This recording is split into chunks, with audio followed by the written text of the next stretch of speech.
Good morning, everyone. Let me know in the chat if you can hear me, because I'm not sure if this is working or not, to be honest. I know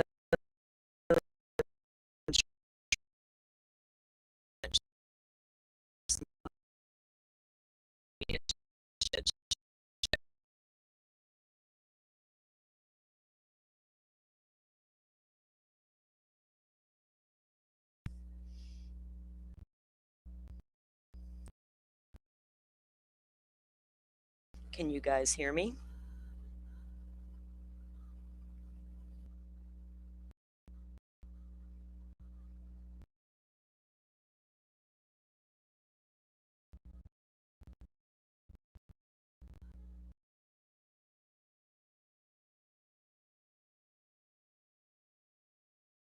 Good stuff. Hold on.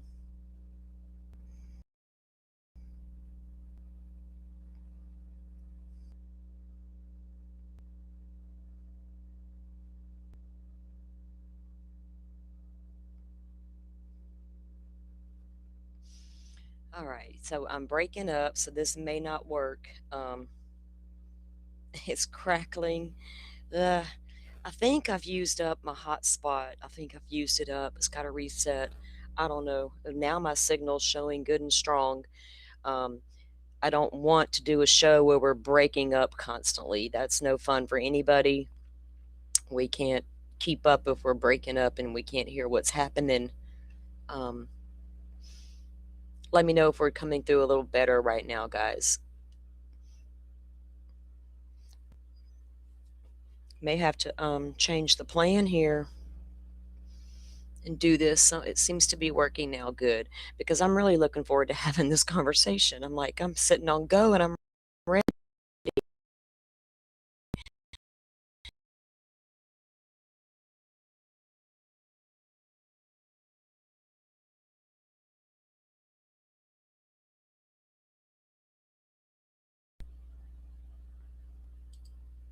Oh, I think I got you. Hear me? Sorry, I'm on mute.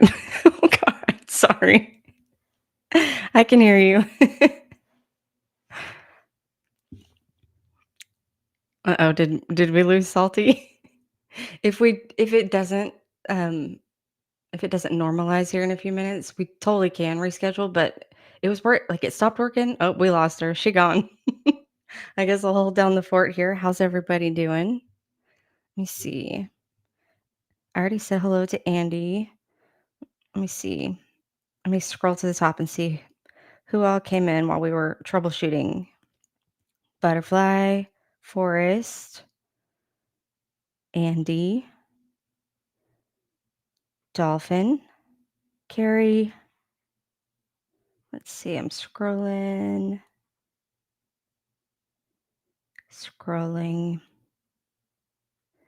Motion to scream. What? WTF granted. Let's see. Gwinnen. Apologies if I'm butchering any of those. Okay, so while we give Salty a few minutes to see, she might have just left and come back in because sometimes for some reason that's all it takes. I guess we'll see here in a few minutes. But today we were supposed to be getting into the most recent order from the Indiana Supreme Court. Let me see if I can pull it up. I wonder if it'll let me share my screen while we wait on Salty. Let's see. December. There it is. I'm going to see if it will let me share. Yeah. I'll at least pull it up while we chat. There we go. Let me switch. Nope, it's not letting me. Hang on.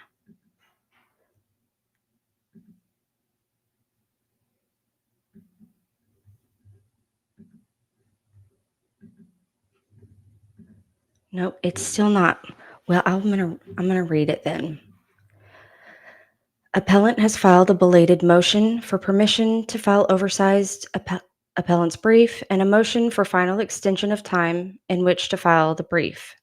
Having reviewed the matter, the court finds and orders as follows. Sorry, let me scoot my thing up. Appellant's belated motion for permission to file oversized appellant's brief is granted. Appellant may file an oversized brief that contains no more than 24,000 words. Appellant's motion for final extension of time in which to file the brief is granted as a final extension, and the brief is due on December 17th, which is next Wednesday. Actually, let me check. I think it's next Wednesday, 1 week from today. So, I, the one question I forgot to ask one of the crank lawyers before today was how much time, once the brief is filed, how much time the court has to review it and decide on it.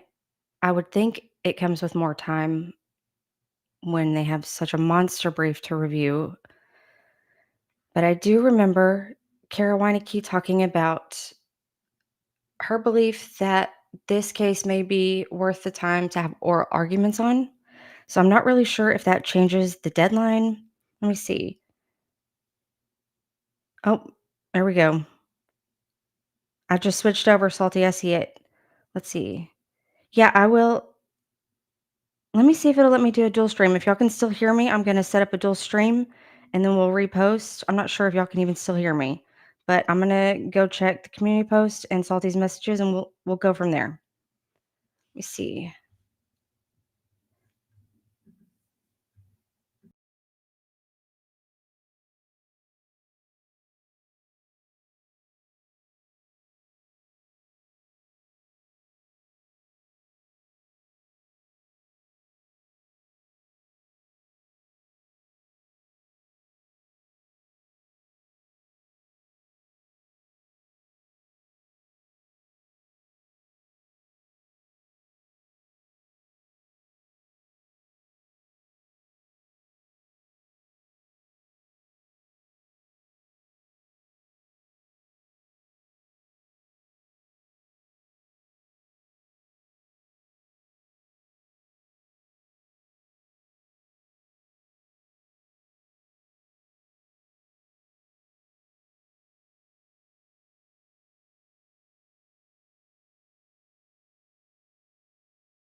Can you guys still hear me? Is this thing still up and running?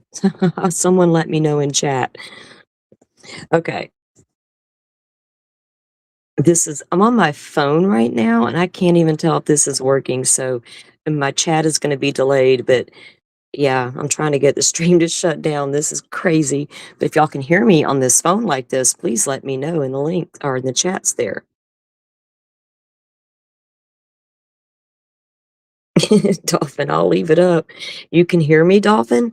Wow, I've never streamed from my phone before, guys. Didn't know. Call me an idiot. Wow.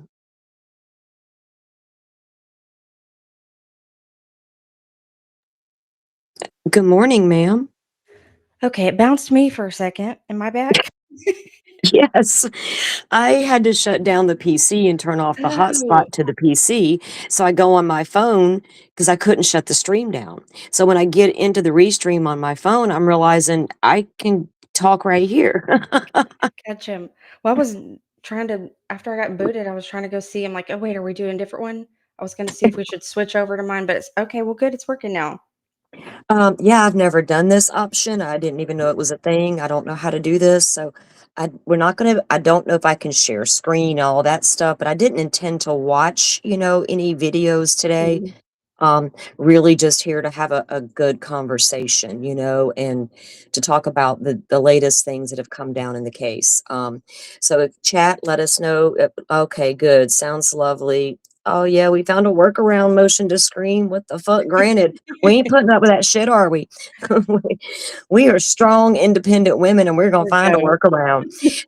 Hey, I don't even care if it got my channel. I could have re-uploaded it at a point. I would have been glad to go live channel or even Andy's and I was had this gonna try to sign into conversation. mine and, like, do the dual stream. I saw I don't know if you said it or if it was in the chat, but I thought, "Yeah, I think I've never done it before," but I was gonna do that so it could stream to yours and we just, make sure to Yeah, post a link in my chat to just make sure they watch it on yours.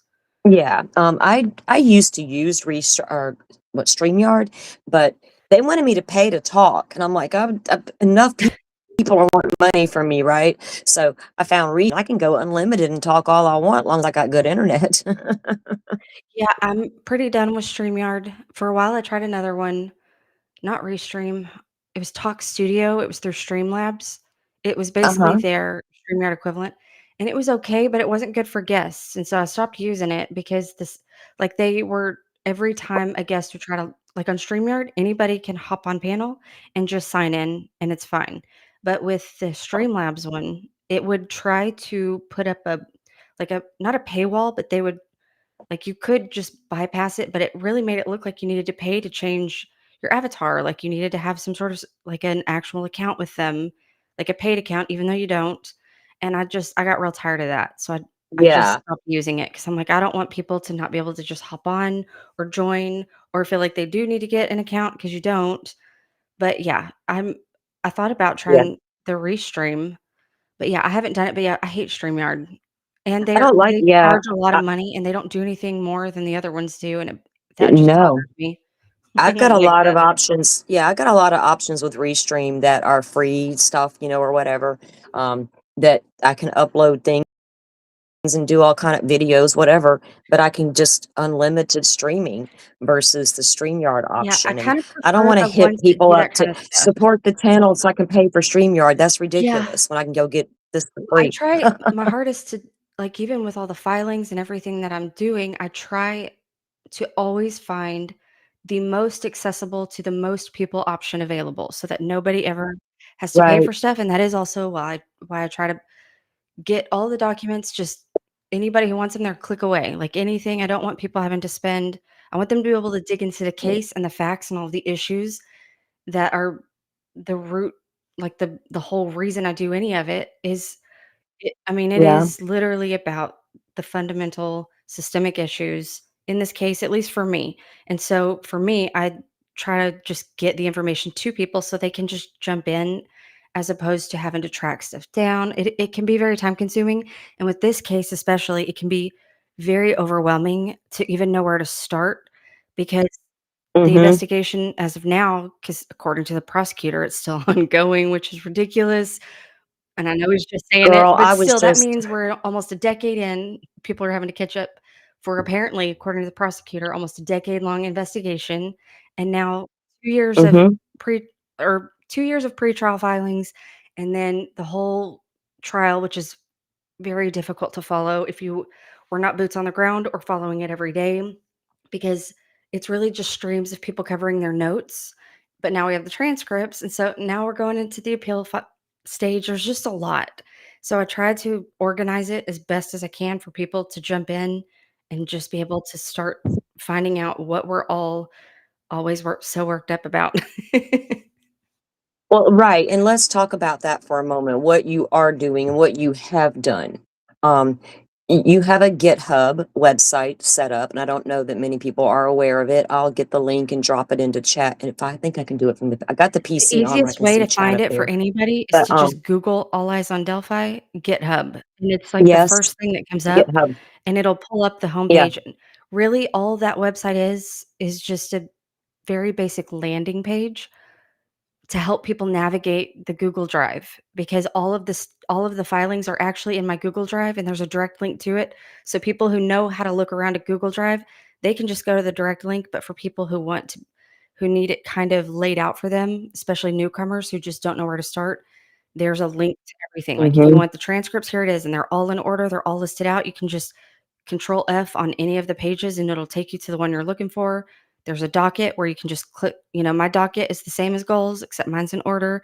And on mine, you can actually click the filing and get to it. I love that Yeah. part because when I've been exploring that website for so long, and I was on there again this morning, in fact, and the first thing that I happened to read was ongoing Mhm. investigation, and I thought, man, when are we going to stop hearing about this ongoing investigation? Y'all got your prisoner tucked Well, away, at right? first, I thought the Convicted prosecutor 130 was saying that because months. he wanted, because if they can't comment on open ongoing investigations. I thought it was a weaselly way Right. to get out of providing records or making official comments, but that doesn't make any sense either because in Indiana statutes or the precedent there is that the law does not distinguish between open and closed cases. So even if a case has been closed for a long time, they can still treat investigative records as just as reasonably withheld as an open and ongoing investigation. Mhm. So I think there's gotta be something like, there's gotta be another ridiculous reason why he's going with that one because he doesn't have to Yeah. release those if it's within his discretion to withhold them. But I do think it's more about pretending to still investigate. I don't think they will ever even pretend to look for the real killer until You know as well as I do, there's not an I ongoing know, investigation into because they anything. I mean, they've had 10 And years. there They were able to dig through this man's entire life for 2 years unobstructed because he was in solitary confinement, and his wife was just about in hiding, just trying to not. trying to Yes, survive, and and keep her head above if they were gonna water find something, they with would have, all that was going and on. I do think it's very Yes. significant that even after the confessions and after the firearms examiner and her ridiculous pseudoscience report with her magic microscope, that one will never stop We don't driving know me what she crazy. had. Even after that, This is like a investigators were testing yeah. or not testing, testifying that there was 0 physical or digital evidence connecting this man to the crime or the victims, and I don't think people truly understand when you hear that and all you have Mhm. when you have a circumstantial only case and the only direct evidence you have are confessions, that should be a red flag to everybody because not every a lot of times they do get the right person, but So many times, but they it is get it like flipping wrong. a coin. I It's went a coin toss about whether or not they yeah. get the right one or not, and that's scary. Well, when I go to have a conversation sometimes about Delphi, the first thing I hear is, "Well, he confessed." Well, yes, he did, but do you know the circumstances behind the Also, he was the confession? last Right, there's person a to confess. There was a lot more people who confessed right, before that, and to this day, right. only one Well, of them we confessed to we details before anybody even knew the girls were more than missing. Well, we can't ignore statistically, there have been people who have given false confessions, and there's many different circumstances as to why that Absolutely. happens. Why when people don't wanna think that that could be a possibility here is beyond me. I don't get that aspect of the not thinking properly, I guess, but, um, some people just look at the nature of the crime and go, "Well, that's gotta be the guy, the cop said so." Well, yeah, a lot of time this is like a classic case of get a suspect's Mhm. name and then go backwards and try to find evidence to make it fit. Yes, because they And absolutely when disregarded anything that did not point to him. Nothing actually connected him, but well, everything that didn't point he to him pointed to himself in the beginning of the case, and they're like, "Okay, well, we'll just make a note of that. We'll sort stick of. it in a box in a drawer He just said he somewhere, was there and that then day, we'll he." but he didn't say he was there at the Well, time so they if said he it was did. so if it was so easy to get evidence on Rick Mhm. Allen, 5 years, y'all had no clue that man was involved until Kathy found a piece of paper in a Right. box. Then somebody's memory was like, "Well, maybe we should." Well, she's like, "Hey, did y'all ever look at this guy?" And old Dan over there for 5 years never thought that that sketch might have been the guy he interviewed that one time, whatever. But all that was fishy and red flaggish to begin with. Well, So, if you had evidence against this yeah. guy, Why not why were you not investigating him for 5 years? You never even looked his Well, the way. thing that's so telling to me about the supposed lost tip and the clerical error or whatever is they tried when the PCA was unsealed, at first they went with it was a clerical error and it was lost and they just didn't follow up on it.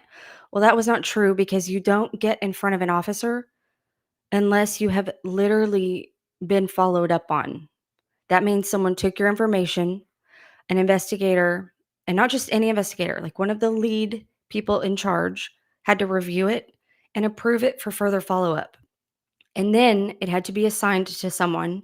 Then someone had to actually contact him, and they were able to contact him because he wasn't hiding. He gave them all of his contact information and how to find them. And the reason they were contacting him is because they knew he was there that day. That's why they knew it was important to contact him because he was a potential witness. And they did follow up with him. He met with him. And what, for me, the most telling distinction about the whole thing is when you look at how Dan Doolin responded to that tip in 2022, he immediately leapt into action because when they were like, "Hey, that guy you interviewed, it looks like he was," they contacted him and they decided he had been there between 1:30 and 3:30, even though he didn't say that. But he immediately was like, "Oh my gosh, that's suspicious. I should look into that." Well, why didn't he have that same Yeah. reaction when he was supposedly told that to his face? Because when people who don't know his history might not understand, he's not afraid to arrest somebody. He's not afraid to even have Oh, he got tossed out of court for lying to get a search you know warrant, what and that he still continued is to harass that defendant for, like, a year, trying to get him fired, writing the post office to get him fired, to get him kicked out of his house, and all kinds of stuff. He invented all kinds of are you talking about Yes. Jesse? I that's the Jesse was girl playing paintball in his barn with his friends, playing paintball, and he and had, I like, need to 6 you know marijuana what? We plants need or to something for literally for personal yeah, use. He liked guns a yeah, lot. personal marijuana growth, just a They couple of tried to plants, beat him no into big a deal. There's domestic a whole terrorist. what she let me so let's give a little bit of background about that. Jesse was there's a whole documentary out there on it, and wasn't it Angela who brought that out, They The did Reckoning in Carroll a it County? was actually Corey Rowe, who was a friend of Jesse, who made Okay. there's, like, an extended documentary, and it's more about him going to visit friends that like, other veterans, specifically some that he was friends with. He traveled around the whole country, and he kinda documented the experience, and his wife, he's on the phone with his wife, and he's like, "I've gotta finish this documentary," but it was kind of about PTSD and how we feel Yeah. veterans and how just let them have some weed, if that's helping some of them So stop right. stigmatizing it, give these people the help they need, and that's kinda where it was, but, R&M did a really So good and thing Dan that was Doolin specifically about Jesse but and Dan Doolin. right, and Dan Doolin is not a police officer, he's a conservation wildlife Yes. officer, correct? And so when he was part of the investigation and well, he was part of the reason what happened to Jesse over Well, there. he apparently just So he shows was up all the already time involved. randomly to other people's investigation and Right? inserts himself. Got nothing better to Right. do but just sit at the house and hear somebody holler from the holler about something. Here I come. Um, Dan Doolin, whatever, but he is tied to that Mhm. investigation. And if you've ever seen or know about Jesse's story, and if you ever watched that documentary, you would go, wow. I watched it a long, I long think it's a time ago, reckoning in Carroll back County when or a I, Carroll County reckoning, but it's, if you search it's the yeah. reckoning it's the reckoning in Carroll County, and I will grab a link and put it in my Yeah, community it's tab very later. I good think I still have it. because they do a It's very good very, job of very pulling good. from Corey Rowe's documentary into the parts that really put into light the investigators in Delphi Yeah, and to really show their history and their exactly. patterns of behavior and the Exactly. just disgusting nature of how they operate and how nobody's safe, and, their treatment of veterans is very it should a lot of police and veteran like, there's a lot of conflict between police and veterans all over the country, that's not new, but this one was just such a good example of it because it showed Yeah, how it it plays was. out and how they disregard so many things that are important while fixating on things that are only in their own heads. Like, they really thought this man Well, was a domestic yeah, terrorist, and it's just insane how they could even in their It's professional crazy judgment, to arrive me at that that conclusion. It's crazy. right. Professional judgment. So we have Dan Doolin riding in on his Mhm, white horse over there, causing all this problems at Jesse's, and Jesse's no longer with us, people. And then Dan's over here in Delphi, and he doesn't even remember that he interviewed the mhm, guy. And one of the things that bother me the most is every time they held a press mhm. conference and put out those sketches, Dan is there in the room, standing around. They're begging everybody, if you've seen these sketches, if you've seen this guy, even They after were the also second sketch begging was for released. money. "Please send us money to the Indiana State Police Yeah, Fund thing but to Dan never incentivize thought, anybody with any you know, information about anybody they think who could have been there that day at that time to please" and he's over there with his Mhm, head in the cloud, not even he doesn't dawn on him that guy he interviewed might resemble that guy in the sketch. Because I'll be honest, I'm not going to sit up here and pretend my eyes don't see. Rick Allen favors the sketch, but I'm going to tell you right now, there's somebody else out there who mhm. really favors Well, that that's the problem sketch. with that sketch is That a just lot of happens people to be a do. general light. Right. There's a exactly. And I remember watching the news when that was very first released, that little clip of guys down the hill, and it had been so long that nothing in that case. And I remember thinking, where in the world did they get that damn video? Because they didn't say right away where it came from. And my mind went straight to, is there a deer cam in those woods? Because I live in the woods. These boys got deer cams everywhere, right? People thought they saw Brian Laundrie at one I point in my remember that. hometown I wandering around the remember that. woods. It looked It like did. him. I'm not gonna lie. It did look It like could have been him. It was him. right over If here it in turned Baker, out to be him, I Florida. wouldn't have been surprised because it did look like him. Me either. And it was in Florida, and and it did look like him. But there's deer cams everywhere, but it didn't come from a damn deer cam. It ended up coming from her phone. But I always thought from the very beginning, so when they released that and nobody found that guy, I'm like, I know tiny town America. Somebody would recognize that guy. Was it a rando that entered town and just left all of Right. a sudden? Well, It if was you look odd, at that the early day odd. reports of, like, all the main ones like WTHR, Wish, all the ones that have been covering it from the beginning, if you go on their Facebook pages in the first week of the investigation before that first major press conference, after they released the image of this person of interest is what they called them. They didn't call him a suspect. They called him a person of interest, and they're like, "We would like to talk to this person. We think he may have information that would assist us in our investigation." And for a week, the all the comment sections were, "Where did the picture come from? It looks like it came from a deer cam. The resolution is so bad." There's and then a lot of locals were chiming in saying, "Well, there are deer cameras all over the place out there on this property, that property," and they were identifying locations of different deer cams. But during that week also, there was a live stream. I forget the reporter's name, but he was with RTV6, which I think is WRTV. He did a live stream and he mentioned Uh-huh. something about how police had Libby's iCloud account, but nobody knew that there was a phone found at this point. And so people were like, did they get it from her iCloud account? Why would it be on her phone? Is it just, and so that's really the first instance that I found when I went back trying to just track down all these original posts and the original rumors to see which things were investigated and talked about and then just went away.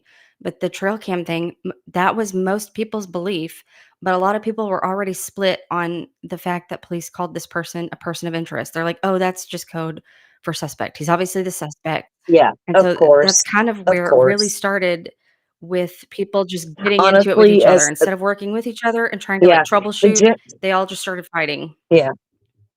Well, I wasn't on social media during the beginning Me of the either. Delphi stuff, That's right? why it's interesting to go back and look at it. I was a mother. I had 3 kids. I had a couple dogs. I had a husband, a life. I'm consuming my true crime back then on the Right. news, right? Cable news. And I remember when HLN put out the story, these 2 little girls are missing. And I would watch updates, and I didn't get to social media with this case till about 2 years ago. And oh boy, learning Yeah. curve, learned a lot, learned to protect Mhm. myself. Um, had to back off for a little while because it got hot, and it's weird that it got to that level, and I don't even that whole I don't understand it. I don't understand when social media decides they are just as important or more important than the case they're Yeah, it bothers discussing, me. I think that's why I do get so and I frustrated with don't people 'cause I'm like, just "Why would you yeah, make this about any of us for any anything reason?" Like, it else, is right? There's literally like about the case, the issues, and the reason these yeah, issues I bother don't me with this yeah, case is because all of these systemic issues actually there's a reason for due process, and part of the reason is because that is those things are to safeguard us from getting the wrong person in order to make sure that we get the right person, because if you get the wrong one, that also affects other potential victims, and it also changes how mhm. we do preventative measures to teach children how to be Well, safe and all people that kind of stuff. This one, they would need exactly, to rewrite all of like, we have bodies of literature from decades of data about violent crimes and what leads to them, what causes them, different kinds of victimology. Like there's this whole body of literature for all of these things that is very important to people who try to understand and prevent more crimes like this from happening. In this case, the state has right. taken none of they're not teaching anybody about anything. You would think if they really believed that this man did it, they would be instead of going to CrimeCon, they would be on the news talking about these are things to look out for. This is something that we have never encountered before, and this is a very real thing that could happen again. And this is things that, like they should be Exactly. doing these types of things Why to is safeguard their own community, and they're doing none of it. And that's why I'm like, okay, you guys are full of shit because y'all don't even believe in it. but that happens across Yeah. the board right now with so many cases. They're missing I always talk about what takeaways can we take away from these cases. Like, for instance, this case teaching these young girls out there to be safe on the Mhm. internet and to be safe in their surroundings and know the people you're going to meet. How about Idaho 4? Sat my kid right on down, honey. Bizarre things start happening in the middle of the night. Please make a phone Mhm. call. Don't ignore it. Jen Soto, mothers who turn a blind eye to what's Yeah. happening in the bedroom upstairs and you That sent your one's baby off to bed with a gut grown ass wrenching man. case. Let's talk about right. There's so much that can good that can be talked about coming out of these cases. And I don't get into the weeds with Mhm. the infighting about it. Just like with Idaho 4, I had to bail on that whole community for a Yeah. while because I asked a few questions and it's like, Yeah, I wasn't ah, really you, into you, following the you case much, know, but I did so it's see all of weird. the I don't, and, like, people just, like, really get it, like, it got I did notice the, it's yeah, ridiculous. I try not to participate in any of that part of it because I'm focused on this case and did they get the right right, person? Because if we don't have victims, we don't have suspects, then we don't have a defendant, and we have no case. Who deserves all the attention? The mhm. victims. Who deserves the justice? The victims. But if the wrong guy goes to prison, we don't have justice. We have lies and That's a part of the cover up. reason I get And so hard Judge on Gall Unified made Command me because they have put us in a position where we right. cannot act like we don't Don't you? They haven't given us yes, all like the information and exactly, never like, there's did. still So questions, and I it's made a that tweet. is their fault. They could answer these questions at any time. But the problem is they don't Exactly. have those answers because they chose to close a case they didn't Because solve. yeah, the last thing I'll ever be is a conspiracy theorist because I have way too many Exactly, questions. same Even your conspiracy has to make yeah. sense because if it don't make sense, then I can't be behind a conspiracy that don't make no damn sense, I right? don't even have a theory So yet. I know a lot of with people do, and some of them are good, and it's not that I don't agree with them. It's just that I still have too many questions, even about the best theories that well, anybody has. Indiana caused me to feel like a Right. conspiracy theorist with their lack Yeah. of stuff and what I'm seeing in defense filings, and I know to take everything with a grain of salt, especially a defense Yeah. filing. But when you start to investigate and look into what the defense was presenting in their documents, man, oh man, oh man, it was all out there, loud and proud all over the internet. Let's talk about one of the guards and his TikTok Yeah, account. that one was Whoa, that was a strange. treasure trove of information. Um, all the tats and all the Odinism he was into and all the Yeah, I could go on and on about what that guard was posting on his own private TikTok account that I saw with my Yeah. own eyes. Wasn't made up by some little shiny little defense attorney in an office. I think I'll make this up Well, today and even nobody not will just look the guard, into I it. found Johnny Messer's TikTok, and he had this Oh, one girl. that I'm glad I grabbed before he made his account private, but it's him with Yeah. his motorcycle club, and the background audio is basically talking about how some people have um, a 3 p.m. friend and a 3 a.m. friend. Like some people can call a friend, and if it's after a certain time, oh sorry, I'm just too busy, can't do that. And then there's people who have the 3 a.m. friend where you can call them in the middle of the night, and before you can even say, I need help moving a body, you hear them clicking their pistol into position and they're Yeah. on their way kind of thing. Like it was really just like thug Well, shit. well, And that was his TikTok. okay. And I'm like, okay, So, these are the kinds of like even if it wasn't Odinism, it was like the suspects were Odinists. And then when you learn more about well, Ferenczi, he was just looking into what do they practice, and I what do they do? And exactly, I always tell when I talk about Delphi, I say if you go to the Southern Poverty Law Center's website, you can literally pull up information on the named alternate true. suspects.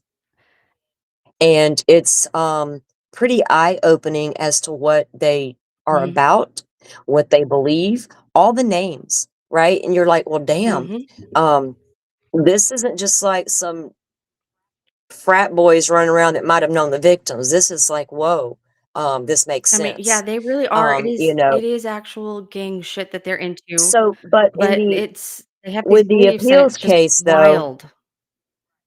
right. Well, with the appeals process now kicking in, and we've got filings and some Mhm. movement in that case, they are not basing this appeal on alternate suspects because what can you can't really go and argue that. I don't think because that's kind of like doing the I trial think what over they're actually gonna again. argue is But just the so fact they're that they getting the couldn't present it. I don't think they're gonna get into the actual right. suspect so much as So they should have at least been allowed to no, present a third party defense.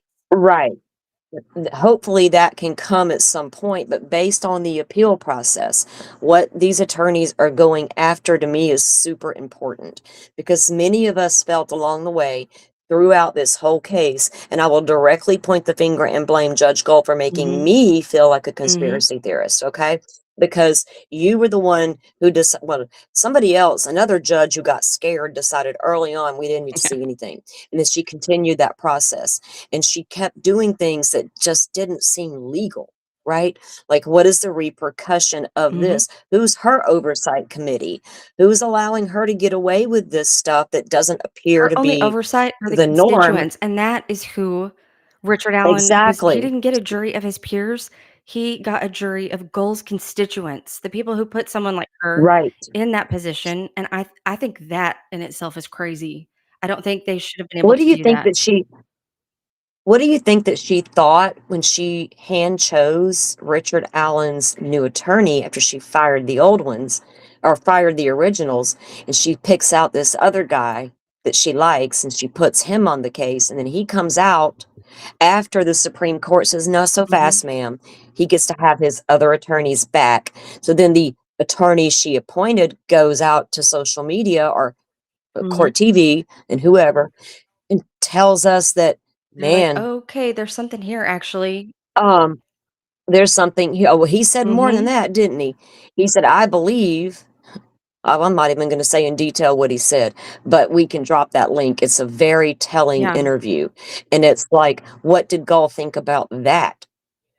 Did she Oh, I not think she was probably of furious. course, probably She's fuming, girl, her head Because probably she exploded at her probably was, desk. like, very she probably was surprised and thought, "Oh, shit, okay, if he thinks it, maybe there's something here," and then she thought, "I don't care if there's something here," because everything she did after that was to obstruct this man from defending himself.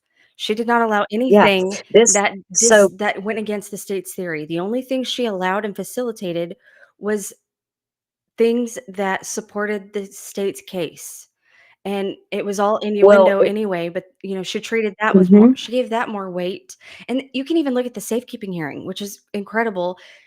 defense at the safekeeping hearing, they presented information that they received from DOC, but when they presented it, she said they didn't prove their case, and it was just, you didn't prove anything. This is not evidence, all because the state or the defense presented stuff from Westville, and then Nick gets up there and says, "Nuh-uh," and she's like, "Well, you didn't prove it, so there." But then later, when they file another verified motion to move him after the Franks memo, Nick files affidavits from the same people that defense got their information from, and all of a sudden, she's treating them as legitimate.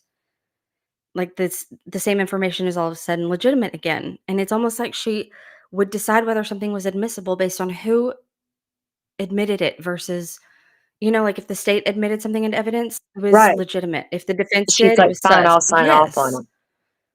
Yeah, and I've never heard of a judge not sa when she came out and said, "I didn't bother to read your Frank's motion, and you're not getting a Mhm. hearing." That to me was like, how's that even legal? How do you not read it? Because I'll tell you what, if it had happened in Idaho, the internet would have been on fire, and that pissed me off more than anything.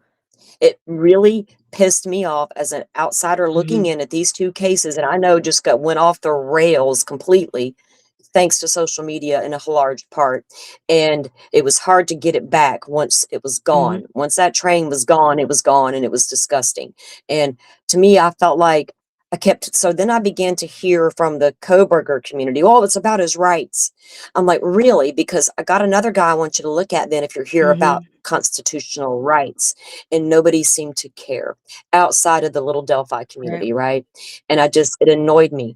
And then seeing the things that Gull was doing, I didn't understand why she was doing it and seemed to be getting away with it. So I'm hoping that some of the mistakes that she Well, made even with the are gonna gag come order, back to she bite her gags square in people the who ass. she has no authority, like, you can't gag non-parties to a case, and she did it anyway, and then those parties actually, uh, they voluntarily honored it, which is crazy to me. But even after she said, "I haven't read the Franks memo," before she kicked them off, she tells the new defense attorneys, "Okay, well, you can file your own Franks, and I'll review that." And so after defense is reinstated, she focuses on the contempt hearing, which is incredible to me because a month after the contempt hearing, we're dealing with the fact that the prosecutor got caught in contempt of her December 2022 order as well when he was accessing ex parte filings.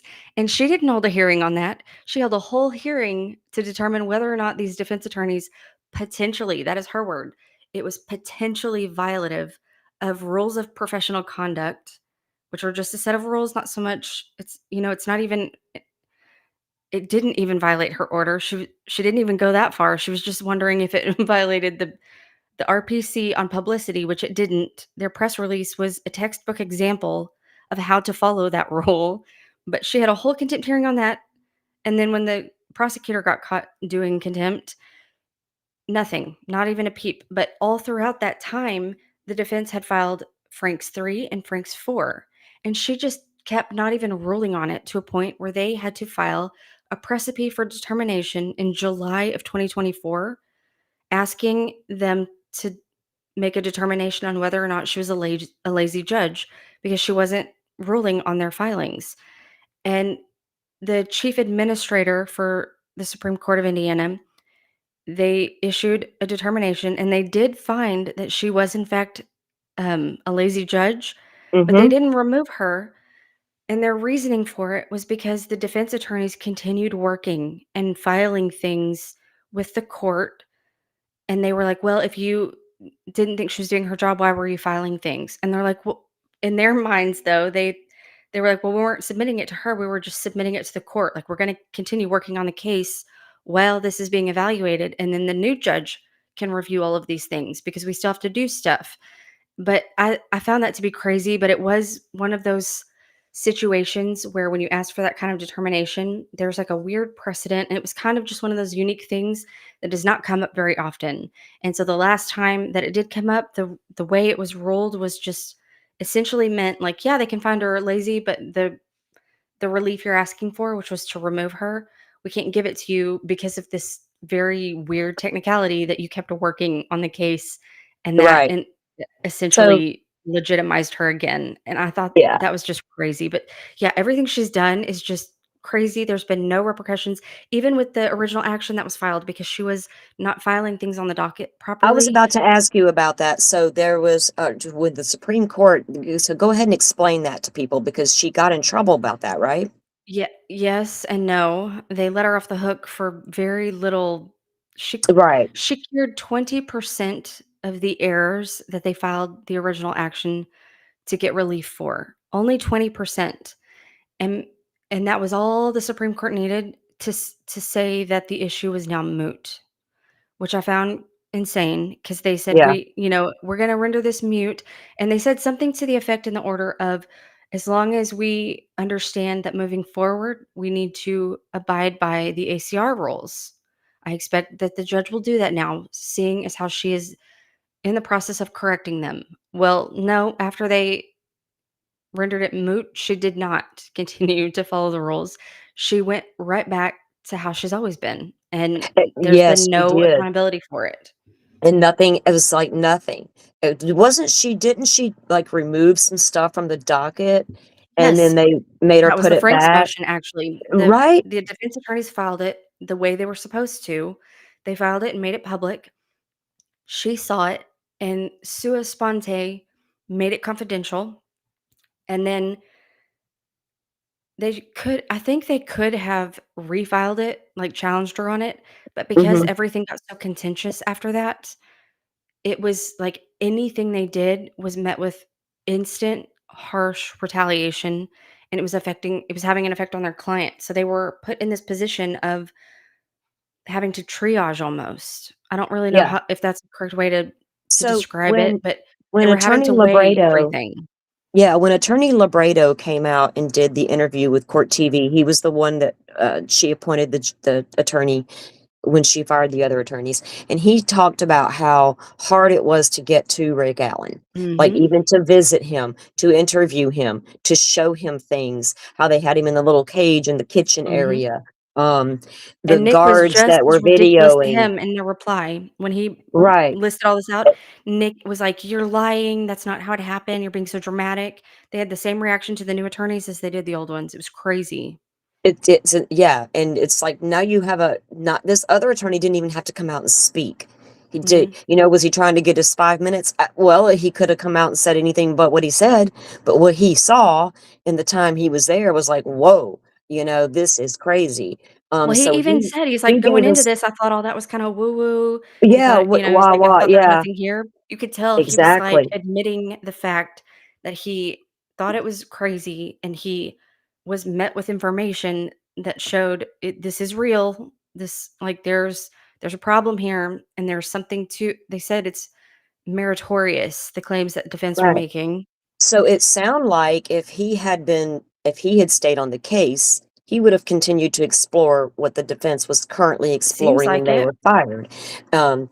He would have went with that same line of defense, because you can't ignore it's in a lot of cases, there's always going to be alternate suspects, and there's going to be different theories that come out of an investigation early on.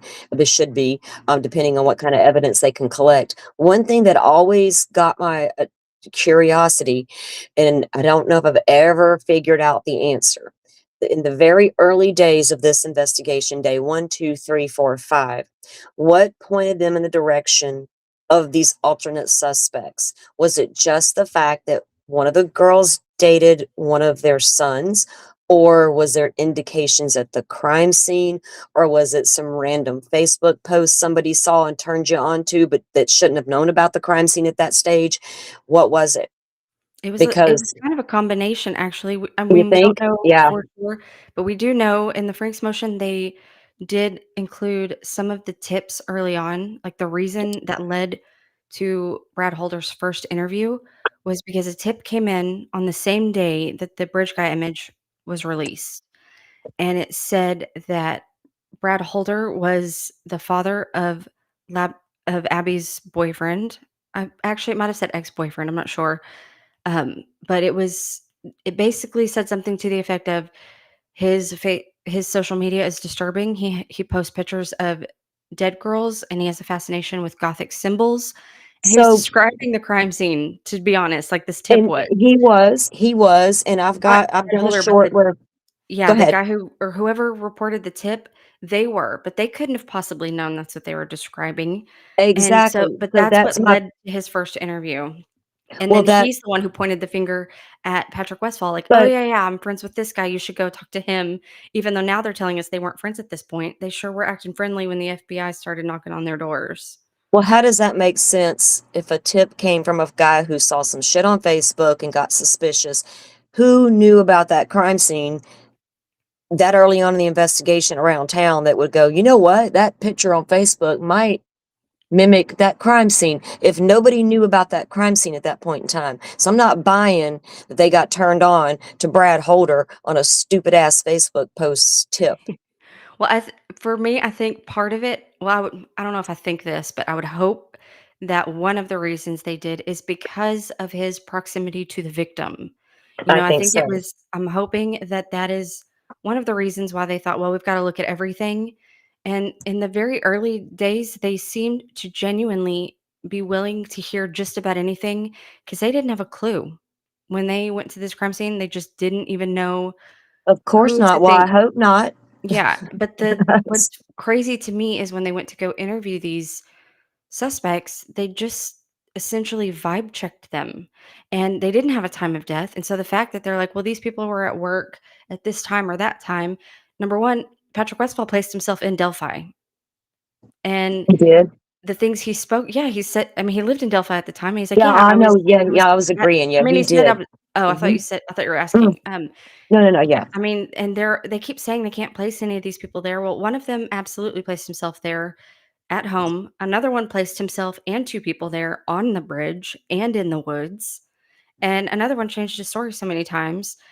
We did find out though recently that they did check Brad Holder's alibi sooner than I thought. I thought they waited because we only got the information about the Pulaski sheriff deputy going to check his alibi like Mhm. 2 months later, but it turns Well out that one of the investigators just waited for some reason 2 months to file a report on it. I still have questions about that report because it seems like a lot of other stuff they've done where they're trying to backdate things and back engineer what they did or didn't do. That one has some red flags to me, but still, well, from an the reasoning for investigator dismissing them standpoint, makes no uh, sense to me. if you're an investigator and you look into the 2 girls, the victims, and you realize one's connected, they have boyfriends or a boyfriend, one of them. Mhm. We always hear you look closest first and you branch out, whatever. Exactly. So they find out she's dating this guy, this kid. Okay, now we look at him. Okay, this guy's his dad. Now let's go look at their social medias. Oh, look, this looks like our crime scene. So I'm not down with this weird tip from Facebook that somebody got suspicious of Holder because no one should have known about the crime scene at that time. Right. If they did know about it, we got loose lips all over Delphi. But True. Well, there are they're over some there, people who say they're that a tossing lot of sticks locals and say not that in the early considering that a days, crime it was scene, right? like, everybody knew. Like, there are some people who say that they saw the crime scene photos within, like, the first week or so, Well, it and doesn't so it surprise me. So yeah, you it's got one to of those think things where about it's it. like, well, are people just, like, spreading rumors and, like, people did know, so there is nothing only the killer would know, and any of them could have picked it up, and that's one of the things that's difficult about this is because it's hard to know really It okay, even if it was rumor, like, how specific were these rumors? Those are hard well, to track down. big town conspiracy and small town conspiracies are completely different beasts. True, very true. Oh, big time city conspiracies usually involve so much corruption and money.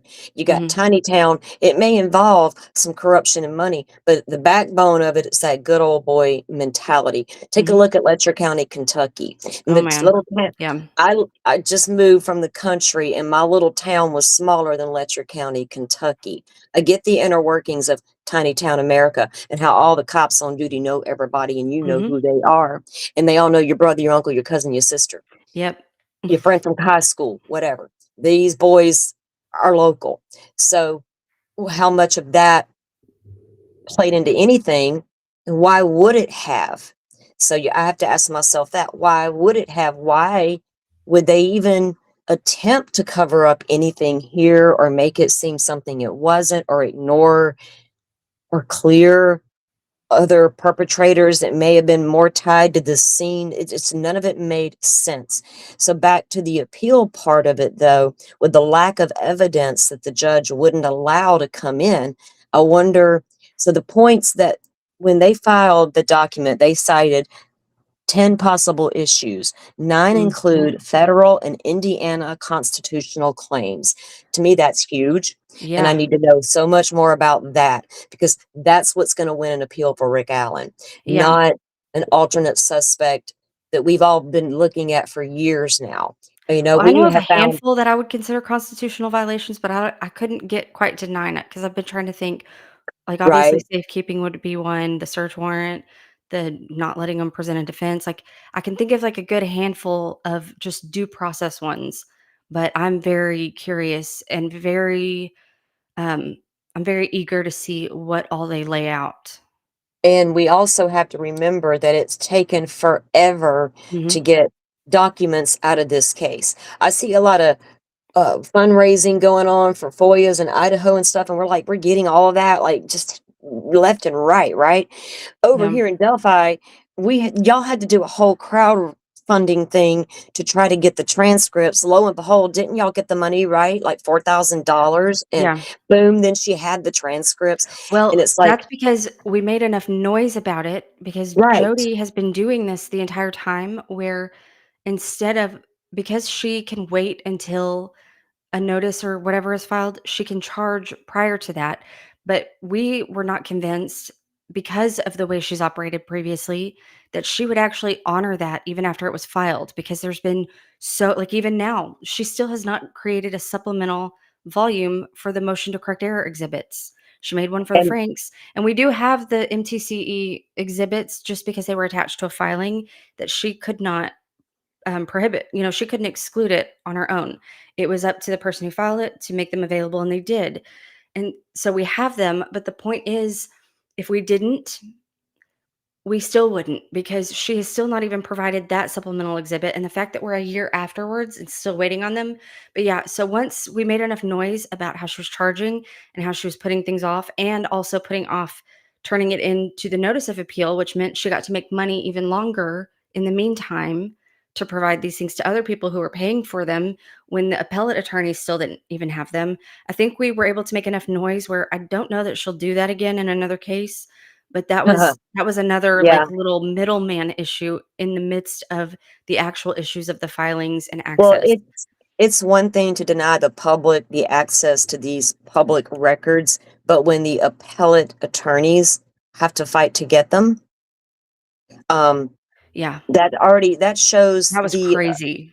that shows right there there's already issues with this case, right? Now Mhm. we have to ask for this again, and we need to ask for an extension because now we gotta go through all this, and it's insane. I wanna see where they continue to go with their filings because I Yeah. think a lot of us felt the same way the day the verdict came down. I Oh, held yeah. out hope for a decent jury that was good, but I couldn't see what was happening in the trial just like the rest of you. I We got had to my hopes wait. up, and I it know. was a hard day. It was I very hard because tried I thought, not "Well, to there's get a chance that yeah, these people can see through it," but, you know, they were presented a very meticulously curated yes, narrative.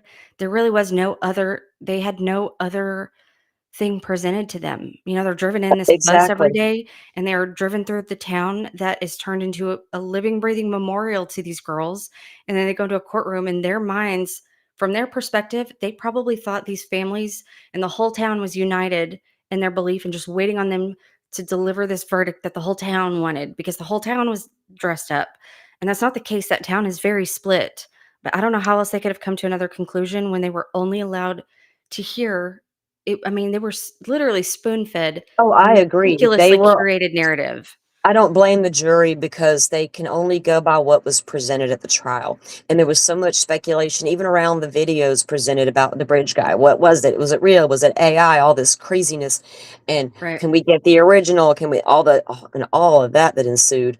But it shouldn't have been that difficult. The girl took the video on the phone, show me the raw video from Mhm. the phone. Simple as that. That's all that should have been allowed into court. No enhancements, in my opinion, at all, The enhancements looked because worse in my opinion, like, the picture when they we released, start I'm like, "That looks worse than the video does." Like, the you can't video would make have been out more who useful for people than that I picture. girl, I don't care what they did to that video, you weren't gonna make out who that damn guy was. Yeah, but it was better quality, I think is my point, like, I don't know how they called the other one an enhancement because it made it worse, I think. It did. When they you go altering evidence, that's never good. I don't like it Yeah. in any case. I don't care what case it Yeah, is. just It can release be a it so people can see if yeah, they know this person. yeah, They could have actually exactly. seen his gait and his they kept telling us, "Notice it, Watch his don't look at his gait. face, look at the way he walks and the way he's dressed." Well, people And you would have know what gotten my a first better idea response? from the video than what they released. No, but okay, so as a mother at home watching this shit, I'm like, "Watch the gate." I've got a loop video where y'all making him have a Mhm. gape. So at this point, I It made can't it look even like he was turning around.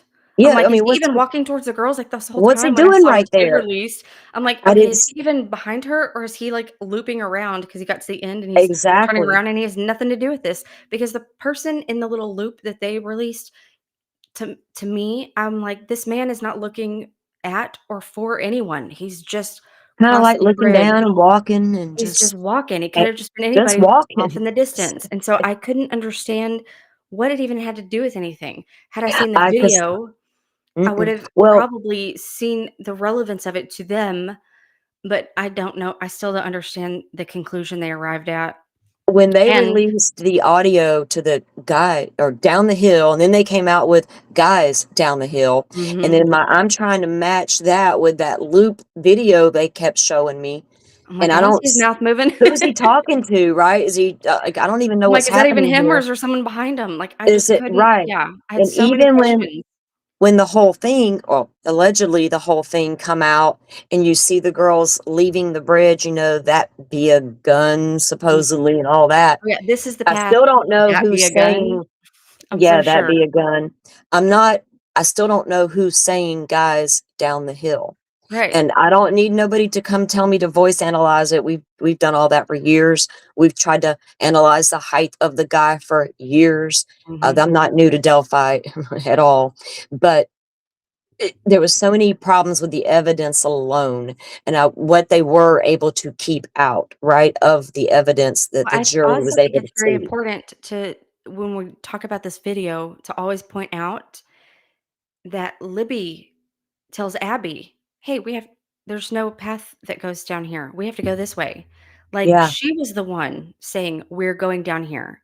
In the search warrant, they're talking about the only reason they went down the hill is because this man pulled out a gun and ordered them down the hill. That so is he not would have true. no, because if that for that to be true, he would have told them before they got to the end, "When you get down there, go down the trail." And then she says, "What? There's no trail. We gotta" no, I'm with you. That's not how that went down She sounds to because me like even talking during the video, she sounds like she's narrating it, and if you have to understand this was Abby's first time crossing the bridge. Libby was essentially documenting it, not a whole right. lot, but like, even halfway across, we get a footage or a photo. Abby's halfway across the bridge. And then at the end of the bridge, you can tell she's almost like, crap, this guy's in the shot. It was almost like she was waiting for him to get out of the shot. And But then she says, he's still "Hi," coming, you so she's know? like, "Okay, well, I got some of it, so I'm gonna put my phone down." And then when Abby gets to the end of the bridge finally, she tells Abby, "Hey, look here, there's nowhere to go here, we're gonna go down here." And it's like another 20 seconds before the guy even gets close enough to say anything to them.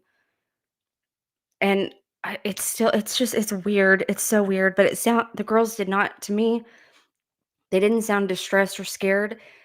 Libby sounded like a teenager does when they think like, when they're talking to other friends, they're kind of, like, loud and crazy and silly.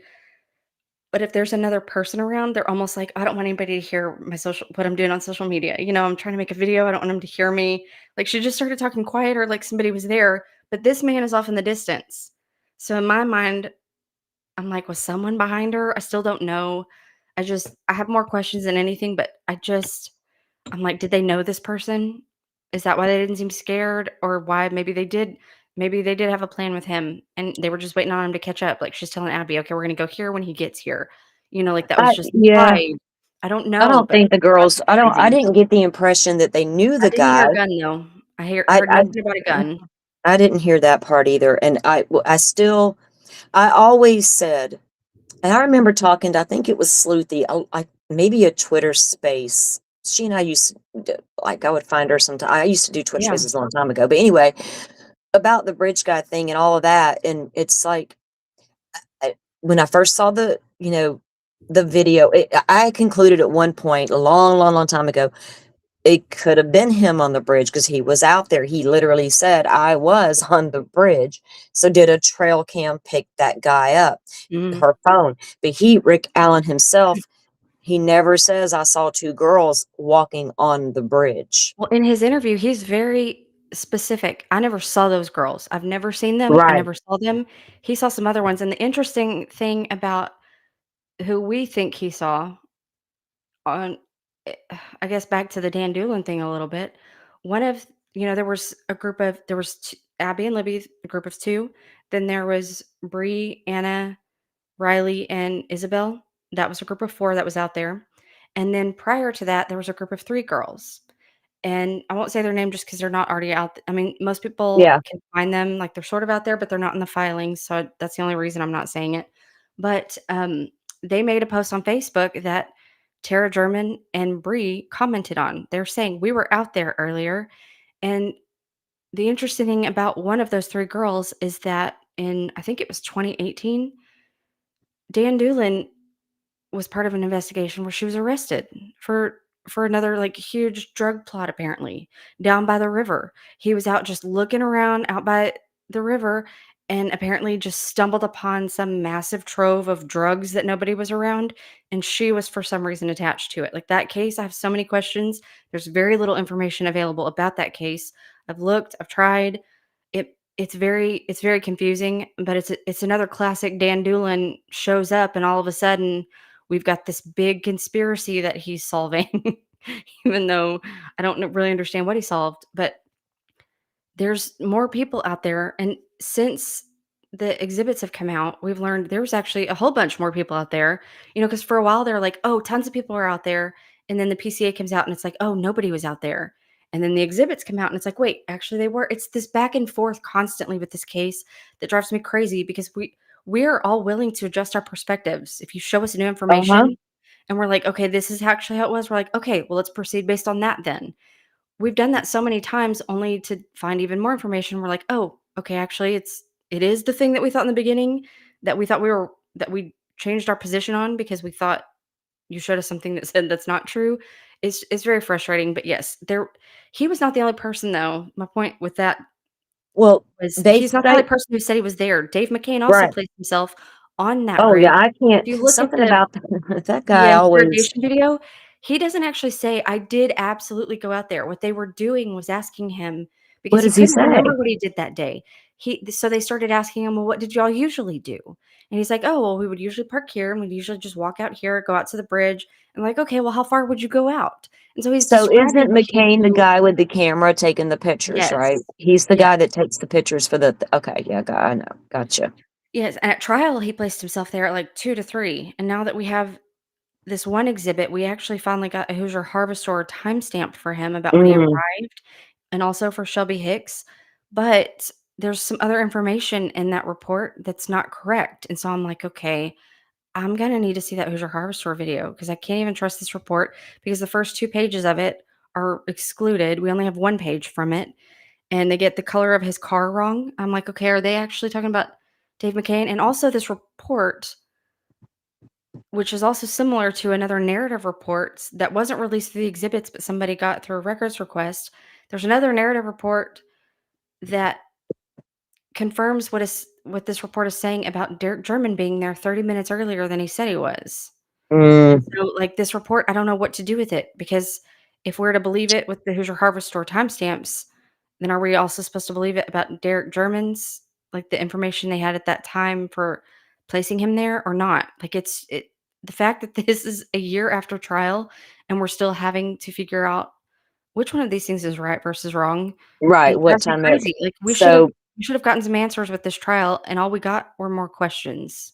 so I saw a comment earlier was, uh Libby's grandmother, the one who called in the tip or whatever, I guess on Holder. I've heard No. that rumor, but I don't know that. And I, She's as the one far who as spoke the to an officer and just mentioned to him, but it wasn't until March or so. I don't know how Becky Patty and this trooper were talking in passing. I don't know if it was an interview or in passing, because the way they described it was like, "Oh, yeah, while we were talking," I'm like, "Okay, was this an interview or not?"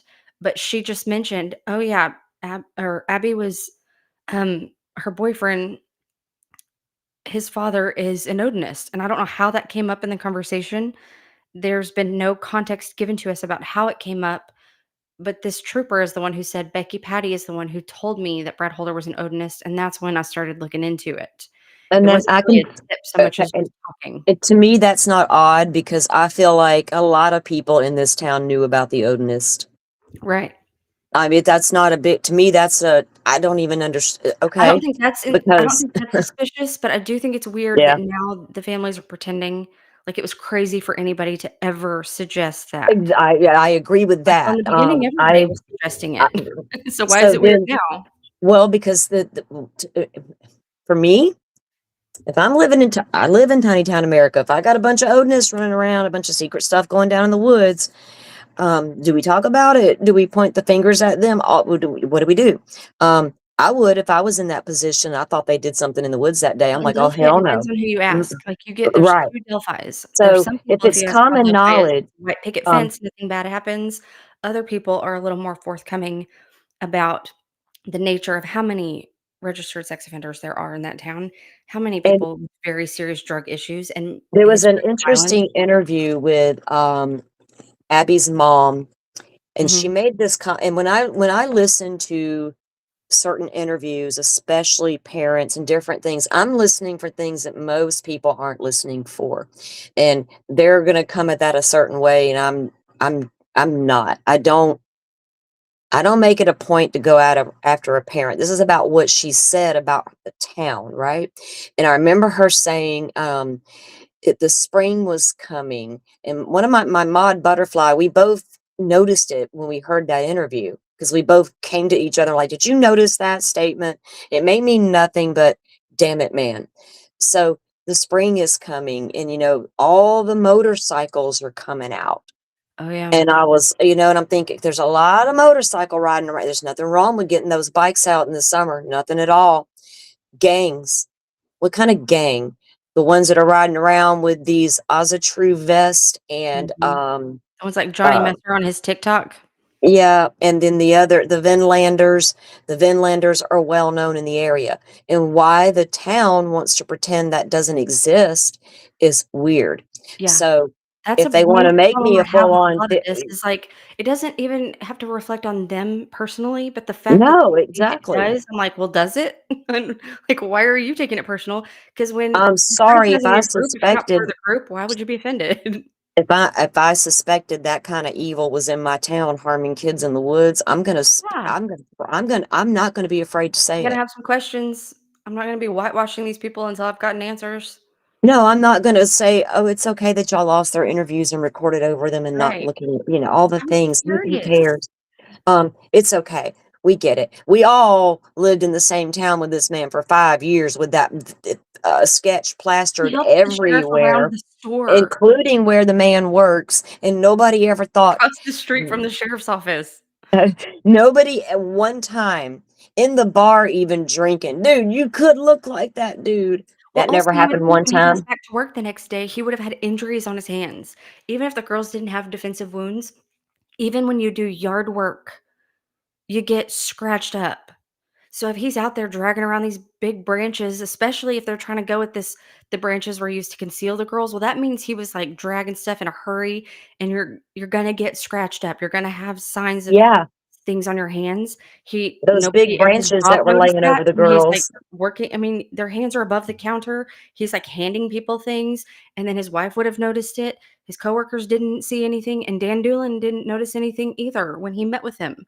So the fact that Well, there's just no signs of any and he handed Dan Doolin his phone. Why wasn't his phone water damaged?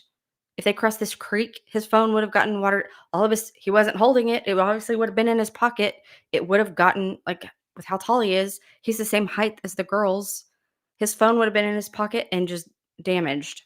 Well, one of the things in the filing by the appeals attorneys, they said they were gonna break down those 9, or those 10 possible Mhm. issues, and there's, like, 5 different categories. One of those is alternate alternative explanations of the scene and other suspects.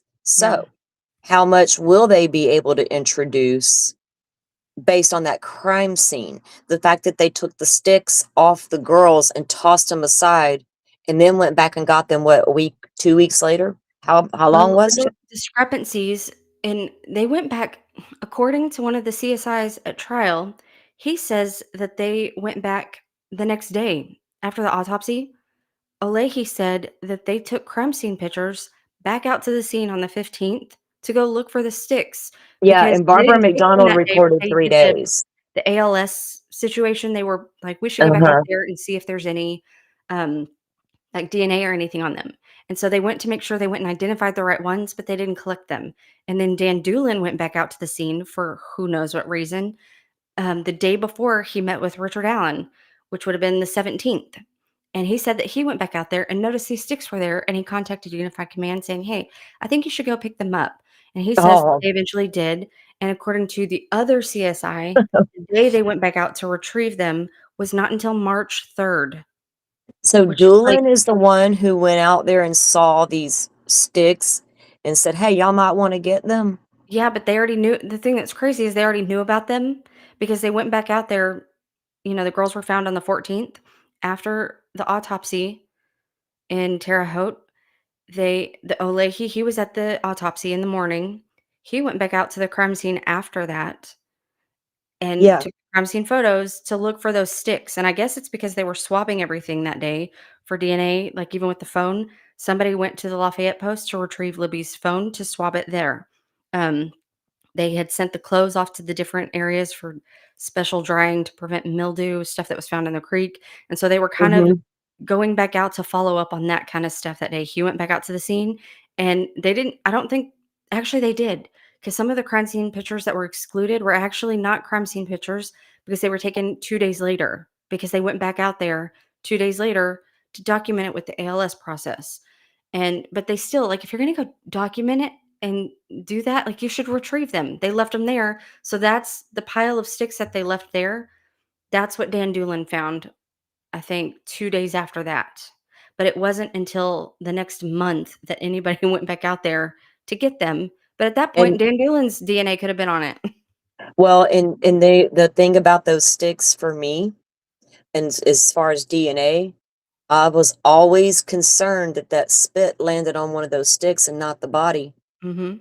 as reported by the person who allegedly spit at the Right. crime scene. And I'm like, did y'all miss the opportunity to get DNA off the sticks? Probably. I would think Because you, so. if they're covering my victim and I'm a crime scene investigator and I'll walk out there, don't you dare touch a thing, especially those sticks. Uh, Come on. You would think, but they also found footprints, and instead of just documenting it and taking a mold just in case, they were like, "Well, people were searching out here, so it's not evidentiary." Okay, fine. Let it be non-evidentiary in your records. So that way, if at some point you Exactly. get new information to find out that only these very specific people ever walked on that area, that could be useful. You could either for sure rule them out or rule them in. But they just didn't think about anything like that. And it's very frustrating.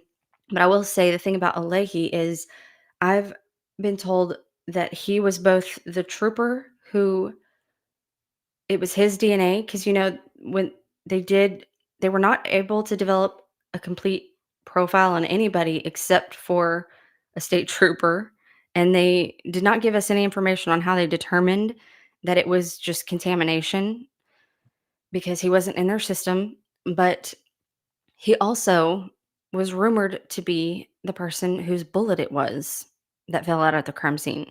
And those are two very specific rumors that came from people that were at some point part of the investigation, Mhm. and there's been just no follow-up or anything. Of course, nobody who was close to the investigation will probably ever feel comfortable coming out and putting their name to that, which is irritating, but I kind of understand it, but But it could just be one of those things that they heard from someone else, like, while it was all going on, because they were all running around in the little headquarters area, people were coming and going. Even volunteers were coming and going through headquarters where all of these tips and information was. They had volunteers that they were not vetting, and even just people from town bringing in food. Which is a Yeah, very you sweet can't thing, but, like, there was no it security or nothing was protected, like, anybody could have walked in off the street and said, "Oh, I'm here from," like, people were coming in from all the surrounding counties to lend a right. hand and offer food and just donate stuff to keep, morale high for the investigators, so they just didn't vet anybody who said, "I'm here to help," and I And find that that's a crazy. big no-no. There if Yeah, you look at other cases and other things like that during an investigation, they if you got a good investigator, they're watching for that kind of stuff. How many times have we known or seen where the killer shows up at the vigil? And do mhm, you know how many detectives are in that audience or the crowd watching for that one weirdo that's gonna walk away during, with a hoodie on, covered up and all that stuff? mhm, How many times have they held funerals for victims and there's literally cops sitting in the pews with the people mhm, watching to see if the assailant or suspect shows up at the funeral? I know for a fact that's happened. yeah. Um, but you I think guys, they did that all in this these people case. coming into and there's nothing wrong when a child goes missing, bring on every hand on deck you can get, Mhm, but we better do this in the right way. And the night that search was conducted has always bothered me, not just as a person that may have lived in the community, but as a mother of a child, yeah, because I don't think, and this is no shade toward any parent on the planet, this is me personally as a mother. I know me. You couldn't have drugged me out of those woods that night. I don't yep. care how cold it was. I mean, Bring me a fucking jacket and a I stayed flashlight. out till 3 a.m. one night just looking for our cat because the storm was coming, Girl, and the only right? reason we came in is because we found the cat. Like, I Exactly. just cannot, and Can't do I know it. what you mean, like, it is not, I'm not trying to shade anybody, like, if you do think they're just at a friend's house and Mhm. they just don't, but, like, if that No. is what they really believed, I'm it's hard to fault them if that's what they really So, believed. Like, I would well, have needed, like, okay, what friend's house were they at? I'd be knocking. do we I blame wouldn't. law enforcement for that shutdown, right? Because we know that it's getting cold, our people need sleep, Well, they're we know probably at now, their though. friends, they'll turn The up in the reason they made morning. that call was because the fire chief met with the chief of police and the sheriff, and they all agreed, "We have searched this entire area not once, not twice, but about 3 times now, because it is a very small, compact area. It's not hard to get from one side to the other. It's not hard to get. I mean, it is at night, it's more challenging without lights, but they had plenty of lumens out there. They all had their Yep. torches, they had the fire Look, people brought their I lights out, but they called yeah, it off because they were like, "We are confident," and he said this in the Imma Down tell the Hill you what, podcast, "We're confident I can that they are not t here because we've searched it several times." I grew up on riverbanks and in the country. I can't tell you in my entire life, I know what a spotlight is. My daddy's got a plenty. We need to go searching in the middle of the night. We got all these good old boys. One of them or 2 are gonna have a big spotlight, Mhm, even back in that during that time. So they can stop it with it was dark, it was, light. I mhm. get it. I've been all up in the woods at Well, night there's footage of myself. them searching in the dark, and you can see, even in the TV footage where they're shining their light, you can see how Mhm. far across you can actually see with some of them had some really good flashlights Come because I on, can search and see rescue very deep into personnel. the woods when they shine the Right. light, even through the TV camera. You can see, Real authentic search and rescue personnel are gonna have some badass lights, okay? and they did. So and they did, and we saw the diligent search at daylight when they come back, and we've seen the video of the helicopter footage of them, the rescuers out in the water conducting a full-on search until they're finally found, so And I'm they were in real the and then one they're most wide open spot, the most visible place out of anywhere. If you go up the hill, you can look down and see straight down from the top of the hill where the ravine is. Mhm. If you look down, there's the big, it's And the as one they're area that's open and flat, and yeah, there's not very many trees, it's not too dense, like, you can't not it's, see. it's the perfect area to go and hold a ritual Yeah. of any kind, because you want that open space within the woods. Um, Gotta have enough room. There's a whole it's a whole thing. The area's always bothered me, and then when I realized you could absolutely get to that location from the cemetery, and Mhm. that road back there when I dive in deep, I gotta know my surroundings, right? Well, What there's a happened secluded here, path that goes from the north end of the bridge. You can right? walk across it, and then you get to the cemetery, like, about 4 minutes later, and then another 2 minutes later, you're at the crime scene. And also what also bothered me a lot too when I realized this many, like, I don't even know, years ago, it feels like now, there's a tiny road under that bridge that leads to a property, and I'm like, "Whoa, wait a Mhm. second. That's another access point to Mhm. this random bridge in the middle of nowhere. What do you mean there's no access to it? Because I can see a little street right there. What is that?" And then I realized what it is, the drive, right? Yeah. No And matter which I'm like, side they were on, there and was take access away points, right, numerous take ones. away all the houses around there. At that moment in time, I didn't consider a house. I didn't know anything about the people who lived in the area. All Mhm. I know is I see a street under this bridge. Where Yep. does it come from, and how easily is it accessed? That's where my mind first went to, and absolutely a car could have drove down there, parked, and been waiting, go down the hill, get in the car, and leave. Yeah, Then without okay, people and on the then north side of the bridge or the trail having never any knowledge seeing of it. it. Never seeing it. Right, no one's ever gonna see that happen. It could have easily have happened. So when you Mhm. go back to the appeal filing and they are going to cite into one of their categories alternative explanations of the scene and other suspects, that's huge to me.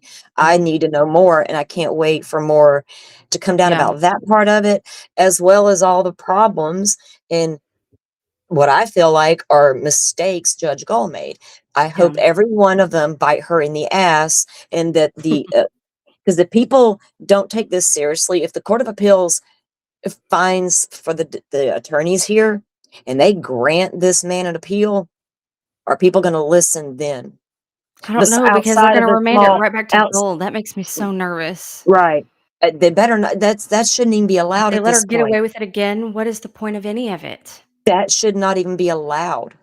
I agree, Under but I would I'm take that afraid to that's how I it'll would go to go. the Supreme Court with that shit. I would take this I all hope the so. way.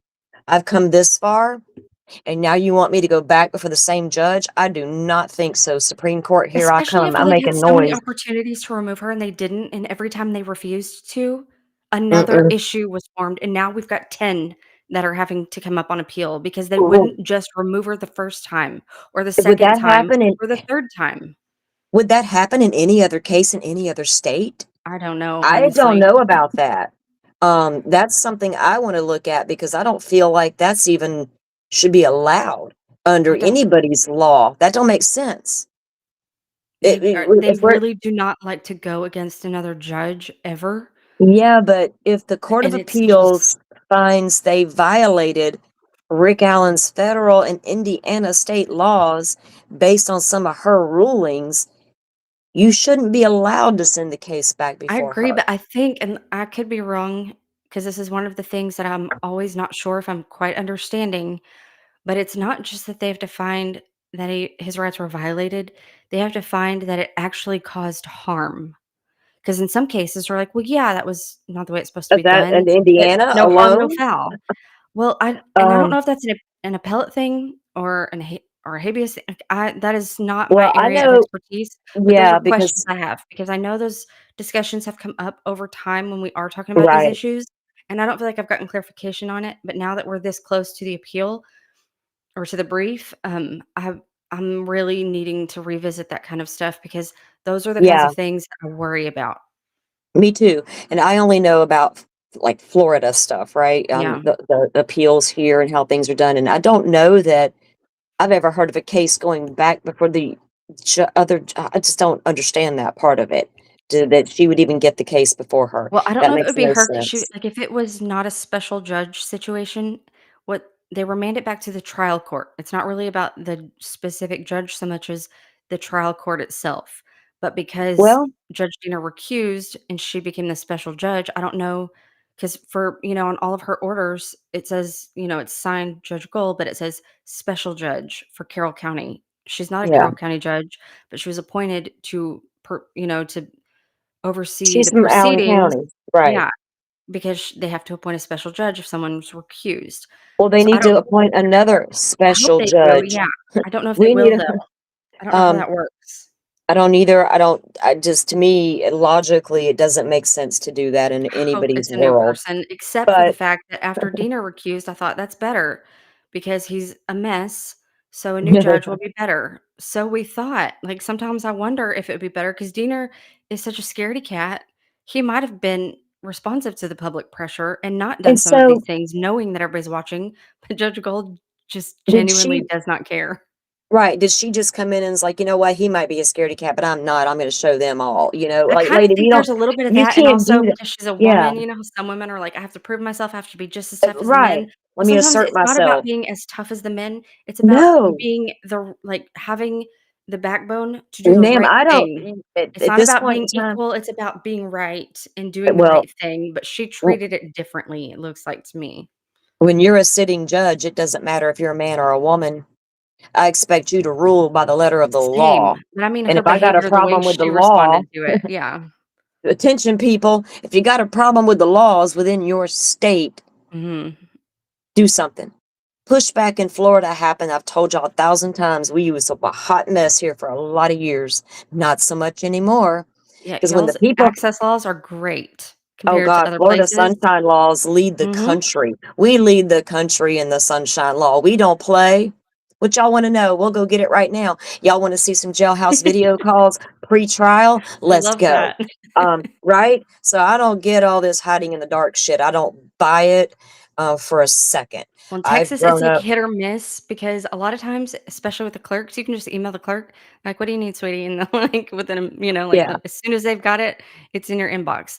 But there's times where if you have to go through like, once it's at the stage of court proceedings and you deal with clerks, it's a lot easier. But if you're dealing with an investigation and you're having to go through a police department, almost always you have to file an appeal. And the funny thing about it is that prior to I don't know how it's been a while since I've had to file an appeal, but the last time I did, Ken Paxton personally responds to it, and he actually he'll whatever he says, that's the law. That's what the people have to do. They have to honor whatever he orders. In Indiana, they have a public access counselor, and he only is Okay. able to issue an opinion. It's like this pithy opinion, but it's not enforceable. So even no matter what he says, the these officers don't care, but in Texas, So they have to honor whatever's said, but he's very good when it comes to constituents, like, he's like, "Yeah, get whatever you need," but it only seems to be because he has a personal disdain for the law and so law let me ask enforcement. you about that. You're talking about the Indiana Public Access Yeah. Counselor. He filed something, what, back in February of Mhm. 2023, and he cited local prosecutor and the presiding judge, Mhm. for He basically said they ISP violated the violated? law.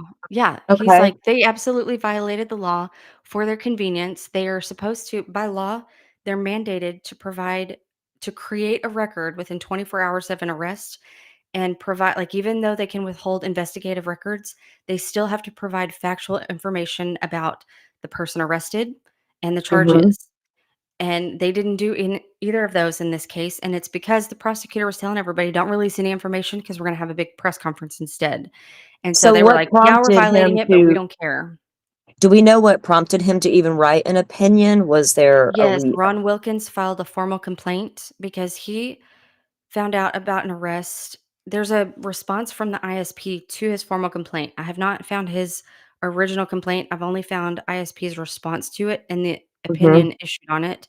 But he contacted Carroll County and asked for the arrest information, the arrest logs for Richard Allen. And in his formal complaint, he named him, but I don't know if he named him on the 28th when he first requested it, Mhm. because some people say that his name wasn't released until the presser, but there were some people who apparently didn't know his name. I don't that part is still confusing about the complaint, but aside from that issue, he basically said they denied it. They said they're not going to, and then they said the reason that I can't even challenge them on it is because I had a presser and I got the information anyway. Like, he was trying to follow up on his actual request and wanting because at this point, the PCA was still sealed. And so he's like, "Okay, I don't just want the arrest log now, I want the PCA."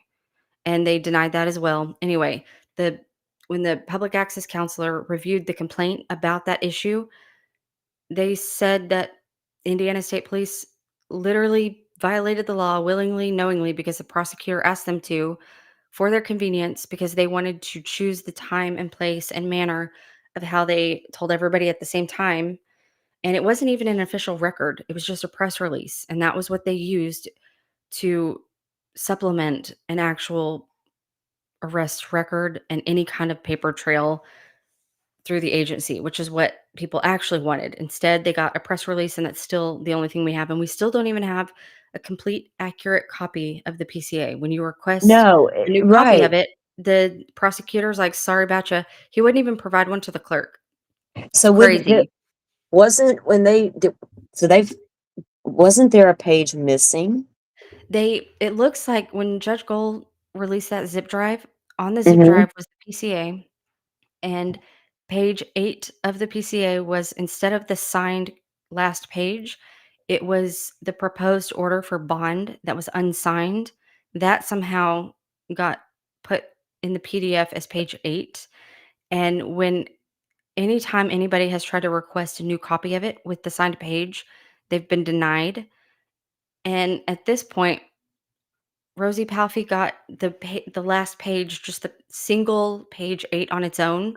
Yeah, I saw And we're like, that. "Okay, well, but where's the original one?" Because Right. we're like, "Did they sign that after people made an issue?" Because it wasn't actually signed when he was arrested or any of that. Like, did somebody skip a step and this was signed after the fact? Like, where's the original one that was signed and filed? Like, give us the original, complete, accurate, signed copy. Nobody will provide that, and it's weird at this point because everybody knows what's in it. There's no reason to hide the document itself. The fact that they're not doing it is really just petty at this point, unless there is actually a problem, and the problem is that they don't have one where we can go look at the file and see that it was filed on this date in full. I don't Yeah. understand what's going on there, and it bothers me, and I it's such an easy thing for them to fix, and the fact that they won't fix it is just strange. Even down to a trial testimony like with Weber and the whatever time you came home in your white Mhm. van situation, then the videos release and the time is like, "Wait, what's going on here?" You Yeah, know, the even reason going he was back. cleared initially is because that was his alibi, is because he wasn't there, and then at trial, Right. he's placing himself there. What That's weird. Yeah. It is weird, because there was so much, and we can't, his weapon was taken early on, and And it wasn't excluded. it wasn't excluded. Exactly. And then here he comes after all this time, he's on the stand now testifying about this. Then it goes back to also what kind of missteps were had with the um, therapist treating Dr. Lord, Waller, yeah. who was treating That's Rick a whole Allen. life on its own, though. That to me is should also be a huge problem even on appeal. I If it, really hope I so. would investigate it because There's I so don't many think problems there. it's not very ethical to be a part of Facebook groups talking openly about a case that you are privately working on. Seeing treating the suspect, Mhm. but you find it's okay to go out into the public realm and discuss it willy-nilly like you're one of the true crimers. Especially when she's It's also running weird. around saying that she got this very detailed, perfectly chronological, comprehensive confession from him, and she said he was lucid, he was not showing signs of psychosis, and then we get this picture released from a screenshot of a video taken just a couple of weeks after, and Mhm. he looks like he's been tortured. He just does. He looks like someone who's been through a very, very traumatic, life-threatening event, and you don't get they would have had to have been it looks like those injuries were there for around 2 weeks. And my other issue with this confession is the one that the warden submitted where Richard Allen supposedly asked for an interview. I'm ready to confess. If you go back and look at that document, it's not even just that his handwriting is clearly barely legible. It's the fact that it says, I'm ready to confess. Like, it's the I sentence is was out of order. Like, the way I yeah. can't remember the phrasing, but Me either. I would he have to tells pull he it wrote, back "I'm up and ready to look. It was very confess." odd. Yeah, "I'm ready to Um, confess," and then it looks like he went back in, and on the side of it wrote mhm. for like, he had they were like, "Okay, that's not good enough. What are you confessing to?" And he's like, "For killing Abby and Libby," and it's, like, written off to the side, and then it's Yeah. like, "That's not enough," and then there's, like, another little entry. Like, it's not written from start to finish in the order that he said it. He No. says one Well, statement, and then he goes in and amends it, and then he amends it again, and then signs his name. I'm gonna pull it up if while you vamp on about that because so let it's me, yeah. incredible. Because here's the thing about that confession. If I'm the prosecutor and I got the suspect and he's talking about I want to confess, I need a formal confession with your attorney present, like Brian Koberger did. It wasn't a full on confession. It was a yeah, I did it. I'll take your plea bargain with his attorney sitting right there beside him, appearing to be not under the influence of anything. But I got Rick Allen over here saying I did it, I did it, I did it like 65 damn times on informal pieces of paper with never an attorney present. Right, I found it, Imma read it. Throw The that shit first out of court. the way I'm gonna read it the way it's written first, and then I'm gonna tell you what I think actually happened, because it Okay. says, "I am ready to officially for confess killing Abby and Libby, Richard Allen. I hope I get the chance to tell the families I'm sorry." And the the last part about I hope I get to tell the families, that's, like, written off to the side on the right-hand side. I'll post it after this so people can look at it again. But if you look at it, the only way it reads in order is if it says, "I'm ready to confess, Richard Allen." That's the first little thing that is written all together. And then under that, it says, "Killing Libby and Abby," kinda off to the left. And then on the right side, it looks like he went back in to write officially for killing Libby and Abby, and then he comes back and says, "I hope I get the chance to tell the Mm-hmm. families I'm sorry." It's almost like the first time he slipped it under the door, it said, "I'm ready to confess, Richard Allen."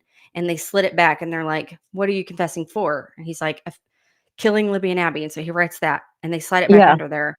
And they're like, "We need details." That's because they knew that's too generic. What about it? And he's like, Okay, officially for." And I hope I get to tell the families I'm sorry." It's almost like you can see this did not happen in one sitting where he wrote it and then slipped it under the door. He clearly Right. And wrote one then, thing, put it under, they slid it back and said, "I need more." And he slipped it, or I guess through the little hand slip that they tased him for yeah. not removing his hands quickly enough out of. But I do like when I go back to these confessions, I have a hard time taking anybody seriously, especially now that we have that image from the video. And when you look at this actual written confession, and then you go in on April 3rd, he's telling his dad, "Hey, dad," and it's almost like I don't want to say this to Kathy and mom, so I'm telling you, it's like man to man kind of conversation. He's like, Yeah. "Look, I don't know how much longer I'm going to be lucid, but if anybody tells you that I need something, no, I'm good. I've got my coffee, I've got my this, I've got that. I don't want anybody extorting you." Hang on. Sorry. I tried to sneak a sip of water. Yes, wrong pipe. Um, so he's telling his dad, "I don't want anybody," he's telling him, "I'm worried that somebody's gonna try to extort y'all." And then just 2 days later, we get this filing from the defense attorneys. "Hey, we have a problem." They're sounding the alarm about all of these things. He's not acting right. And then you get an affidavit from the Warren a day I keep saying Warden on the Warden. 6th, because after the defense attorneys file this emergency motion to modify, the next day, Nicholas McClellan is up at Westville getting this warden to sign an affidavit, and it says, "This inmate broke his own tablet." And that was within days of this conversation with his dad about how, "I'm afraid they're gonna try to extort y'all and tell y'all I need something." And then we get this letter from another inmate saying that the guards are taunting him, saying, "Your family's calling, your family's calling." And then we get the warden testifying at the safekeeping hearing saying he didn't have a tablet from the 3rd, which is the day he called his dad, telling him, "Hey," and in that conversation, he also says, "If I go no contact, do not worry about me. It's because I don't want anybody bothering y'all, and I'm telling you this before I'm no longer lucid because I don't know how much longer I'll be lucid." Like, he takes that opportunity to tell his dad real quick, and it's, like, in the middle of I guess it's not the middle of the night, it was, like, at 5 a.m., but he calls them at this time where nobody there's very few other people around. It's the first time he reaches out to his dad, and it just when you look at it in the context of knowing what happened to his tablet, he supposedly broke it, and then they replaced it for free because they're Westville charity facility. Have you ever heard of a private prison replacing something for free? Because normally, the party Westville gonna responsible replace for the Rick damage Allen's. No. yeah, gave him a new tablet. The warden said that it took him a while to get him a new one, and they were acting like they did him such a service, and they were just being so extra nice to him. Prisons are not extra nice to anybody. If you break Not something, anybody. It takes a hot minute to get anything done in there. The red tape, the paperwork that has to go in. well, This is a whole thing. that in They can itself come to me again with is that a red bullshit. flag. Yeah, they I they can. That might work with the general public that's watching the local news at night and catches a glimpse of the case on the local news for right. maybe a couple minutes and they're gone. But the rest of us, I can't. I don't even. A lot of times when these cops come out and say or do things, a lot of times I'm just like, "Ugh, just Yeah, and they were standard also trying to say, protocol," "Oh, you his know? shirt was dirty," because normally they have to change before their appointments with their attorneys, but he didn't wanna change his shirt. Okay, well, nothing in prison is voluntary. If they tell you, you have to go meet with your attorneys, and the thing that's craziest about this to me too is in 2023, the warden is telling us he refused to go change his clothes as if he gets a say in where he goes and when he doesn't. Well, He in also Florida, said that he Stephon used his Stearns commissary to buy new yeah, shirts for his attorney's visits, so it makes no sense that he would spend his commissary money to have these clean shirts specifically for attorney's visits and then say, "No, I and actually don't then wanna change."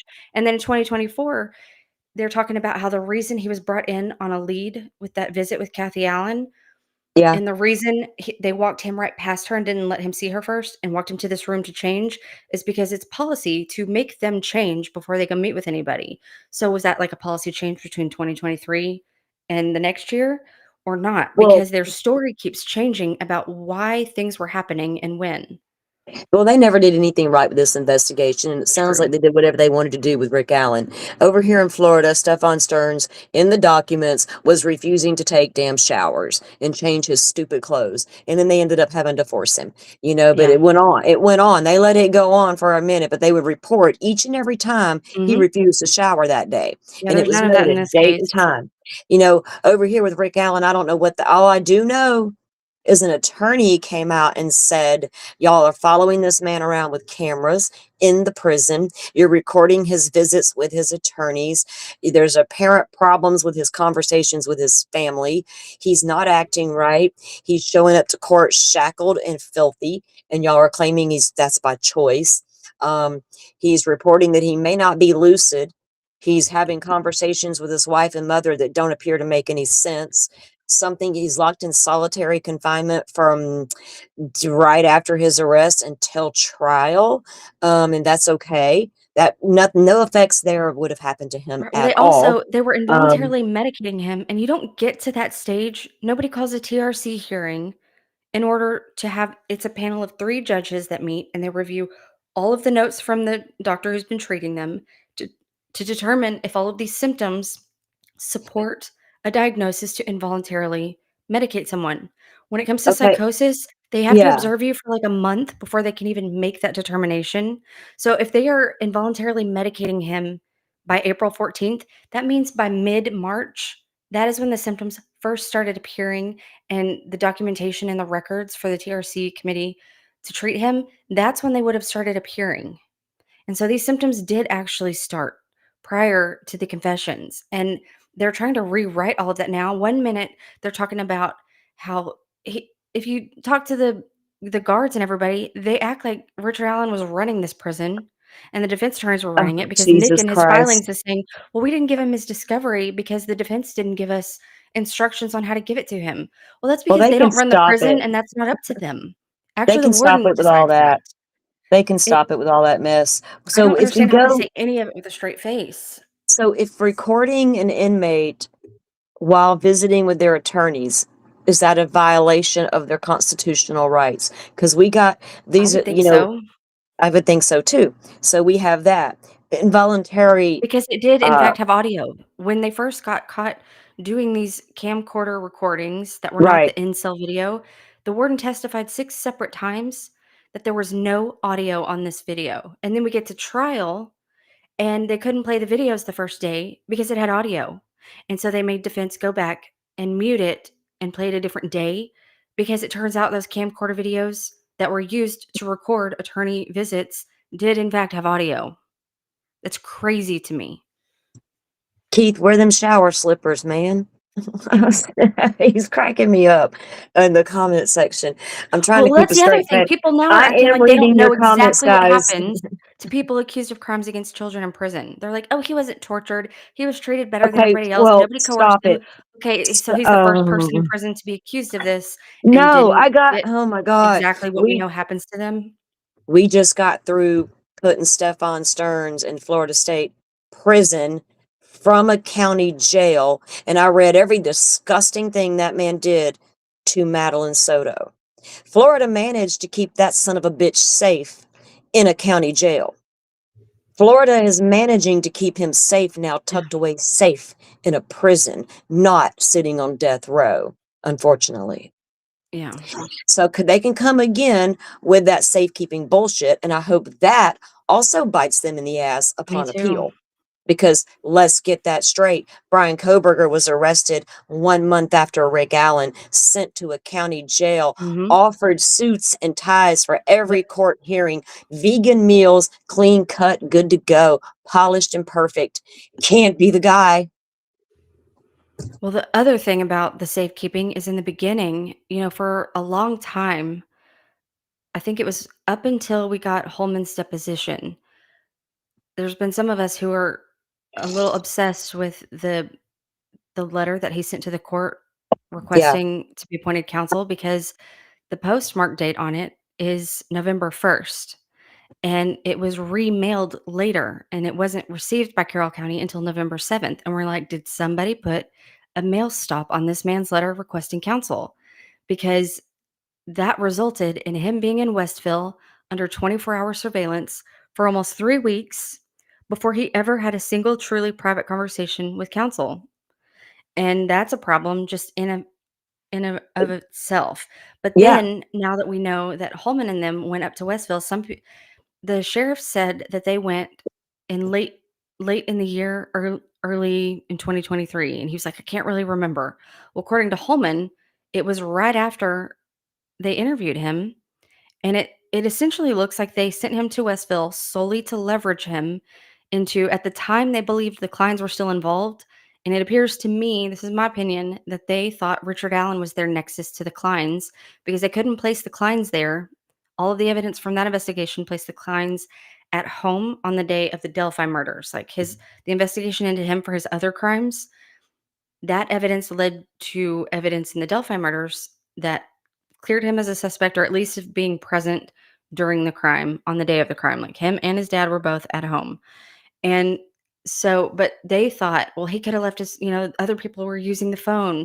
So they still, like, even though they had all this evidence saying, okay, he's a bad guy, guilty of all of these crimes, but maybe not this one, instead of just being impartial, they're like, "No, no, no." Kinda like he told Richard Allen, "You're guilty of something, I'm gonna prove it." What he thought he was guilty of was having a relationship with the client somehow. They thought just because his mom lived in Peru and just because they worked at this big factory years ago, that they actually were just really good friends, and there's no record of it for nefarious reasons. So you Even though, think that like, they they may have just didn't sent, know each other, but they sent him to Westville hoping to leverage him into snitching on the Kleins, you but it think looks so? now I do. That is what I think because the only reason I can have ever been able to It's, come up but with it's, prior to that for why I, they even pulled his tip out of the blue is because he told law enforcement that he was returning from Peru, visiting his mom after surgery before he went to the trail. And they're like, what are the odds that someone who worked with Tony Klein and who just returned back from Peru all of a okay, sudden shows up at well, the trails? And that is where their head was at the time. yeah. And so they were hoping if they sent him to Westville, they could leverage him. But the most sinister thing about that whole situation to me is this letter. They knew he didn't have counsel yet. He was going to find his own counsel. They put a mail stop on his letter requesting counsel until they went to go visit him. And then after they visited him and that didn't go the way they were hoping, then they remailed it. And they're like, okay, now he can have counsel. Because in his deposition, Holman says, we wanted to go visit him again before he got representation because they thought it would be Well, easier to get a statement out of him. When I go to why he was sent to Westville, my first thought when I found out what kind of guards we have there and what kind of alternate suspects we have, Mhm. I it had nothing to do with Klein in my mind till you just said that. But here's my problem with Keegan Klein and that whole investigation. He was communicating in K Catfish Libby German. She was Mhm. communicating with this account to appeared to be some young hot guy was really the creepy guy in the basement. Well, she communicated with him up to that morning, apparently. Supposedly, I've the tr Did we the see path that evidence? you're We about to well, head down is where I've been up until recently when Sleuthy said something to the effect of she has a good reason to believe very strongly that Libby actually knew that Anthony Shots was a catfish account. She was apparently aware of that. I don't know how she either knows that or why she thinks that, but I have been trying to reevaluate what I did think about all this because it has always bothered me that there are no charges for him trying to solicit Libby. He's got this long rap sheet, but there's no charge. Like, if he was trying to solicit her, why is he not charged with that? They charged him with all the other victims. well, I got to figure Why out not add how Libby to it? Why? after all these years and looking at all the things, how do I connect Keegan Klein with Odinism and what happened in the damn woods? I've got to separate them or join them together I separate them. I think they because are two entirely separate well, things. they I are. think You're he was sent right, there initially to leverage him into snitching because at that point, they thought and he they was just happen involved, to and have then once Odinist they guards. realized he wasn't Uh, I know that one of them was not assigned until April 2023 to oh, the okay. restricted The housing unit. Mr. I do know that. I honestly think that after they got his devices, because Cecil did the extraction on his So devices, and then Vito wrote a report in December.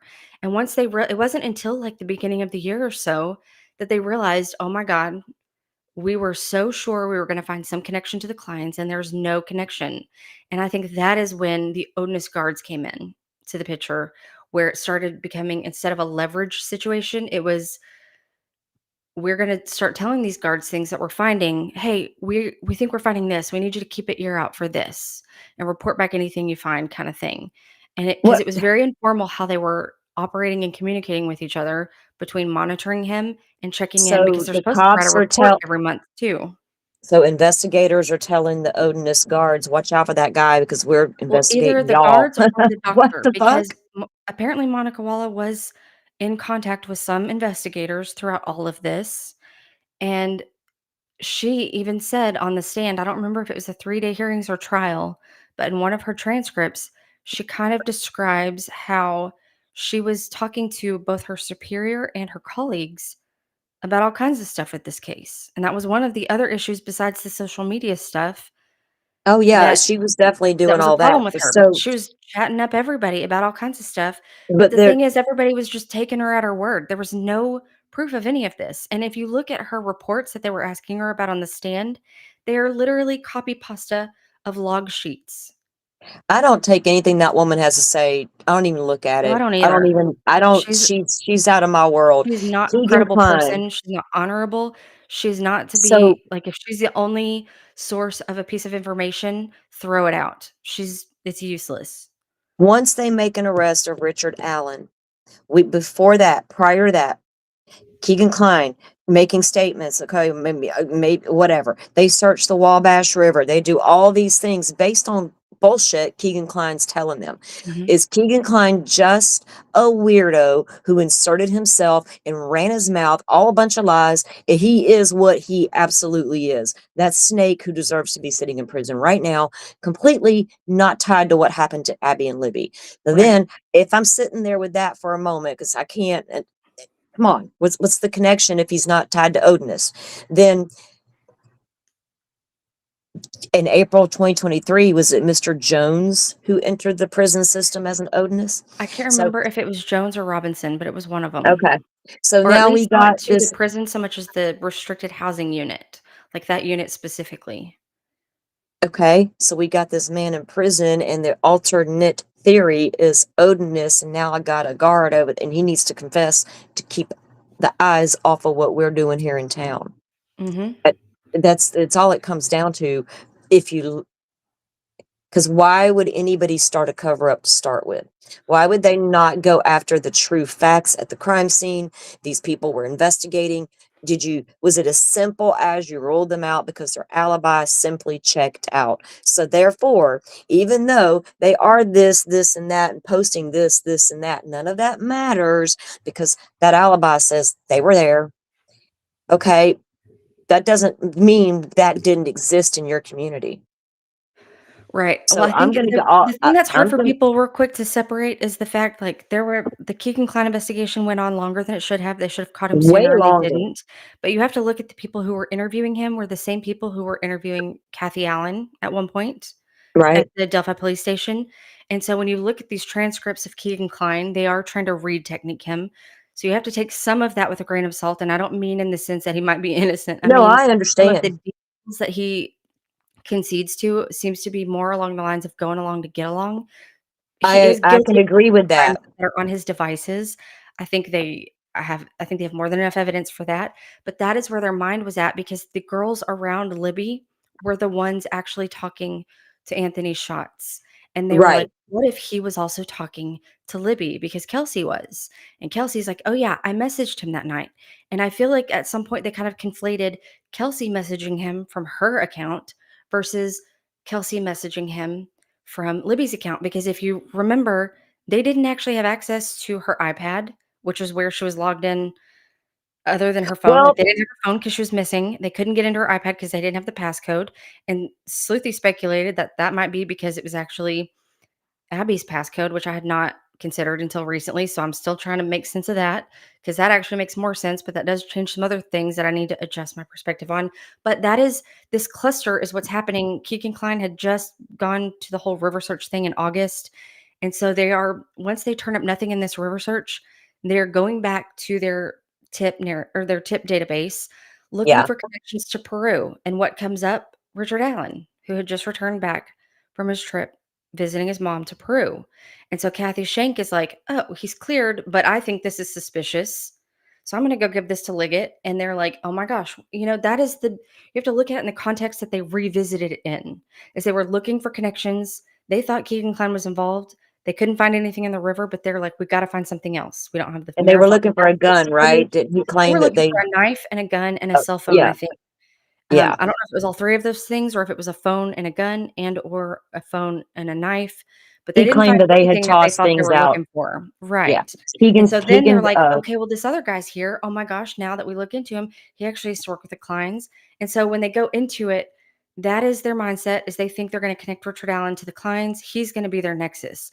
But the Odinist thing doesn't become a thing until they realize there's no connection here. Oh my gosh, we've crossed way too many lines to fess up to it. And so that then they doesn't make start just trying to sense. pressure him to That, confess to anything. well, giving the timeline of developing suspects, something about that crime scene in the early investigation, and maybe it was tied back to one of the girls was dating, turn their eyes towards these alternate suspects. And then they Right. find out about the Keegan Klein. They're looking at that as well. So two things are happening at once. But when they cannot connect Klein, they know that other shit's still sitting here and we can't ignore it. But we're going to try real hard for 5 years. Well, they just had to double down on Richard Allen because they already had him. It was one of those like, well, we've got him and we're keeping him because we're not fessing up to the stuff that we've just done, thinking that he was going to be our nexus. He wasn't. So now we've just got to find everything we can on him. And because they had already dismissed the Odinist thing early on, kind of like they dismissed Keegan Klein early on. And Mm-hmm. you have to also remember that not all of them had the same theory. There were some people in Unified Command who thought Ron Logan did it. Some people thought the Odinist guys did it. Some people didn't know who did it. And then once Rick Allen was arrested, they're like, "Oh yeah, he's probably the guy. Okay, we think he's connected to Klein. Oh, he's not. Okay, then I guess he did it alone." And they just like went with that without giving any thought to I how it even came to be for them to even be considering him was only Right. because they thought he was connected to the Kleins. And instead of realizing he's not connected to the Kleins or the victims or the crime, they had already just gone to so many lengths and not just arrested the wrong guy, but had a whole press conference saying we have a strong case against him and putting him in a prison, which Timothy McVeigh is the only other person I know of that was held in a maximum security prison pretrial. Yeah, He's the only other pretrial. person I know of. Me And too. he got commissary privileges, He sure recreation did. of his choosing every day. And Yep. so this is just so they did so many other things that were just outside of their authority and their discretion, and it was allowed to happen. And they Well, couldn't I feel like they just were not ever going to fess up to it, so they just had to double down on him. And because some of these onus suspects had ties to other and then you find out some of the other cops on the investigation were onus the whole time. Now that they are realizing a lot of the people involved in the investigation were onus and we dismissed it and we have no evidence against this guy, so now that the attorneys are bringing it in, we have to really be dismissive of that whole theory entirely, and it just became a yeah. game of so much of not covering up what actually happened, so much as covering up their literal incompetence and just tunnel vision, and so it's some people think So it's am like, I "Oh, it was a also choice okay. here." It was like one thing led to another kind of situation. I'm not going to be able to sit here and believe that not one investigator in that town, or let's just stick to the investigators in that town, wasn't highly aware of what these type of gangs running amok in their town They had are. to have been because they called in They experts to see if that they was what was know. going on. So That was speaking of how the whole thing got experts, started. I can't wait to read the appellate's brief of the whole thing about this alternative explanations of the scene. I'm going to keep going back to that because I want to know what kind of experts the appeal Yeah, attorneys can bring in to examine what crime scene photos were taken, yeah. um, how that whole investigation could have been performed better, could Oh, have yeah. been they can point out the mistakes and mishaps of the crime scene, also show indications of why they believe something else occurred in those woods. When a Right. hand touches a tree, when I heard that statement, Yeah. hand touching tree, I know there was a lot of talk out there. I went within because I know that's returning to source. Yeah, I have a video of an actual ritual being done in I don't know if it's Norway or whatever, but it's crazy because at the very end of this video, it's like got drum beats in the back and it's very um Well, I don't tribal. want And then he people puts his to hand I'm not trying to conflate. I just mean no, no, no, that no, no, like no, no. the No, I don't want hand people to thing. get yeah, Like people I have will a good visual of what you're talking about, why yeah, your because spidey senses sometimes probably went off. people will confuse what was happening over here at this ritual, right? Right. Get like with paganism type things. Right. Pagans aren't doing what was done in those woods. I can Oh, promise you no that, legitimate right? whoever was responsible for So this, it is not what no they matter walk what on the they were dark cosplaying side. as, I don't think any of Yeah. us are under the impression that this is what actual pagans do or any kind of thing like that. Like, No, we're no, no, no. like Yeah. yeah, But for anybody what they listening though, did like, do, there yes, we do make the yeah. distinction here. But what they did do with this brand of what was going on out there, if you look at the philosophy behind all of that and spirituality and the Mhm. paganism and all the things, returning to source is a huge thing. The Yeah. drumming, y'all should see my drum. Drumming is a it doesn't mean you're summoning the devil, okay? But you can choose to walk in the light and you can choose to walk in the dark. Whoever was in those woods that day absolutely chose the dark, right? And we're Mhm. doing some so my first thought was returning to source, and special things appeared to be done to one over the other, Yeah. right?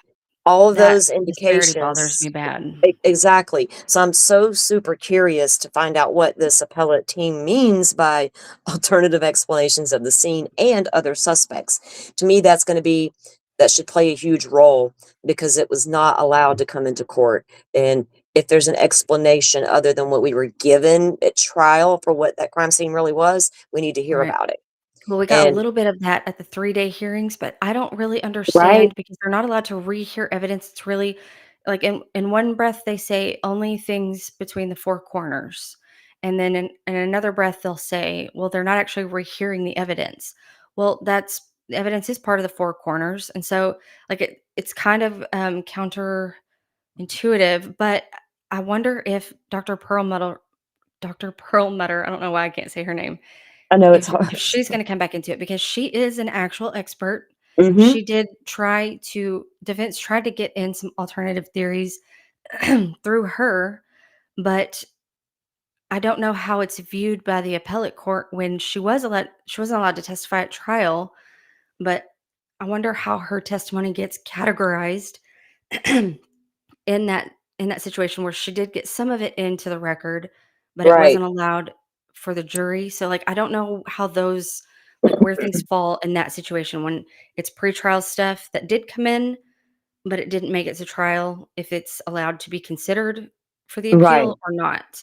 But I wonder Yeah. because she did get into some of what you're kind of talking about, the distinctions and Mhm. why, it's indicative of people who like a bastardized version of something. It is something that in their minds, to them personally, that and they would be drawing kinda like the Lori Vallow thing. Obviously, they weren't like, there's obviously problems with the even the regular church with LDS, Right, but, right, right. like, when you get into these offshoots, it's kind of like, in my opinion, that case was just Lori and Chad trying to find ways to justify familicide. Like, they just wanted to get rid of people they didn't want in their lives anymore, and they were just making shit up as they go, but they drew like, all of the things that they used Oh, to justify it with their they little cult, yeah. it stems from the church they came from, and so in the case of Well, Delphi with these people, they weren't part of LDS or a Christian church, they were into the Nordic stuff, and so, like, they would just exactly. appropriate it to Yeah. justify what they were doing, and Perlmutter was trying to make these distinctions,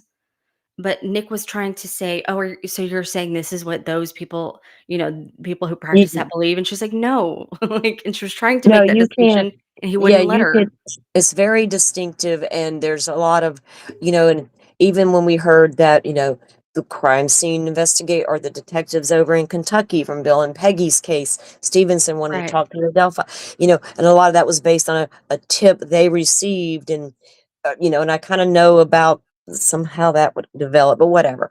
But, they were like I know, something yeah, I know. there was something specific they were looking for or wanted to look at Mhm. from the Delphi crime scene that they thought may have tied to their crime scene. Don't know what that was. Nothing. Delphi's I don't like, either. "Nah, I know we're they released a statement after that saying well, there was no connection, but my mm, problem with that is how do they know? Because a I lot of these I don't people who had reached out to Unified Command over time to see if there were similarities, it was more of a, okay, Unified Command said, you show us what you have and we'll let you know if there's a similarity. And they were the ones, because even in Evansdale was told there's no oh, connection. yeah. And that's because Unified Command made that determination, not I because don't those think that investigators looked at it.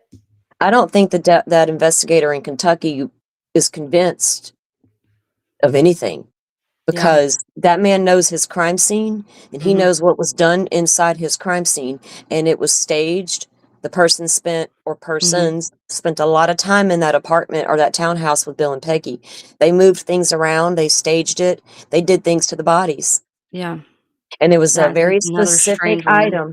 I have a whole video on it where the Kentucky investigator says it was a very specific Mhm. item they were That sounds the interested way, in. like, Robert Ives described this one. And He's like, "There's exactly. evidence, but it's not what you'd expect." It's very like, the way he described it was, "This is a unique situation. This is not typical. This is Robert's not." interview, Yeah. we are gonna have to go over that one day because, Yeah. people he is the former prosecutor, right? Have I got that Yes. right? It's been so long, before McClellan was, Mhm. on the case for us here, but he gave a very in-depth interview, and it was very telling, wasn't it? Mhm.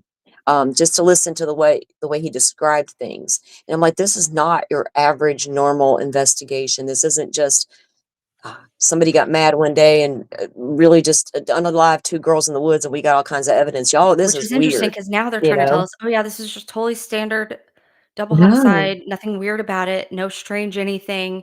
He just totally snapped, totally normal guy from in town hiding in plain sight because everything's normal, and he just did a bad thing, and there's nothing weird about any of this, nothing ritualistic, nothing hiding in suspicious, plain nothing sight. strange, Yeah, totally standard double homicide, and just if in broad daylight in the middle of the day for no reason." It's incredible because that is and not that's obviously another what they thing. believed in the beginning.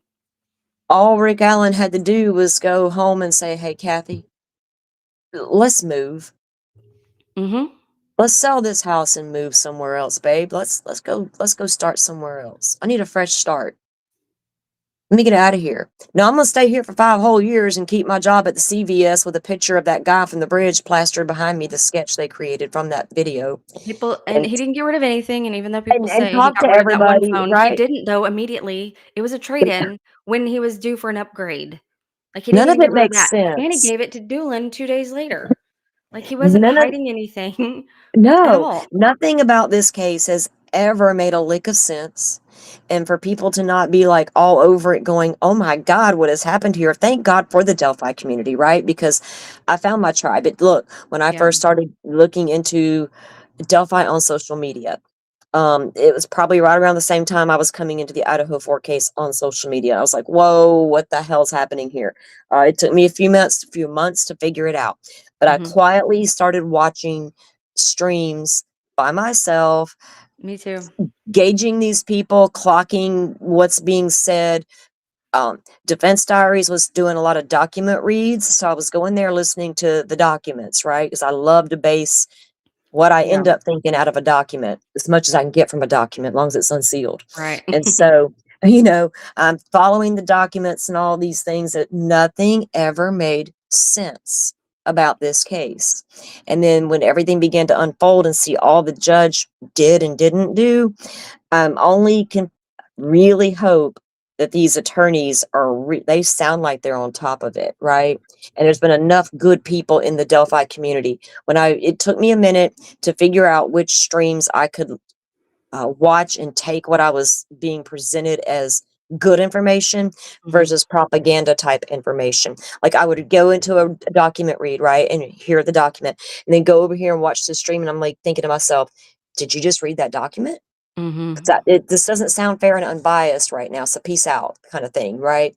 Yeah. And so it can take a while to navigate a case like this, That's kinda how it especially if happened for you're me. I started out as a murder sheet listener, and, oh like, I used to wow. listen to Sleuth and Fig, and when I started out following this case, I didn't really like, I heard about it way after the fact, and so every so often I would Google it and Yeah. just to see if there was an arrest made in that case, because after I heard about the case, like, I just always wondered, and then they finally made an arrest, and I started paying attention more, and then they unsealed the PCA, and I'm like, "Hmm," because I assumed they had the right guy, but I'm like, "This doesn't make sense," and it was a long process for me because it never occurred to me that these officers would be just lying, scheming weirdos who are just incredibly uncurious, unthinking, but I did start out watching all the other ones, and it took me a while to even warm up to the criminalities and the other people, which is so funny. I know that's probably hard for some No, people I get now it. to see, Yes. but I did start out, but, I was trying to just get information anywhere, but I really started real that was because 'cause I'm not a true crime person. I can't tell you about all the other cases. For me, when I start One following a thing I case, it's learned about, like, the about actual issues and, like, the yeah, criminal justice side of it, but when I would ask questions, they were just very hostile to it, and I'm not used to that. It was just very yeah, strange to me, and I'm like, "Okay, well, if I can't even ask questions because I thought they had information." I'm like, they're the people to get answers from, even if I don't like the answer, like, but it got to a point where, like, you couldn't even ask questions, and so oh, I I've started I've been finding my way there. to the criminalities in other places because 'cause I'm like, Right, "Well, they at least take questions," and so but it was a exactly. process for me over time because for me, I'm like, "This is not adding up, there's a problem here, I don't know what it is," but even pretty late last year, I was still leaving space for the fact that, okay, maybe he did it and they just really screwed up the investigation, and maybe Right. that's the whole problem. But Been there after myself. trial, I'm like, "Nope, I have no room left," because I Yeah, just like, I did just for the sake of making sure that I don't have tunnel vision, I left right, space for it. I'm like, "I don't think he did it, but if they tell me that he was there and they can show me something actually placing him there right. on the bridge at the time they say he was there, because he says he wasn't and nobody else saw him. So, until they show me something, like, I'll leave space for it because if they show me something, I'm gonna go with whatever the evidence says, but That they had exactly, and nothing. And now I'm like, that's where I've always sat with it. these dudes, but yeah, and it's just it's difficult for some people to realize that in this case it is very polarized, but it's not a like for the state people it seems to be like an actual team, my side versus your side. where it's just Yeah, personal for it's them. For us, it's should like, I never just be want some about answers. that. I don't care which side I get Yeah. them from. I don't have a preference on what those answers are even. I don't care what the truth. If this man that they arrested is the person who did it, then great, because that's who they have.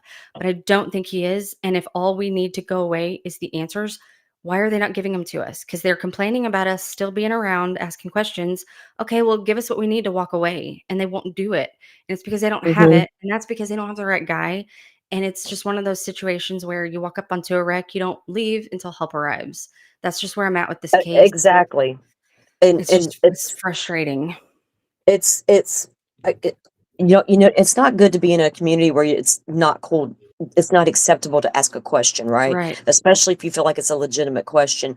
One Yeah. thing I will say is I'm not gonna name names, but there was several, streams where I just stopped watching because Yeah. it appeared to me, and I wasn't taking in any information from what tweets or anything that was being said, it was my own personal observations. Because I do this, I study society in my brain, I cannot help it, I'm a people watcher, I pay Yeah. attention to what people are doing and consuming and how they're doing it, and I'm watching all this Koberger shit unfold, and I was watching this one channel and I felt like, "Man, are you" like, it sounded like prosecution was coming out heavy in this stream, right? And that's Mhm. all and I'm like, "Wait a minute, but what about this that I know I just read," or whatever. So I stopped watching. But Yeah, when people get to criminality. a point where they won't even, like, acknowledge when Right, investigators make a mistake, or they try to, like, be dismissive of it or act like it doesn't affect anything, I have a hard time. I'm like, "Okay, we're not gonna be compatible because I need to be able to ask hard questions." Even if I right, believe they got the right guy, I still need accountability. I still need integrity, like, I need all of these things, and if I can't, like, if your case is so fragile, it's gonna make me question the case because you can't hurt the truth, and so if you're acting like asking real, just right. good faith This questions is gonna isn't hurt some s something, then we have a problem. yeah, it shouldn't it's not some sick free the bad guy thing, and I think those kinda comments are childish and immature, and they don't even That drives me deserve a seat at the crazy. table, I'm like, if you right? actually think that, then you are not a serious person because Yeah, nobody is out exactly. here like, "Yay, violent criminals." That's not a thing. I mean, I know what is it? Don't know the word, but some people say like, "Oh, no, actually killers have fan clubs." Do we look like we're doing a fan club? No, like, we're Exactly. constantly dunking on these investigators, trying to pressure them for answers, and if they think that what we're doing is the same as, like, the fan clubs of the Night Stalker or whatever, I can't help people like that. If that is No, the yeah, conclusion they yeah. arrive at, okay, good, have a good day. Look, I I can't sit help on you. very yeah, I each case to me is very different. Yeah, They deserve evaluation on their own independent merit. I will never be this person absolutely. that comes out of the gate saying, "They got the wrong guy." Never.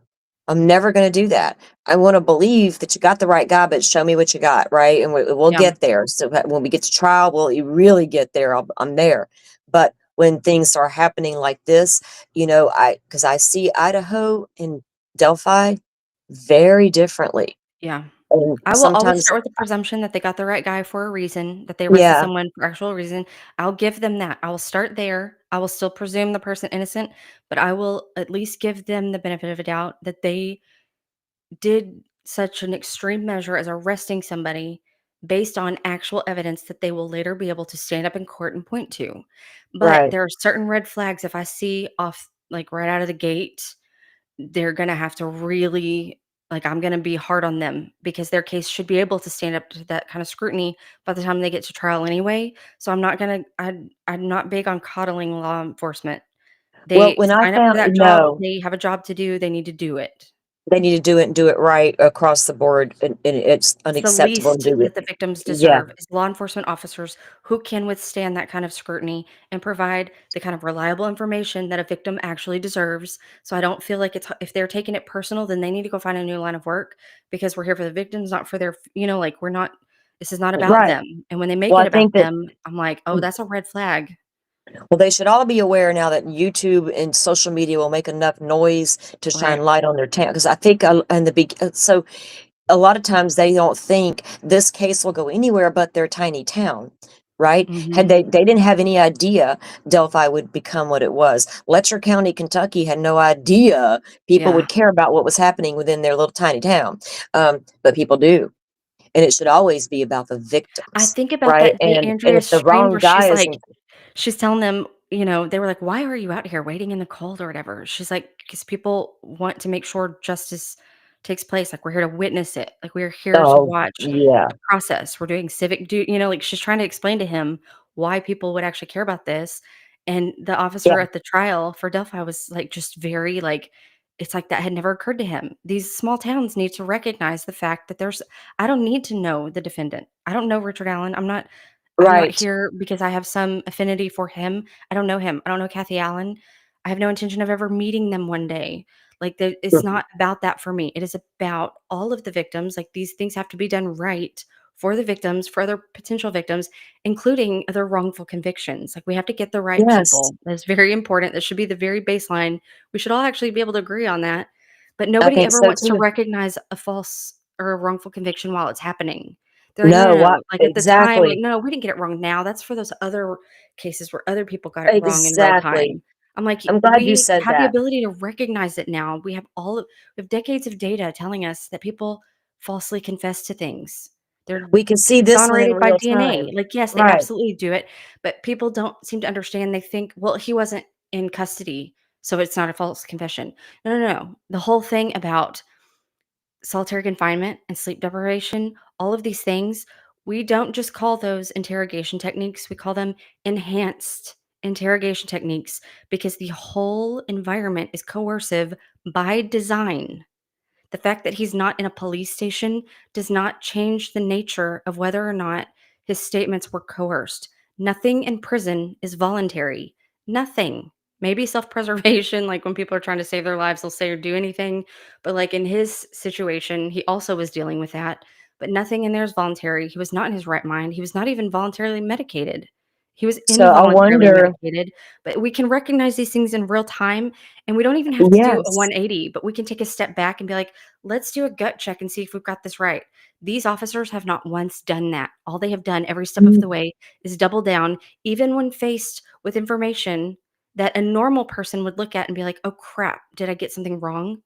Let me go back Well, and what, reevaluate and see what I got wrong. They're not right, doing that and here at all. think about how long it's taken other wrongful convictions to be overturned. How long has it Exactly. taken false confessions to get thrown out in the cases that, like you said, are happened years ago, right?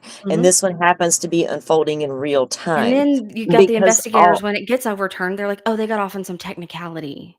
well, Okay, well, I they could have got off on wonder, their innocence had you been honorable, but you weren't. So maybe some of them do get off on technicalities, but a lot of times the actual technicality is that they were innocent.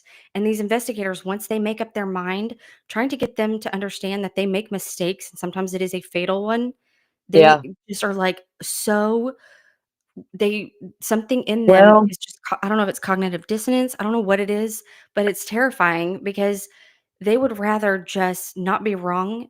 Like, they would let a potential perpetrator out there continue to reoffend just to avoid a self-reflection moment of, "Maybe I got it wrong." That bothers oh yeah, me so it much, bothers like, me in the too. bones, it bothers me.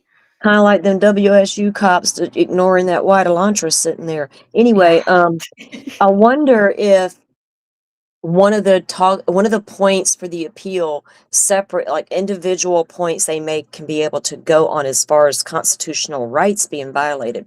The time he spent in solitaire alone I was would a think so. violation of Indiana law.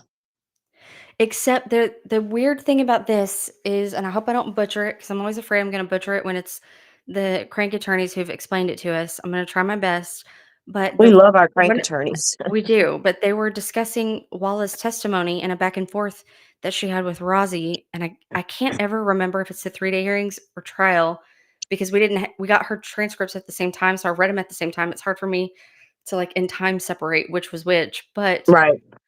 she basically tells Rozzy, "No, like, I did not order like, I would not have recommended him stay in solitary past 30 days, and the only reason he was put in 30 days is because it was ordered by the judge. The judge is the one like, the safekeeping order that Gull enforced took precedence over his rights and his actual mental health and his actual safekeeping, like, it which is weird because the safekeeper order was supposed to keep him safe, but all the things it was doing was making him not safe and not protected. It was a total Exactly. violation, but they're saying because they had to keep him safe, they had to harm him.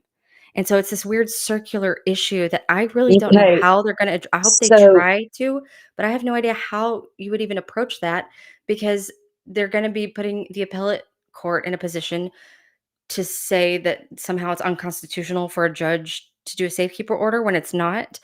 But, like, I think what the fight is gonna be over is well, at what point do you stop the harm? I don't know if the safekeeping order will be a contingent point on its standalone. It's what happened once that order was, Right. ordered Like, I know and what he you're was saying, but sent on to the prison. appellate level, I don't know Yeah. how they approach it. Like, I don't know Yeah. because there's That's some why. cases where in the appellate Yeah. process, it's hard to explain and accept, but, like, the brief is not about justice, it's about errors. It's Right. was an error done, not whether justice was served, and so that's Exactly. why I always get confused and a bit lost in the distinctions because even though I find one issue to be important just on its own, on the in the appellate process, it might be completely irrelevant. And so I those are the things that because I've never followed a case from trial to appellate. Like I've always either caught up after a case has happened or Right. it's at a certain stage.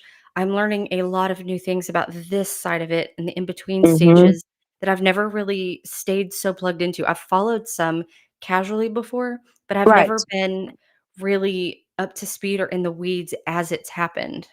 Right. Me neither. And that's why this is super interesting to me, and especially to be able to read their documents as they come down and to be able to follow it through the process I'm versus glad it's coming new for a into it lot of us later. because I think it's also Right. good to normalize people changing their perspective when presented with new information and learning new things. Like, I Yes. think this is important. Okay, but it's not to the like, I think it would be good because all of us are of the like, the way we are is, like, we really don't care. We have no preference on what the truth is. We just want real answers, Me and either. then we I just have want no due dog in this process. hunt. And I so, don't like, know if we Rick have to take a Allen step either. back, we do it Yeah. immediately, and we, like, make an announcement because we're like, we wanna make sure everybody else is caught up too on the latest update, and it's not for us, it's not hard to do because 'cause we're not like, "We were wrong." It's like, I don't mean if it was wrong, like we say, sorry, no, and then we update it, but we spread the update as far and wide as possible to make sure everybody knows we need to make this correction.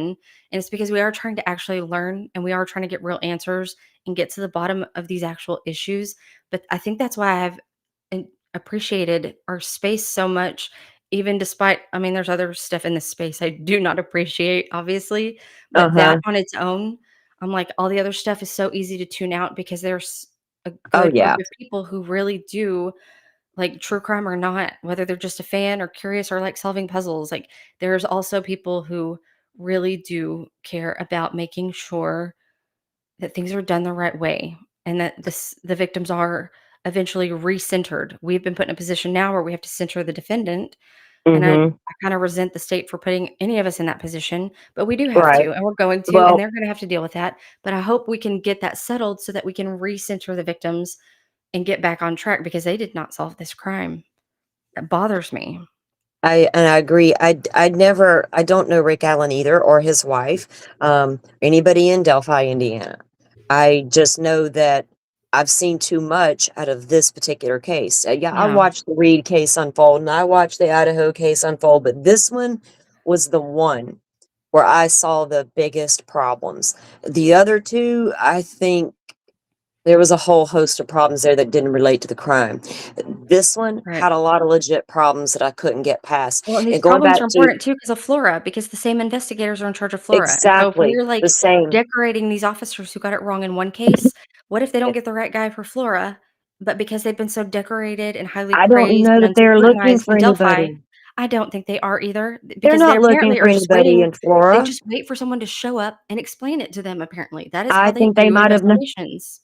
they It's might have known crazy. all I think they may already know, they just They have aren't gonna plenty do of anything evidence about at it. the crime scene in Florida, I keep doing that, Florida, Flora, Flora. Yeah, to they're not solve a gonna crime. That's how you're supposed to I solve a crime is with the evidence, and instead of doing that, they're waiting on someone to show up and explain it to them, and I don't it's somebody on just the inside? crazy to me. I I don't know guess what they're so. waiting on. Like, that's what they did in Delphi. They had crime scene evidence they could have been following up on, they had DNA. They didn't do any of Okay, that. well, They you have waited to go until back somebody to showed up and wondering explained it to them. then I have to go back to wondering why Is Delphi, Indiana, not concerned about investigating these Exactly. two particular crimes? So now I'm going to go back to the high priestess who was in charge. Is that what you got going on here? Because my mind can go 1,000 places with this. It's hard not to, but I do know when the Frank's memo first came out, there was a stream with, Guidance and Nils the Iron Wolf. I love that stream because he practices the old ways, is the way he put it. He has 2,000 years of oral history in his family. His story is very interesting, which is the most interesting thing about it to me, too, though, is that his brother is Christian because he explains that, they're raised to learn about Mhm. everything, and everything is a free will choice, but it's an informed one. So they learn about everything and they decide whether or not they want to continue practicing the old ways or go a new way. And they're very pluralistic in their family, and so it's not a problem if one goes one way versus the other way. But he was kind of trying to, at the time, we only had, like, sketches and recreations that people had made of the crime scene, but he was getting into all of the different aspects that he was seeing just his, like from his frame of reference as someone who practices the old ways, and he even got into some of the nuances about how the the thing he was trying to make sense of with the runes and the magic and the ritual side of it is that he said that women typically, at least in Nordic practice, are the ones who practice the magic, not men. And he kind of explained the history of why it's more women practitioners than men.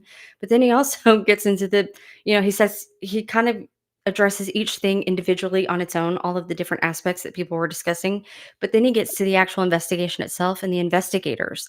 And he's like, I would be very curious to know how many of these people are Odinists, because he had also gone into the distinction between there are people who practice the old ways and Asatru, and then there are, like, Odinist gang shit people who, like, just kind of, Right. do they engage in some of the practices, but it's more aesthetic than it is an actual true believer situation, because a lot of them don't find the old ways or, Asatru until they go to prison. And then some of them, when they come out of prison, they don't continue that. It's just something they did in prison.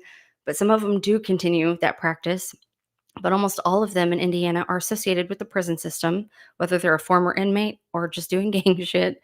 But it surprised me because you've got the Troth kind of people coming out who are just straight up freaking out the entire time.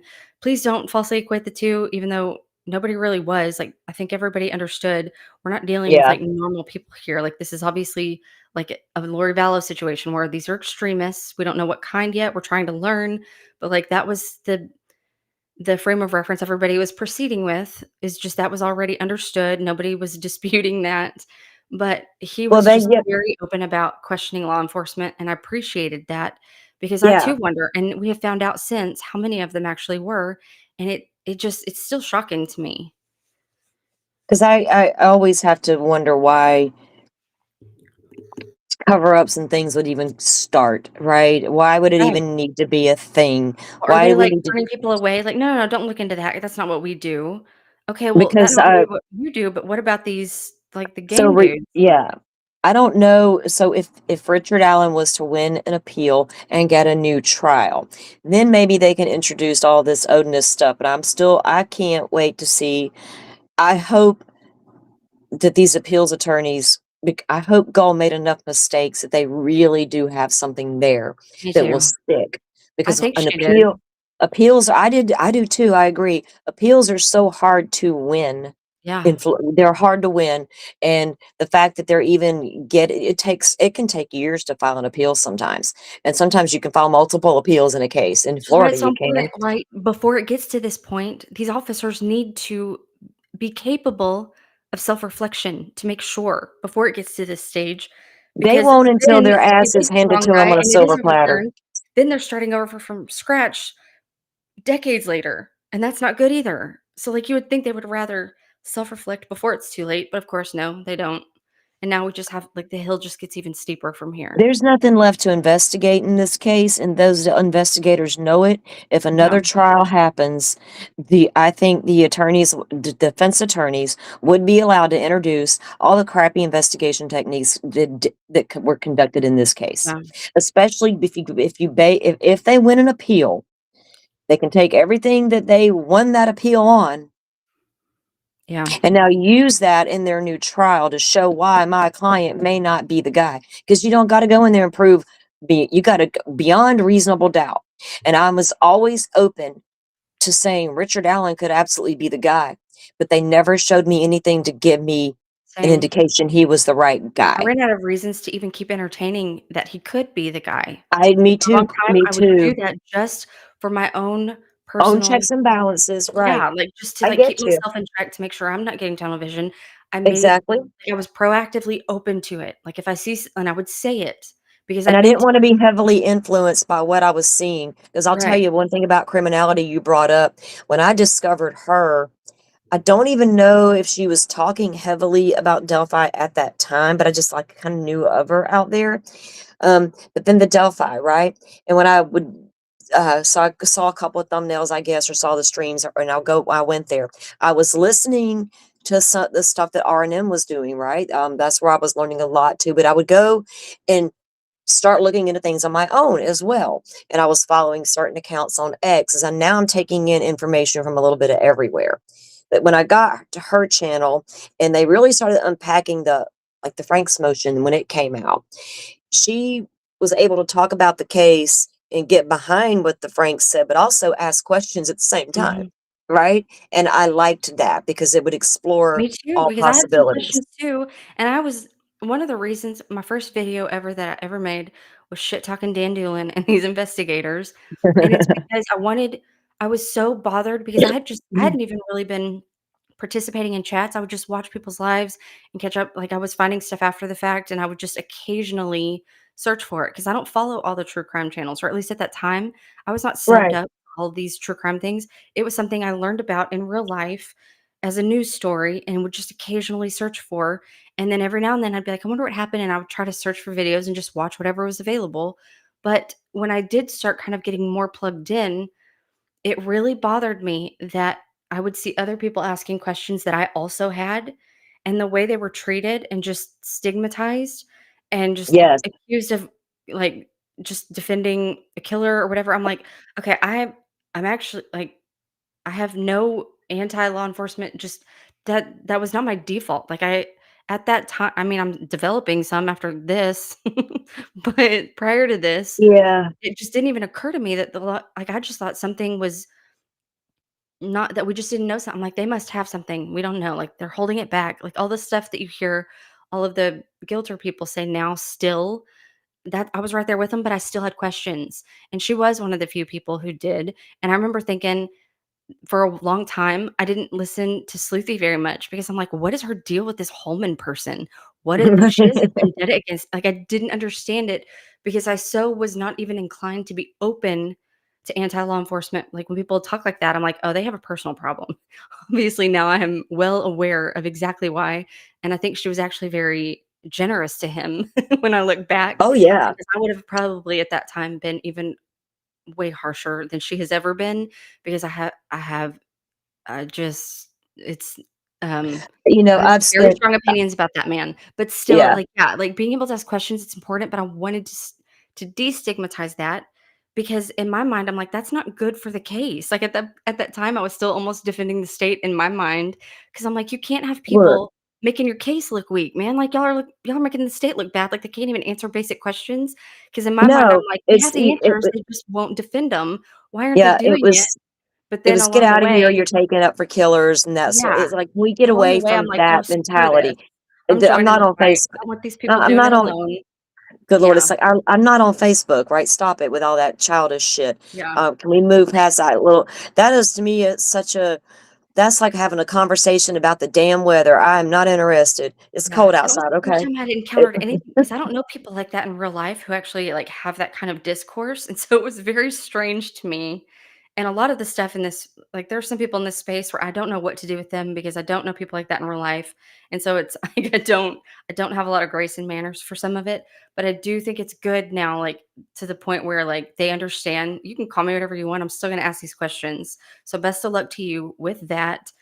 Like, I'm Yeah. so like, it's not gonna make me go away because I think for a while it did make some people quiet and go away and start self-censoring, but that's kinda why I started my first video. I'm like, "No, no, no, we're not doing this." Like, we're even if it's just me and 3 other people asking these questions, I'm gonna make those other 2 people feel a little less alone because you should be able to ask questions, and even though I still thought they had the right guy, I'm like, "We should still be able to ask these," and even though they think they got the wrong guy, I still support them asking these questions, and that's kinda how my I guess, progression happened because I never Yeah. did get the answers to my questions. I thought I was gonna eventually get these answers. I was actually told I was gonna feel real dumb after trial when I was blown away by all of these things, and no, actually, I didn't get even a I was given more questions than answers because they didn't answer any of the things I was promised, and it's just it's crazy to me that we're now talking about Well, this appeal and the brief yeah. with all of these and now there's 10 issues, not I assumed there'd be, like, 3 or 4. Now we're talking No, 10 10. 10 possible issues. 9 include federal and Indiana constitutional claims, and they're gonna Crazy. break them down to those 5 categories. And I'm, like, so here for it Me because too. I'm not happy with the way this all played out. And, like, even with Sleuthy, like I've had so many conversations with her. I remember, like, there was a long time ago, we were on a Twitter space even discussing the Idaho case and how we talked about what could possibly this was like 2.5 years ago, right? And what could possibly it was looking like this case was just a standard, this guy's guilty. Yeah. After everybody was looking for all the things that could be wrong with Mhm. that case, it wasn't adding up. And so we got into a conversation about what that case could mean going forward. And Yeah. for both of us at that point, it felt like constitutional law. What would Yeah. the FBI be able to look into us later on? Things like that because we knew the IGG shit and all that stuff, right? But having open conversations about Rick Allen's case and people willing to be able to listen when you muddy the waters with cases that may not have issues, Yeah. it's hard to bring to light the cases that have actual issues and get people to listen. Yeah. Now, I'm totally open. Brian Koberger was sentenced. There's a lot of people out there still trying to figure out he didn't do it, and I'm totally I have waiting no on the comment to make on it because I am not like, I'm not I I'm just know sitting so here waiting little on the about the case. receipts. I'll get behind them when I see them, but I'm Yeah. not gonna be the one Like, digging I'm for sure I them. would I'm have like, strong opinions I if I got followed it, but I literally didn't because I was so trying to keep on top of all the filings with this one. Like, I I caught followed like, both. My I brain, I like, get I followed bored that and y'all were when doing those streams, but I didn't stay up to speed on those. Like, yeah, I was just trying to watch everyone's Delphi ones, and so but yeah, I I know have there to were issues, say, but I have no idea what they actually were. even with the sealed documents in Idaho, I have to say I probably dove in deeper to Idaho than I did with Delphi. I watched a lot on Delphi, found the few people I was willing to continue to watch, Yeah. continue to unpack the documents. I did the same thing in Idaho. I went down all those rabbit holes that were presented in the beginning and all the different things. And okay, so when they bring me receipts on that now, I'm like, damn, I'm here for it. But Yeah. until then, we're good. Well, I was This like, case my deserves biggest all that attention, case, though, like, when because come when they on, prove it, it's like, I would prefer that in this case. You know, like what you're talking about, how, like, they brought it at trial or what or I guess he pled out, but, like, yeah, I've been hoping that all of the people who are like, "Oh, they have holdback info." I'm like, "I really hope so," because that would make all of this easier. Like, it would at least I could go back to just on the principle of due process, going back to that, but not feeling like there's a sense of urgency because they got the wrong guy. But you know what I mean? Like, I no, would actually find comfort in that if they could show me something, me too. anything, and I don't mean I shouldn't say anything, I mean anything real, not any Right. innuendo, because that's all they did. The strongest thing Yeah. they had was innuendo, and even their strongest innuendo, they had to walk back after the footage came out, and people were like, "Why didn't defense bring it up beforehand?" Well, they didn't know that Weber was gonna change his story on the stand. That's probably Yeah. why. They probably There, thought that that was gonna stay in discovery and not be a well, thing at trial because it, they had no it reason might, to know it, that to that was gonna me, happen. yeah, it's gonna be easy to kinda sit back and maybe for some people to critique the defense at some point. I mean, I was wondering why this or why that or why not this or that, but they had their rules to follow, and I think they did the best they could. I wasn't in the courtroom. We didn't obviously, we didn't get a camera, so we were only Right. had to rely on the good Except people for the who day she kicked him the off the good case. people who were there taking notes, the ones that mattered. Um listening. It's ridiculous how we even had to get information. Even in Lori Vallow, Mhm. we weren't allowed a camera because the heifer didn't want it, but we got audio at the Yeah. end of the day. We didn't even get the audio at the No. end of the day of the I Rick think we Allen. need it in this case because I don't trust Jody's I don't recount trust on some it, stuff. girl. I'm I like, don't. I I'm don't. gonna need to know what those inaudibles are, and I need to know if they were actually inaudible or not. There's too I'm many. a, I'm scared of that transcript. I've not deep dove it yet. I know that they were doing unpacking it over there at Criminalities, and I think I So watched I've, like, I reread and reread and reread the transcripts because 'cause I'm really. trying to, Oh like, my god. supplement all of my documents that I made with the timelines because I want exact citations for the timestamps on everything, Yeah, with the depositions. I've been very hesitant because it's just I'm tired of being angry at these I need investigators that audio it's though, like man. they give me nothing but more and more reasons to just be furious with them. Like, I'm tired. Like, I just want Yeah, there to be some sort of resolution, some sort of accountability so that we can all just, like, right all the wrongs and go from there. But, like, they just continue doubling down on everything they did wrong. It just infuriates me. It just I can't stand it. yeah. It does. It's overwhelming at times, and you sit back and you wonder how did it spiral into this, and why, and does even did that matter in the end? Does the whys even matter? Yeah, they going to if we got cover-ups in towns that are going to continue to go happen, and Yeah. bad investigators. How many more people have been convicted in that town of different things? But Exactly. if you got the all the way up to the state police being possibly, not good investigators, that kind of appears to be the case in Kentucky as well. So I just the points that the appellate team does hone in on, I really hope. I don't know the Indiana laws, right? We don't know what this is going to come of these briefs that they end up filing and everything. But I I guess hope the that brief they will at can. least help us start understanding which part of the stuff Yeah, we've been discussing about the actual facts and the evidence, which which parts of that actually are considered by an appellate court. Like the brief, that'll probably be our right, first real education on the things that we think matter. Like they might matter just in the big scheme of things, but not to the process. And so that's kind of my biggest thing that I'm looking forward right, to, I think, because I still get confused on that where I'm like, okay, that's the four corners, but it still doesn't matter.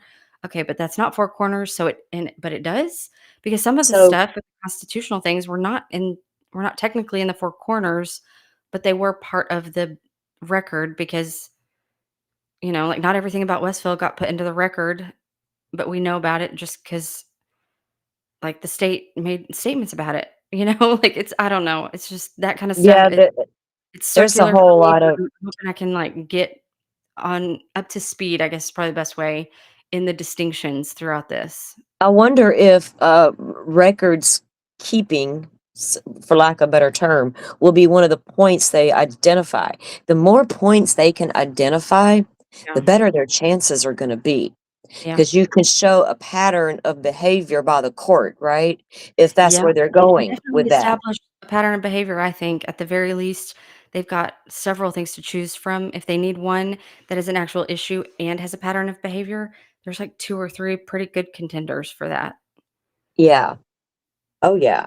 I'm so interested to see what they do bring forward Me too, going I'm like, "Is forward. it next Wednesday yet?" Because 'Cause I'm just like, "Okay, well, none of us are getting sleep next Wednesday because Is criminality is that when gonna it's go live due? so that we can all read through it, and we're all gonna stay up and listen to it, I think, probably. Okay. I Is will for that when sure. it's due? Is that It's when due it's next due? Wednesday. Okay. She planning on doing a live and reading through it if y'all I get assume it? If so. we I get just it? know that Okay, normally cool. anytime we get there's a new doc drop, they at least read through it so that people who don't like people who are working during the day, by the end of the day, even Mhm. if they're still heading home, they can at least have someone read it to them. No, no, I She's love that normally part. I yeah, she's love that normally on top part. of that.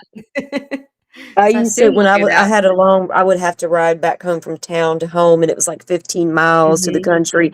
I'm like, "Who's on a live that I can listen to, read me something or tell me something," you know? I relied on So that heavily during trial because towards the end of trial, that's the first time I started having the issue with my eye. I didn't know at the time that I had a torn cornea. I just thought I was having other, yeah. like, strained eyes or whatever. So I was not able to really like, if people weren't reading things to me, I didn't see it. And so, like but I that became so convenient that now I listen to those lives while I'm working on other stuff because it saves me time because I can kinda listen to it while I'm doing the other stuff too. Oh, exactly. I'm I gotta be doing 5 things at once usually. If I'm not, I'm, like, in bed. Yeah, So and I get to, sometimes I have to tell myself, "Slow down, girl." I'll have, like, 2 different cases of documents open on which one do I read first, you know, and yeah.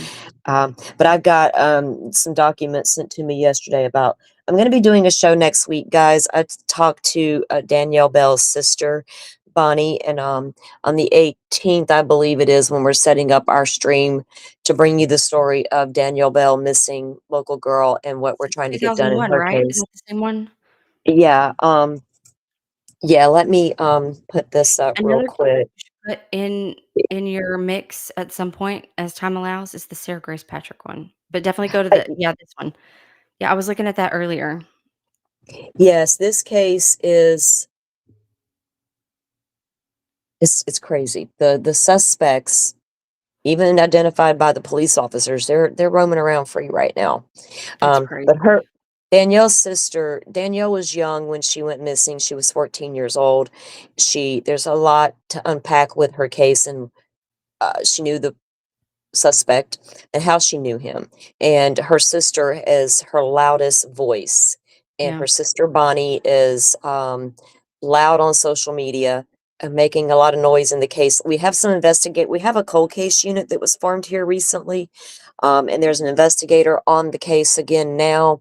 Oh, And that's we're good. just trying to there's people that know things, Yeah, right? Small town America and all.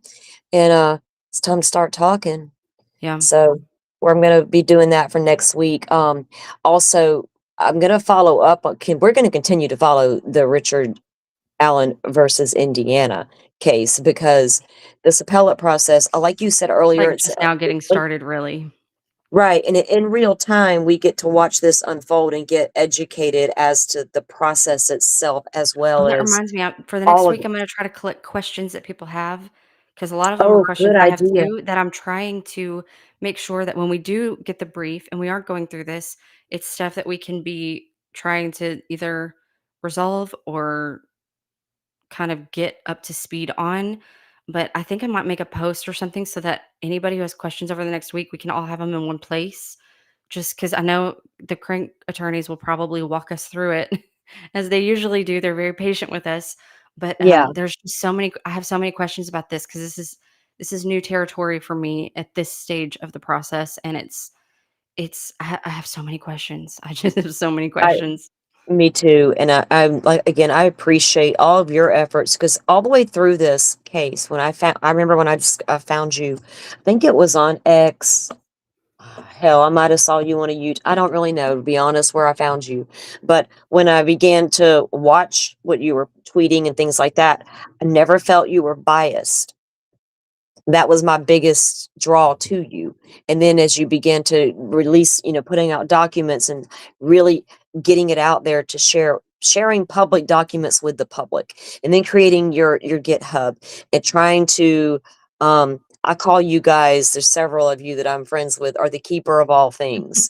The And that's librarians, but I'm the yes, caboose. it's so I came in important. after all of the early days stuff. Oh man. I don't think the GitHub could have turned into what it is now had I not I found Matt Black first, Oh my and God, my he buddy. had, most of the documents by the time that I came in, so I was able to just, Yeah. put them into folders to make them easily searchable and, I just kind of set up my Google Drive like you do a website with just the folders and the filing system. I kinda just did that because I wanted to make a landing page, and so, they just mimic each other, but yeah, I just wanted to make it easier for people to find them because I'm like, I "I'm not gonna figure this out, I need answers," I No. need more people to, I need to be able to make it easier for them to get into it so maybe people can start chipping away to at least pressure the state for some real answers, that's all I want is just some real answers, and Yeah. it's not It supposed to be this hard, it's really not. it's not supposed to be this hard, and I was looking at, early this morning with my coffee, I was looking through my Delphi folders, and I ran across one of MB's Google Drives and with the Weber Mhm, home, the drive and all the mhm. things, and I was like, "I love my buddy." He Um, is I don't know how he's able to he's on top of so many different cases. so I don't know how many. most people even cover more than one. I don't know how y'all do that because I can only do one, and of course, this one is definitely more dense probably than some of the others, but Yeah. I don't know because I have never been this in depth in them, and it was really just a necessity of I'm tired of figuring out which person posted it on which tweet versus which community. Like I wanted all of it in one place so that I could just Yeah. find it in one place. And I thought, well, this is probably Right. easier. And then I started the whole CCS thing because I thought I could already tell at a certain point, probably after the Supreme Court oral arguments, I was like, yeah, this is gonna we're gonna if people don't get their shit together before the verdict comes in and they convict him, there's gonna be a need for someone to other attorneys that come in, other experts. I wanna make it easy for anybody willing to take an interest in it to dive right in and to not have to spend because it is a lot of time to It track down all is. of the stuff, and I'm like, if it's already tracked down, of course, Matt Black had the bulk of it, so, like, at that point, I really just had to, like, gather a few months worth of filings, and then it was just keeping track of them as new ones came out, and I thought if I can make it accessible where just like you can control F the document and just plug it, like click it right there and they don't have to like track it all down, that'd be great. Because even with the transcript, that's only the actual transcript from the hearings and the exhibits. That's not all the filings. And so I thought we need to get those too. So that's really just all of what I've been doing. Right, and you've done an amazing job. I used before I found you and your GitHub, I was always running to Sleuthy's spread. I mean, you can't go wrong with a Sleuthy Goosey spreadsheet. But Absolutely. I wish I had found her first, but I found like I didn't know I wasn't plugged in enough yet. I found her throughout that, man, and I always reference hers to see if I missed anything. And 9 times out of 10, I've missed like 2 or 3 things that I'm like, "How did I not?" Because I'm pretty in the weeds, and she still has stuff that I've never heard of. I'm like, "Where? How did I oh miss girl, this?" her Idaho 4 Google Drive was, oh my God, there was articles, Mhm. everything was there and documented. All you She's like a and machine. just Like, I click on don't it. know how she does it. I don't know how she does it either. She Y'all does don't it so expect all that out of quickly. me over here, please. Y'all are gonna be lucky if I get the live stream up and running. Yeah, But same, I just figured same. out a new thing with my phone, so hell, now I'm good to go. Nothing can stop me now. I love it when I Um, figure out new stuff, though. I'm like, I know, "Oh, this right? is way easier." I was like, how am I gonna get this stream to shut down? It was not working on the computer, and so I go on the phone and I'm like, oh well shit, I'm still live. Hey y'all. Yeah. So it's worked out. I guess I don't know. I know I can show things I upload, but I don't know that I can share screen. Like I Yeah, I did don't that know this that on morning. mobile that So you can do well, something yeah, I think that being able to share while you're on mobile is sort of new because for a while you couldn't do that on StreamYard, but I think you can now. I just don't know when that happened, but it took me a long time to even figure that out. Just yeah. because I'm not like, I am somewhat tech savvy, but I'm not used to that doesn't mean I just automatically know how to stream and do stuff if I've never used something, and Right. I because I'm find it not out by trying to start, like, a accident. channel, like, I use it just to, like, raise awareness and draw attention. Usually, I'm, like, making noise so that people can I'm like, "Okay, here's the documents," like, that's how I get Right. people to, like, dive into them, but, I've never really, like, browsed around the YouTube studio even to find all of the stuff to, like, do cool things or whatever, because that's really like, I'm almost Yeah. I almost have an aversion to that side of it because I don't really want to start anything with it. I really am just like it just turned into this and it just became, okay, well, here's a corner of the internet where if there's other nerds like me who are just trying to track things down and make sense of stuff, here's a repository and there anything I'm like, I got if any of them find it useful, it's here for anybody who stumbles across it and finds it useful. And that's kind of really my sole that's it. existence on social media in this case is just a place where You people can find this stuff. And it's usually just a compilation of what everybody like all of our different side quests. I'm just trying to right. get it in one place. When I started this, it was just a play. I've always watched true crime. This is like a 40-year journey. It didn't just start the other day. This is something I've always done. I come out here and I talk true crime with a community of like-minded people. Yeah. And that's what I'm here for. I There's didn't even no, know that existed though until I started I finding channels didn't, like yours. Because I thought it right. was And mostly just I, people like into mystery and trying to solve stuff. But there are some people who really are like, I want the process, I want the justice, I want all of it. And it is very like yeah, it's not just a hobby. Like they actually it's part of their value system and it's something they actually are passionate Yeah, about because they care I about it. didn't set out to think I was gonna solve a crime or a mystery. My end game isn't to get on court TV. I'm not an entertainment channel, so I'll never have the bells and whistles and all that distracting stuff. I can't. My brain is like, I need to stay focused, and if there's a lot going on, it's hard to follow the conversation Mhm. that's that should be happening. So I appreciate the people who. That's why I named this "Coffee and Crime Yeah, Conversations" my show, because give me some coffee and give me a good conversation. right. I'm here for it, and I'm lucky that we have found like-minded people that want to Me come in and too. have conversations. And I think that's important. I really appreciate all your hard work in coming in and doing it. And I know you've caught some hell along the way, but you've had people backing you up all along the way as well. And the people that make all that noise literally mean nothing to me. Kind of like that little heifer, Lauren Matthias. Oh my gosh, Before she's a mess. Total mess. she sent me to a new level last night. I saw that, I read the whole thing, I'm like, "No notes, I have no notes." After I made that post, um, I stayed off the internet for a hot minute.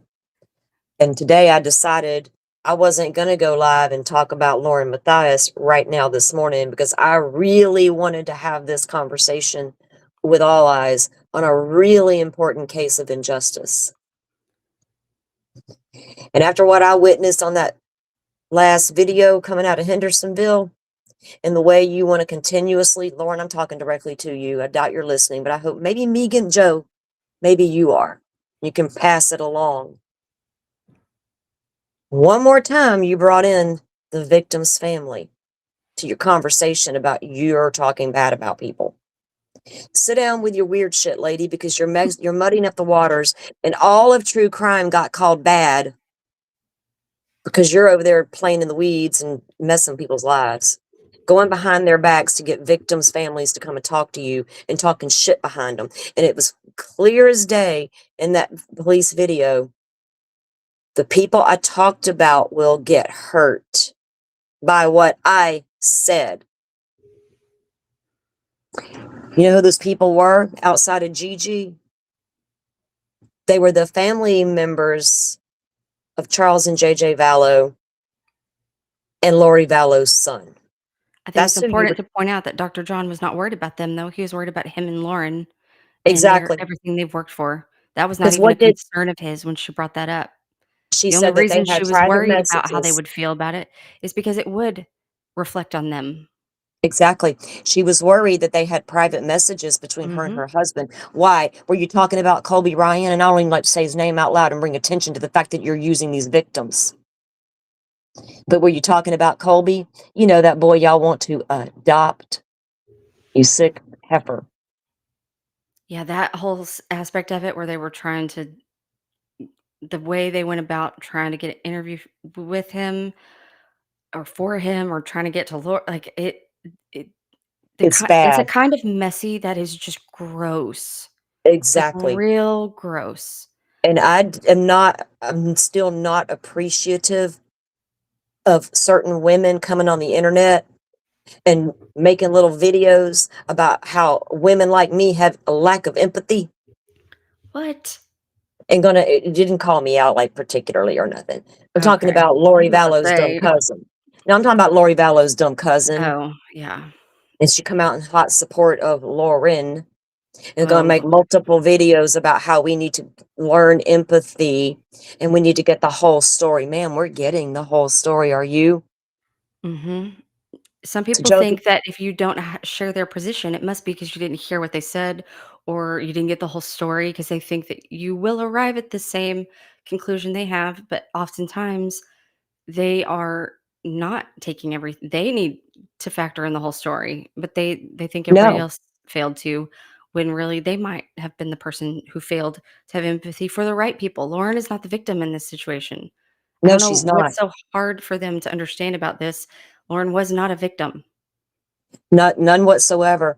And she's gonna sit there and act like the way she did in that whole video, and that cop l really trying not to lose his patience with her and Right. and Grayson. And I hope for all the people who watched that last installment of that video, For all those ones that want to come into the chat and continuously tell us young poor Grayson.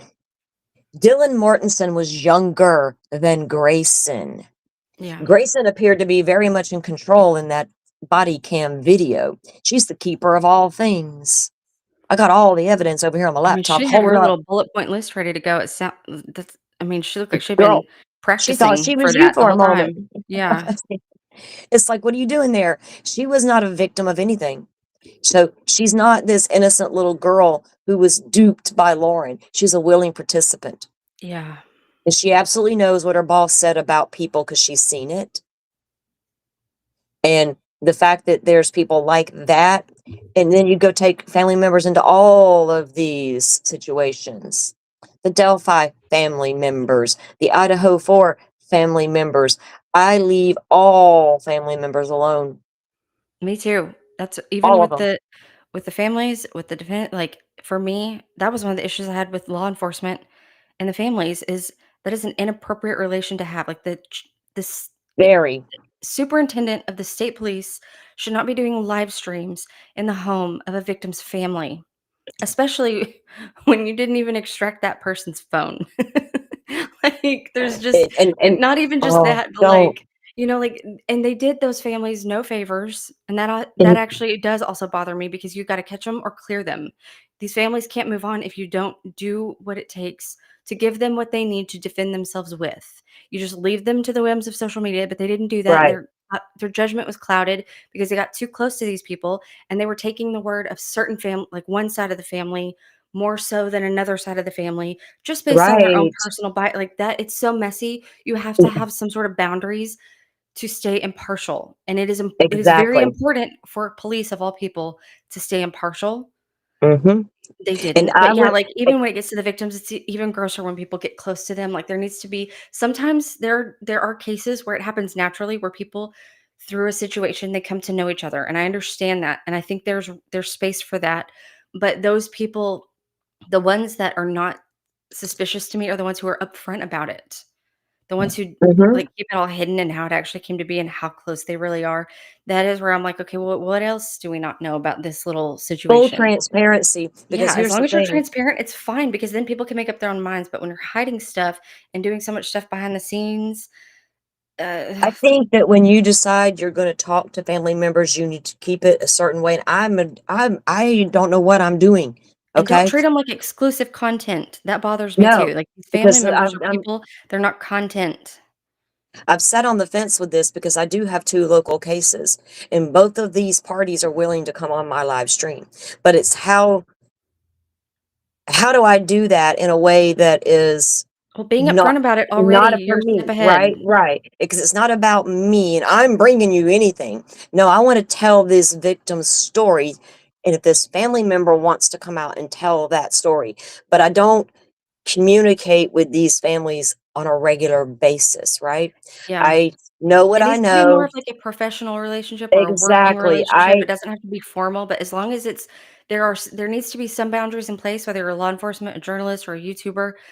I And don't wanna exploit them, I think right? those Eh, waters only get muddied when people aren't transparent about it. Like, the point of being transparent is because it kind of forces accountability, and it's like like a safety measure to remind everybody why we're here talking about it, not because we're trying to get content or because we're trying to do this or trying to, all these right. people are doing stuff. Oh, it's exclusive. It's on our Patreon now. Like, Yeah, those when people start doing that, I'm like, okay, I that to me can't is just a behind all sign that that. there's got to be measures in place. And as long as you have boundaries, there's ways to do it, and it's fine. And there's not a problem with it inherently until it's not transparent. But I think it's good that you've at least, like, the fact that you're already thinking ahead about it. I feel like that in itself is just a sign that, okay, it's already, the right things are centered Yeah, and the and these boundaries are cases in are place. Like, old. that's a good way to do it. Yeah. These cases are old. They're not just happened. There's a couple that just happened. I'm not trying to get close to, right? Because there's a lot of weeds that get happen. But yeah, I also don't want to exploit anyone either. The having a family Awareness member is come out and good, tell but their yeah, when it story becomes is exploitative, not, yeah. yeah. I don't think that having Platforming a family member to tell their victim's story is not an exploitation. Right. Depends on how I do that, right? How I promote that, all that stuff. And I don't get why Lauren, people like her, come out here and I'll tell you right now, people, I don't give a shit about this woman's wardrobe, eyebrows, hair, her relationship with her damn husband, and none of that's my concern. There's a lot of concern there, and I evaluated her again. I went back and rewatched some stuff, and her problems go back to childhood. Let's just say that. So go do Yeah. you, Lauren. Go fix you, girlfriend. But where you bothered me at was victims.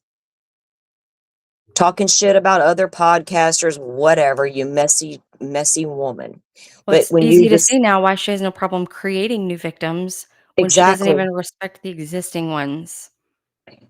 it was so telling. And I just wonder when she said in that video, this was before. So that Hendersonville video we saw was before the CrimeCon episode. Oh, that's She right.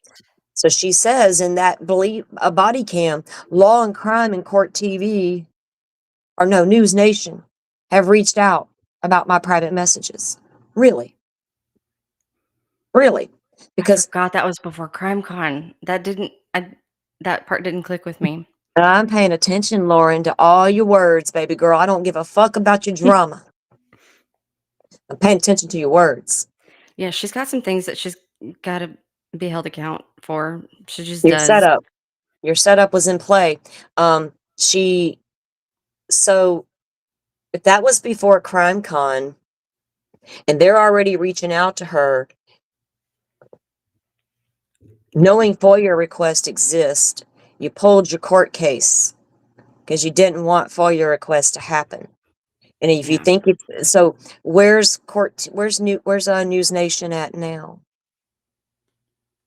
Where's Law and Crime? Do they only care because it was a pending court case? And they reached out for comment about your pending court case. And you're like, oh, brakes on, pull the court case. But let me go blame Anjanette Levy saw some shit go down at CrimeCon. Is that how Law and Crime found out? I don't know. According to you, Law and Crime was asking questions long before CrimeCon.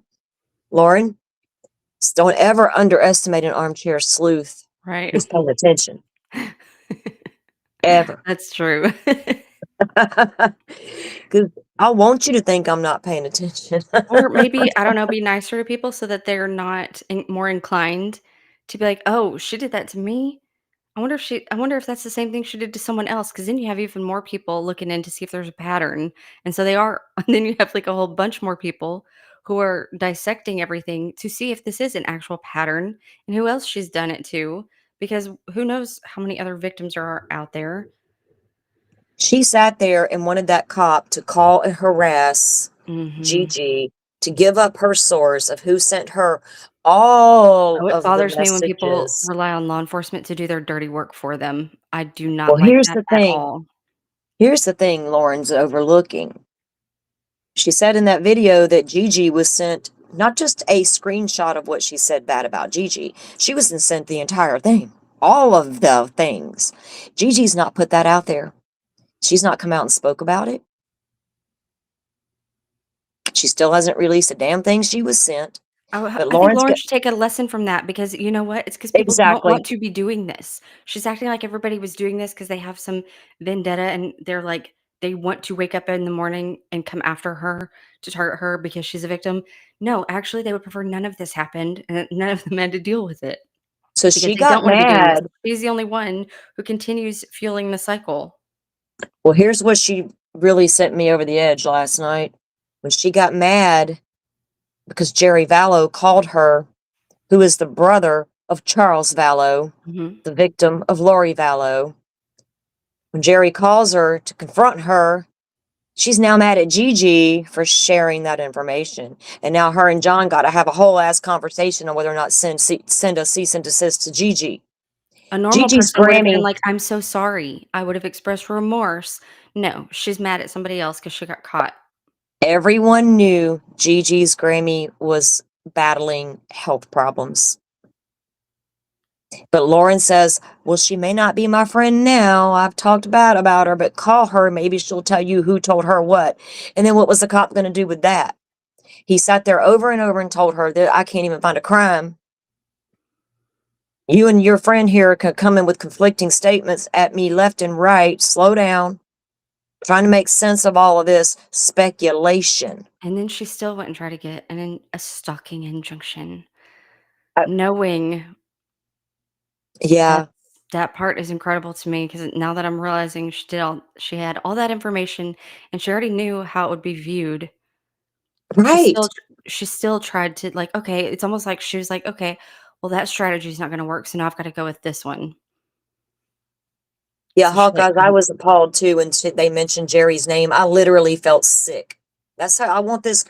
Megan Connor, let me tell you about a real empathetic person, a real empath. Because you're looking, well, you can't see me, but I'm here. I'm a living, walking, breathing empath. And it is a struggle to live as an empath, ma'am. yeah. It's not a cute little phrase I picked up off Facebook 10 years ago in a Facebook group. Let's be real. It's something I have known about myself since I was 7 years old.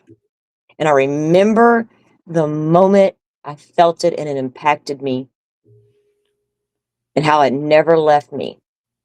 And I can tell you the story right now in description of when I learned how much of an empath I really was and how I picked up on things nobody else around me seemed to be picking up on at 7 years old.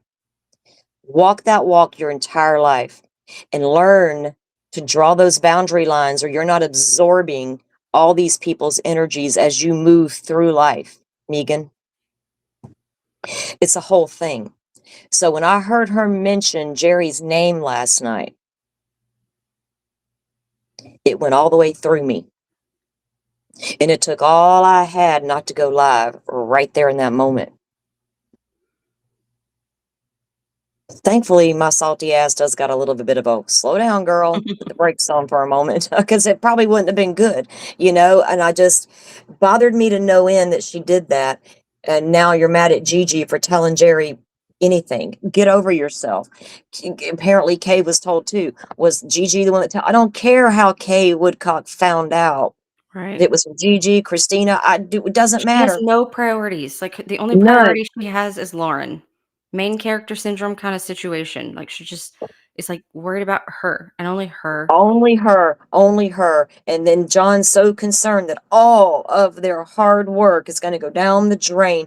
Why? Based on those nasty things your wife says about people behind their back? You're If your admitting whole that? little empire is dependent on people not telling the truth about you, then you don't really have a lot of work to be, like, why would you Well, would well, you he be proud explained of it? it. Or I don't He know. explained it. We're supposed to ignore all of that because that style, that body of work is kind of like Brad Pitt's. It's so good No. that we got to ignore what's Well, being that's said about them. debatable. Right. I know, highly debatable, girl. I'm like, what's he talking about? That guy's got what? I don't even know what all the movies that dude been in. I didn't even find him that good looking. Let's be real. Him and that It was Patrick so Swayze weird, guy. like, What's wrong with that you whole girls? episode and him going with that and thinking he probably thought that was gonna be so cool and interesting, and it was just so weird. It Everything was about the that dumbest scream thing. was It was so so weird, and cringe. it just got weirder and weirder. The longer they talked, the weirder it got. I don't It know what they were really did. thinking. It really did. And if he thinks we're all going to ignore what Lauren was saying about people and victims behind their back based on their body of work being so good, work y'all possibly stole and plagiarized, Yeah. um, work that you got from the family members themselves. Because trust me, whatever I bring out here next Wednesday about Danielle Bell ain't gonna be my work. It's her sister's work. I'm just somebody locally that knows about this case and thinks that every possible eye that needs to be on it can be on it. But it's not my work. My work ain't started yet in that case. It's fixing to. But it will be based on what we know. It's none of it's mine. You know what I mean? I'm not a creator. I don't create crime. Shit creates itself. People create it. I just talk about it and cover it. There should be no creator to it. I'm I almost mean, I worried that can she's gonna create get you a worse from here, timeline. I though. can create you a chart. I'm not good at the Google Docs. That's all I forte. Yeah. They'll be like, "Girl, look, here's a new case. Teach me how to do this." I think I that might they be. are both well, maybe Doctor sometimes I think Doctor John's worse, but they're Me both I too. guess they're both so bad it doesn't really matter, like, that's a race to the bottom, but I'm afraid that now moving forward, they're gonna be even more manipulative and micromanagey and, like, curating everything about their like, how people perceive them. They're gonna be so There, fixated on that, that it's gonna be even slimier. Like, it's it's already. gonna be It's more headed surface there. level, and it's solely gonna be about self-preservation, and nothing they cover from here on out is gonna be about the victims because they are just gonna constantly be in damage control, trying to Oh repair yeah. their image. I the only thing about them and the YouTubes of the a lot of us here on YouTube are fully aware of everything going on with her and these body cam videos and all these messages and things. But the general public does not. Now, when I say general public, all the people who aren't consuming YouTube. It's Yeah, like when people say, "Oh, well, this is gonna, we can't have a trial here because the jury pool." Is everybody on YouTube? No. I right. guarantee I know a lot of people who don't even ever click on YouTube. I mean, I'm So pretty in they're the weeds on one case, but I can't tell you anything about most of the other ones. Because right, even though I am on YouTube, it doesn't mean I'm on YouTube and know about all the cases. So it's like right. yeah. So would Court TV, News Nation, Law and Crime, any of them bother to cover what's happening with Lauren because it's not a court case pending? So Lauren, there's methods to your madness, baby girl. Let's fight in my battle in social media and out of the general public's eye. I'll pull the case. Because them girls are probably going to go forward regardless of what I do. So I need to go into damage control. It started when she pulled the case. Yeah, And it's been going strong ever since. But the more that comes out, my concern is the only ones consuming it and seeing it are the people on YouTube. If we tweet it, we might get some more eyes on it. If we Facebook it, we might get some. I don't even mess around that damn platform. But yeah, um, who's seeing it outside of her? Are the people that sub to her on YouTube, are they noticing that stuff now? And will it have an impact going forward? Um, I don't really know what will happen with her channel. It's so appalling to me that this is not the only time this will happen, right. right? With people crossing lines with victims and victims' families. Is it just is this a one-off situation with a really messy woman who is just a horrible person? Did anything for her story? Or, is it like a pattern of behavior? I don't know. Everybody's got their sources. Even the cop tells her that when she suggests he calls Gigi. You want Mhm. her to give up her source? Like, ma'am, you know better. You I know, it's know? like, "Really?" It's like the level of narcissism in this, and she's condescending to the cop. Yeah, She's very condescending to this cop, and it's the way she phrases things and the way she tries to say things. It's because she so views everyone as manipulative. content or leverage or an like like, she Yeah. uses people. She's not Mm, interacting with them. Everyone she's around, no. in You're whatever situation, they are of use to her or they're not, and and that is she's how she not. treats them. And you're like you just said, she doesn't seem to be interacting with people. She's more even in the Like, one of the chess videos moves, where I they're watched, constantly calculating. she's very yes, every move is seems to be what am I gonna do next? How am I gonna react next and say next? It's very calculated and to me. And she's fine with letting Grayson sit there and take care of her. Why Mhm. are you all chilled at Grayson's apartment when you pointed your finger? I just lived down there in Henderson. I just lived down there. Well, why are you not at home right now? Is it because so I wondered and go back to the 9 hour where, the son is all devastated because mom's a hot fucking mess and he sees it apparently. Did she have to leave the home and go to Grayson's so he wouldn't see mom a hot mess and be worried? Yeah, I mean, I've had some Or situations on YouTube where, like, I'm like, "Okay, there's a few people out there where they do give me red flag vibes." I'm like, "I don't want them to ever know anything about me or my family because they have boundary issues." I would never like, when I talk to my daughters about stuff that happens online and, like, just whatever, I present it in a way where, like, they're not worried. I'm like, "I got it. This is how I feel." Right. Like, you want to make your kids feel confident and safe, not terrified, living in fear, "Mom could die at any moment because Grayson's talking about she's scared for her life. If that's the Yes. kind of stuff Lauren's telling her kid, I'm like, that is not you're not supposed to instill fear in your child about something that you actually are more than capable of surviving because it's just drama. So, yeah, Right. maybe don't put the fear of losing you don't tell a child his mom's in danger when she's not. Like, that is emotionally so gross that she would ever even do that. He should know about this. You're supposed to protect your kids from this kind of stuff.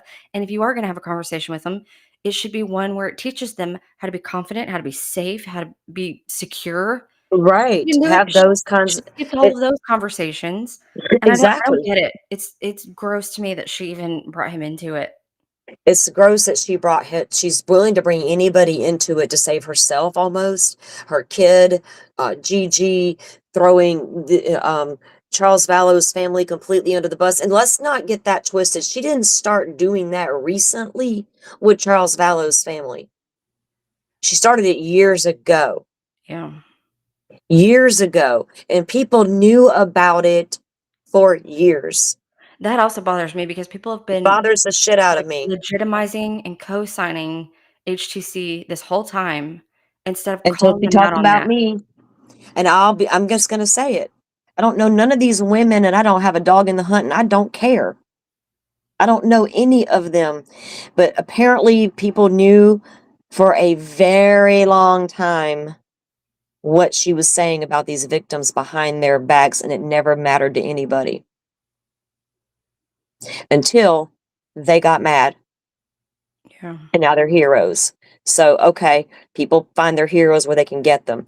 But there's a lot of questions there, right? And that this woman is so messy. And I feel like sometimes I just want to chalk it up as just that, a weird, messy woman, because God knows they're a dime a dozen. And if we have no place for her anywhere near victims, Yeah. anywhere near a victim, because if you're going to be that manipulative, and even if you develop a personal feeling about a family member of a crime, don't get close to them. Mhm. Don't continue to pretend to be their friend. Don't continue to Or try to even get interact with interviews. them, just have boundaries. Like, boundaries are a good thing. Exactly. They keep people And safe, and they keep everything appropriate. They are designed to help us have productive, healthy relationships as opposed to unhealthy ones. Like, boundaries are not some, like, nefarious thing or something you should be like, "Oh, because there's something wrong with being close." No, no, you can be close even people you're close with, you still need boundaries. Like, there just needs to be yeah, boundaries. It doesn't mean you have to keep them forever at a distance or that you can't have a meaningful personal conversation. You absolutely can, as long as there's boundaries in place. Like, it's pretty she simple, and it doesn't seem like she has any of those with anybody. no, she didn't have any boundaries because honestly, okay, I was married one time, but if I have feelings about a case, or if I okay, say I'm on a platform, right? That's what I'm doing. But if I have a feeling about something or an individual, like a family member, as an example, I'm not gonna go and tell everybody that. I might just tell my partner in private. But Right. she's over here sharing her thoughts with a lot of people apparently. And Yeah, then if she didn't, if they're just between her and John, you're over here willy-nilly giving your people, quote unquote, access to all your shit. Who does that? I don't know. And the I I wasn't mean, yeah. I was And not then smart. and the cop's like, "Well, did you sign an NDA?" She's like, "Well, no. I'm just a little true crimer. Why would I do that?"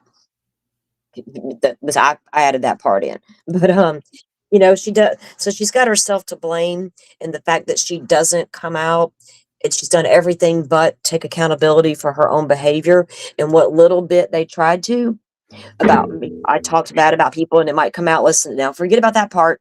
John's got a whole analogy for y'all to follow now, where she's not come out and said an apology video to Gigi, an apology video to Kresha or Kay or anybody that I spoke bad about you, and I am sorry for that. I've yet to see that anywhere. She Instead, does I not appear to saw be sorry for it, though. That's the problem. no, she doesn't have that empathy in her. And then all I saw was some people come out and try to platform and go all in for her support. And then I saw people trying to DM Kresha not to go live and not to spread misinformation. I'm like, what in the world? Stop. Lady, you gave the whole entire industry a bad reputation again. Not you solely. This time is all on you. This time. Well, she was But the only it's, one stirring it. yeah. I mean, let's be honest, I've been in true crime for a couple years now. I'm on the YouTubes. We've been called grifters for forever. If you even Yeah. attach yourself to as a true crime channel, you're now a grifter. That's bullshit. Well, I'm the worst grifter ever. I am too. I don't know how to do it. I I'm not don't even understand that. not I even don't even know what that word monetized. Like, I means. don't really know what they think I'm It's like grifting out of it. I'm like, there's nothing wrong with making money on the internet. There's not, but not everybody goes out and sensationalizes That's what I everything. mean, like, most people, Yeah, they're just doing it for the money, like, they have all these bells, whistle like, I have absolutely no problem with people monetizing their time and efforts. None whatsoever. right, I don't think there's right. anything wrong with that. But when they're doing it just and if that is like, if they're a journalist and they're doing it full time, obviously, yeah, they're going to because it does take time and effort, and if you don't have another source of income, then yeah, that's what you're gonna monetize. But when they accuse other people of doing it who are literally not even making anything, and even if they are making something, it's probably just barely enough to cover StreamYard costs or There, yeah, other exactly. tools that you use because in the beginning, I didn't really use any tools at all because I'm like, I'm not trying to like look and sound cool. I'm just trying to get the information out. Well, then I realized, okay, if I want people to like, I want to make it the least difficult for them to sit through. I don't want it to be boring or too scattered or too whatever. So I tried to start putting some effort into it, but that was more for like to show gratitude for people who are taking the time to learn about it. It had nothing to do with Exactly. me. And Bec when they equate grifting with stuff that I'm doing, I'm just like, what are you even doing? Like well, why? it's such an insult Like, because just say for you don't those like of me or, like, us just shit talk me, but they don't want to. They don't wanna be seen as doing mm, something dramatic, so they have to turn you into something you're not to justify them engaging in that, and they think that it's not transparent, but it is, and I'm like, Why are you okay, best of luck with that. See if I care." well, the thing is, I don't think people and it's not fair to say people don't realize, but some people don't. They think that all there is to it is get up here and run your mouth. Yeah, Right? I guess that's And true. there's not and not if you care about the content and you care about your community and you care about having conversations. It takes time and effort and research.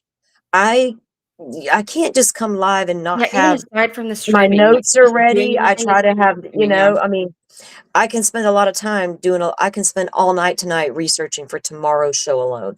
I can have all my documents ready that I need to prove, kind of go through and get. There's a lot that even going to make a damn thumbnail. We don't have art departments over here on these little tiny Right. channels and research I'm partners. so bad at all that Luckily, we side of it do. too. Yeah, we do have friends in the communities that do research that you can rely on and things like that. But there's a lot of time and effort that does go into these true crime channels.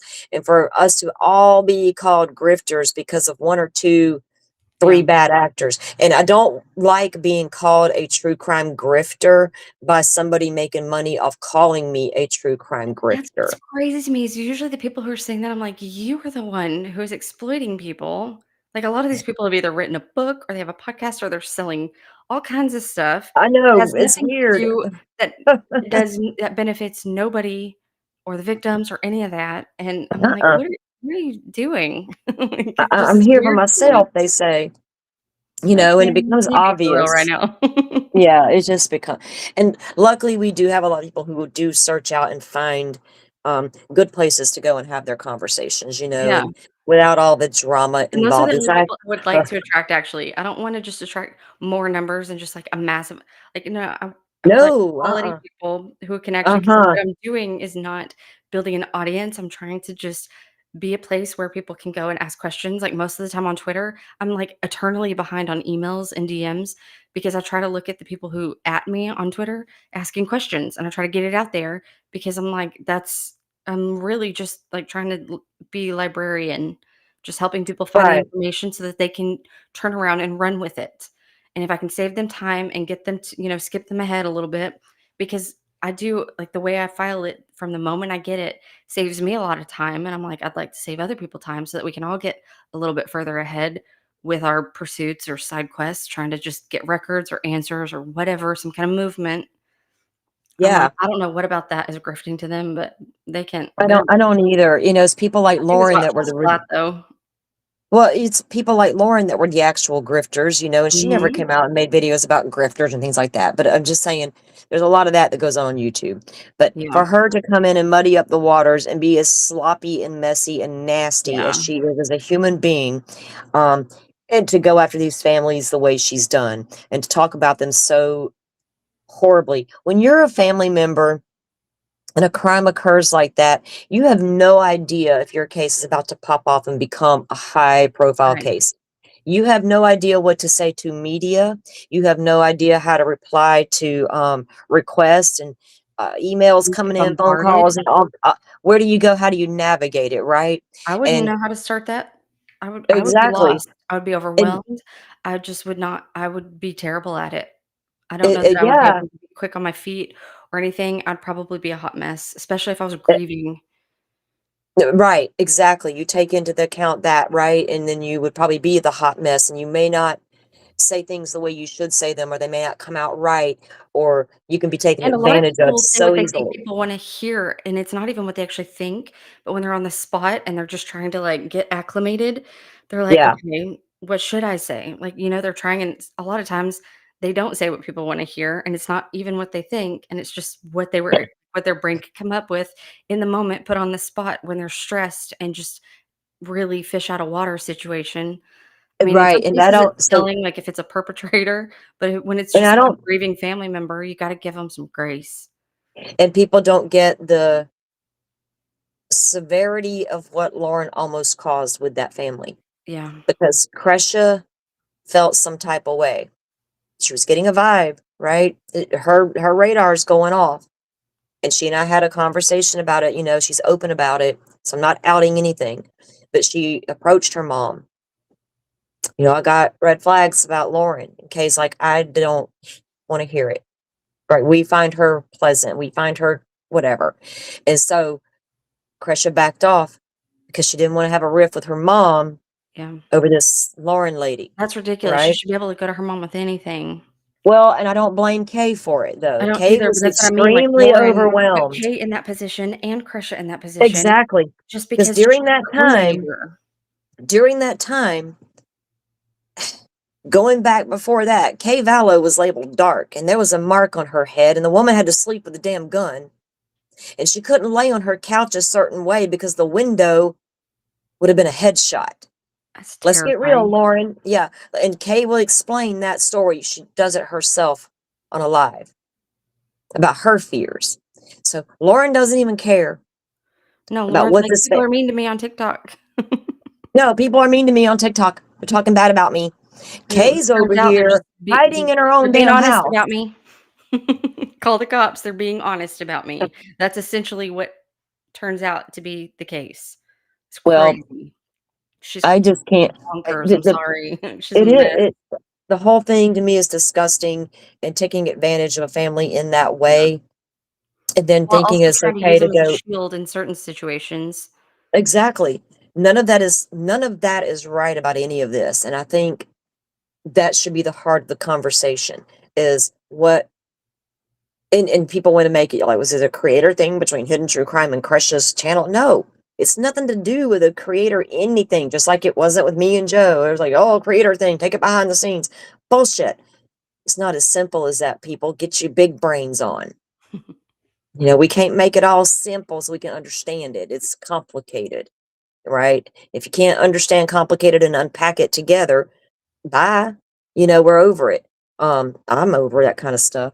But I'm over this woman and the way that display I saw last night and how people could still support that as if she's a victim of anything when she clearly says other people will be hurt by my statement, my own words.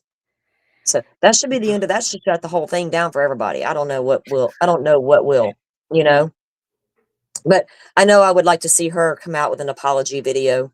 I think that it won't make or break me. I'm not going to go sub up to her again if that were to happen. I I subbed up to her. I think I think it was during Delphi because I just was curious as to how she would Oh, present the prior to case, Delphi, I right? subbed to her because I Yeah. had no knowledge of her prior to that. I was trying to get a handle Oh, on I who all was did. going to Delphi, Yeah. and I watched her "Why We're Going to Delphi" video, and I was very impressed because she did a pretty good timeline of everything, and Mhm. she was and the whole video was no commentary, it was just her, and she was just reading off all of basically the known timeline of what has happened since trial's about to start. I'll let you know when I get there.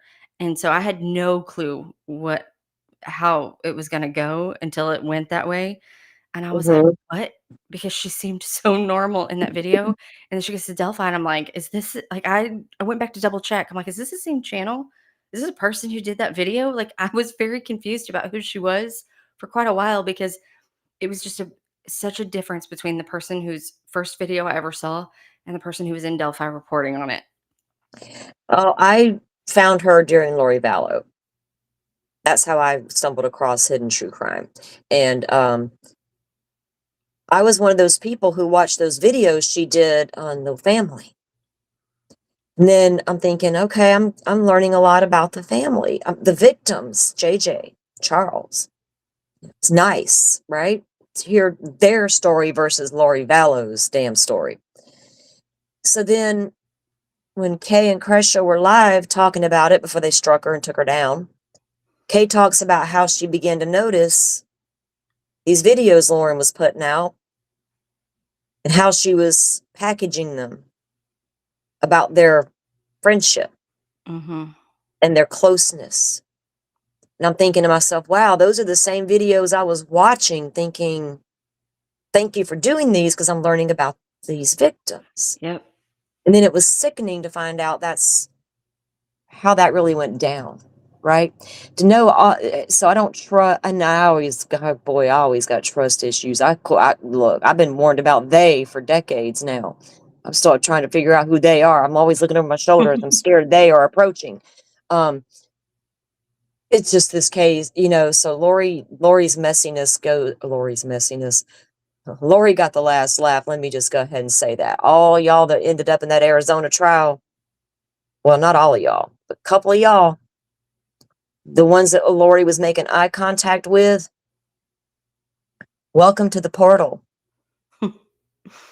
That's all I can say because it's Yeah. imploded. The ones that I know made eye contact with her and were wanting to get at her more than anybody else are the ones that had a lot of fallout after the trial was over.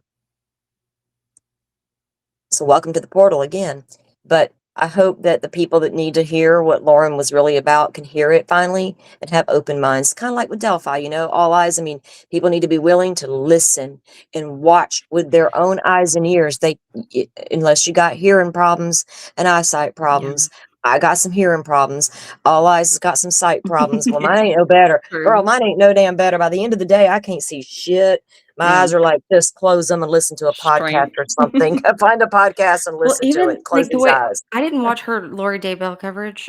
I didn't it was a long time after the Delphi stuff that I even knew she was, like a main player in covering that. Like, I just because I was so unfamiliar with them until Delphi. But Right. she seems to have a pattern in cases, and at least in this case, she did get real cozy real quick with the families, with the investigators, and then her it's very interesting to me. I just saw someone in chat bring it back up, but her and John, when they were covering the incident where Kathy had to call the police one night because Richard Allen was drunk, the way they framed it was so gross. They were acting like it was a domestic violence incident and Oh, somebody had yeah. called to report him because he was a danger to others when it was in fact a self-harm incident. Like Kathy was like she was just not taking any chances with her husband. What she did was an act of mercy and human Yep. like and like a wife who genuinely cares about her spouse, seeing him in distress and calling who she thinks are people who are on the other end to show up and help. That turned out not to be the case, obviously, especially in Delphi. But the way they spun it as if, okay, yeah, now maybe he could wake up one day and just do something like this. No, actually. And now we learn even from I don't remember if it was Kathy Allen's transcript or part of the Westcott transcript, but he he wouldn't even order people around for money, like, at work. I don't remember if she said it was 2 times or 3 times, but there were several times where he kept getting promoted because people liked him and he was a hard worker, and he was good at it. But trying to supervise people and micromanage them and having to delegate, for him, it gave him debilitating anxiety where he would rather take a demotion than order people around. And they're just ignoring all of those sides of the very interesting things that you could delve into and evaluate and think deeper about. No, no, no. Dr. John's not interested in that. He's interested in the very surface level, very Uh-huh. elementary. Oh, this must have been a DV. Okay, yeah, he did wake up one day and snap, even though that's just not a thing. There's always stages of escalation. Always. Nobody, if you think about what it actually takes, like even just right now, picture yourself walking through a park and you see a couple of kids that you've never seen in your entire life. Imagine, like, just not only the the stages of, like, getting familiar enough, like, even if you didn't know them, imagine hugging them like somebody's child and you're like, something happened, and you have to comfort them, like, just the familiarity you have to do to get into a close personal space with complete strangers, like, that is such a thing, like, people don't understand, like, you don't wake up one day and just have no inhibitions, you know what I mean? Like, Mm-mm. Yeah. it's just not like, it's not even just they and then not only that, but not only did he approach these complete strangers, he just randomly, in the span of 19 minutes, woke up one day, developed a whole new personality, no inhibitions, no anxiety, no anything, no hate, no misogyny in his past, none of that. And he just takes these two children's lives and then just goes home like it never happened. Like, even if he woke up and snapped, he also just developed the sudden capability to just act like nothing happened when he can't even do that with something that he's been trying to work towards for a long time. The number of habits you have to wake up and break to create a new, like, it's hard to form a new habit or to break an old one.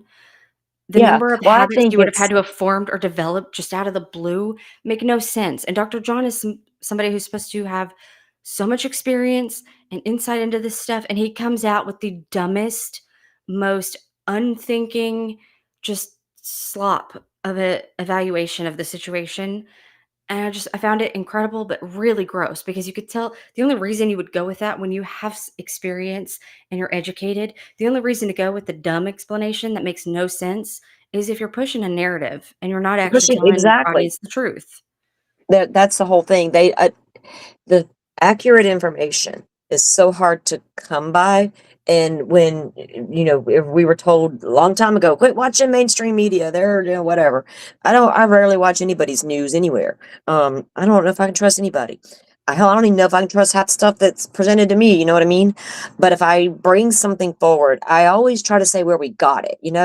Um, Yeah. we can't, of course, discussing theories is always going to be a thing, but when you are trying to report on a case like Rick Allen's, bring accurate information, because if people are only consuming you, like the gems or whatever, if they're only going to her, getting true crime updates or case update, whatever, following their cases, they're only going to know what she's putting forward or Yeah. what that particular channel's putting forward, which is why we do encourage people to go listen to other sides as well sometimes, but you got to figure out if where you're listening from is worth it or not, and all that's a whole thing.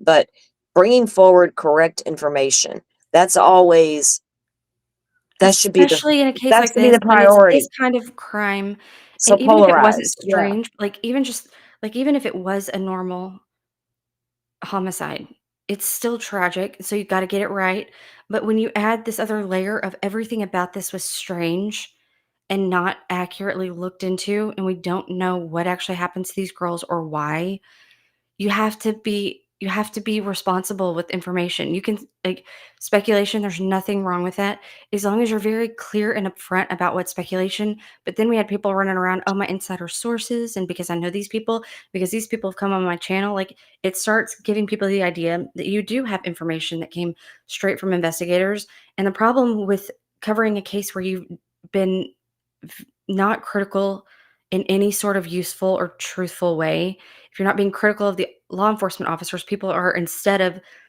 continuing to think critically and continuing to scrutinize the information, to be making up their own mind about what something is, what a piece of information actually tells us. They're just like, "Oh, well, if she trusts that, well, then I trust that." And there's no reason to question these officers. If you listen to her, like, they pretend to, "Oh, we've been critical of law enforcement before, we've been kind of hard on y'all." No, you haven't. You've given them they've done nothing but give them tongue baths and make excuses for them, and they've diminished the harm of the mistakes law enforcement has made.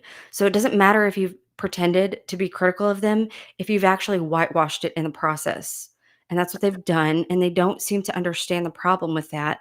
And it's incredible to me that they're the ones who do get invited on to some of the court TVs or even like the local WTHR, Wish TV, like even those News Nation, they need to be more responsible too when they're bringing Oh people God, on. yes. Because it's one thing to Look, bring on different viewpoints, like, yeah, bring on people who have all kinds of opinions, but if they're just half-assing it and not if they're not even principled, what is the point of having them on for like, what there are plenty of better people who could fill that spot of that position and perspective, but they're bringing well, on these other people who are just sloppy and not very truthful and kinda shady. I don't underestimate Lauren, because this woman's got a game plan at all times. That's So true. I think that before she ever decided to take her tail down to Delphi and give us the what's up, she already had her mind made up. But she presented it as if I'm going for the right reasons to see justice with my own eyes because people are making noise. This may not be the thing, da, da, da, whatever. So she gets there and she does her thing and she makes friends, acquaintances. She hooks up with Holman, Susan Hendricks. Susan Hendricks comes into play at CrimeCon. During CrimeCon, as she's being interviewed by the Popo, oh hi, Holman, Holman, ma'am, you wanted to be on the wrong side of A what? and while they're there, they're making a big deal about all these threats they're supposedly getting. Yeah, well, there was no threats. My point is, Lauren went with a purpose to Delphi. Mhm, Lauren knew what she was doing before she went to Delphi. It was mhm. all for fucking clicks and views. Yeah. I'm gonna go put boots on the ground and bring you guys the truth. But her mind was made up before she ever Yeah, got and there. that one I And didn't realize midway this though through, until Hell that one live where she gets in her car like she's in Delphi still. Like, I thought she was in Delphi when she streamed that one because she got in her car like she had just gotten in from the courthouse and was giving people an update, and she was back home trick or treating with her kid, which good, she should have been, but she acts like she was just so plugged in the entire time and couldn't have possibly missed anything when actually she was not there the whole time, and she did miss some pretty significant portions, and she's oh yeah, speaking based on other people's notes as if she personally witnessed it firsthand. And it was that bothered me too. that I'm whole like, thing "The was lady so, is a mess." look, it was the hottest thing going at the time was the Delphi trial. I need to go and cover But it. she My couldn't sit people, that lunchtime live out and let the people who were actually there cover it. She just had to get on there. Like, she could have told her people, "Hey, I'm not there today. Go check out this channel because they were actually there." No, she just had to get in on because the she's click. ridiculous. Yeah, she's Yeah. ridiculous. And she knew it became obvious. I don't even think it was midway She through the could have at least trial. brought somebody on who was there, like, somebody who like, Well, bring the person on who my took their notes. first That's what all the other channels did, like, Criminality wasn't there. You know what she did? She asked anybody who was there to come on, and that's who we all listened to, and she would talk to them so that we could hear somebody who was actually there, so what and if you Lauren miss a didn't even day? do that. Oh my God. Okay, the world's not going to end if you have to miss a day. Just Right. say it. But the thing is, after a lot of messiness began to happen in Delphi while she was there with her and her girls, right? Some feelings started getting hurt while they was all in Delphi together. But when Lauren, uh, I don't know if it was halfway through the trial or just before halfway through, I was watching one of her updates and I thought to myself, what evidence did this woman see in court the other people I'm following didn't see that just made her change her mind about Rick Allen? Right. Because it was obvious where she was fixing to go with that content. Yeah. So again, Lauren, some of us are paying absolute attention. So I know everybody's mad at her about Delphi, but y'all should be real mad because she used the whole entire case for clicks and views.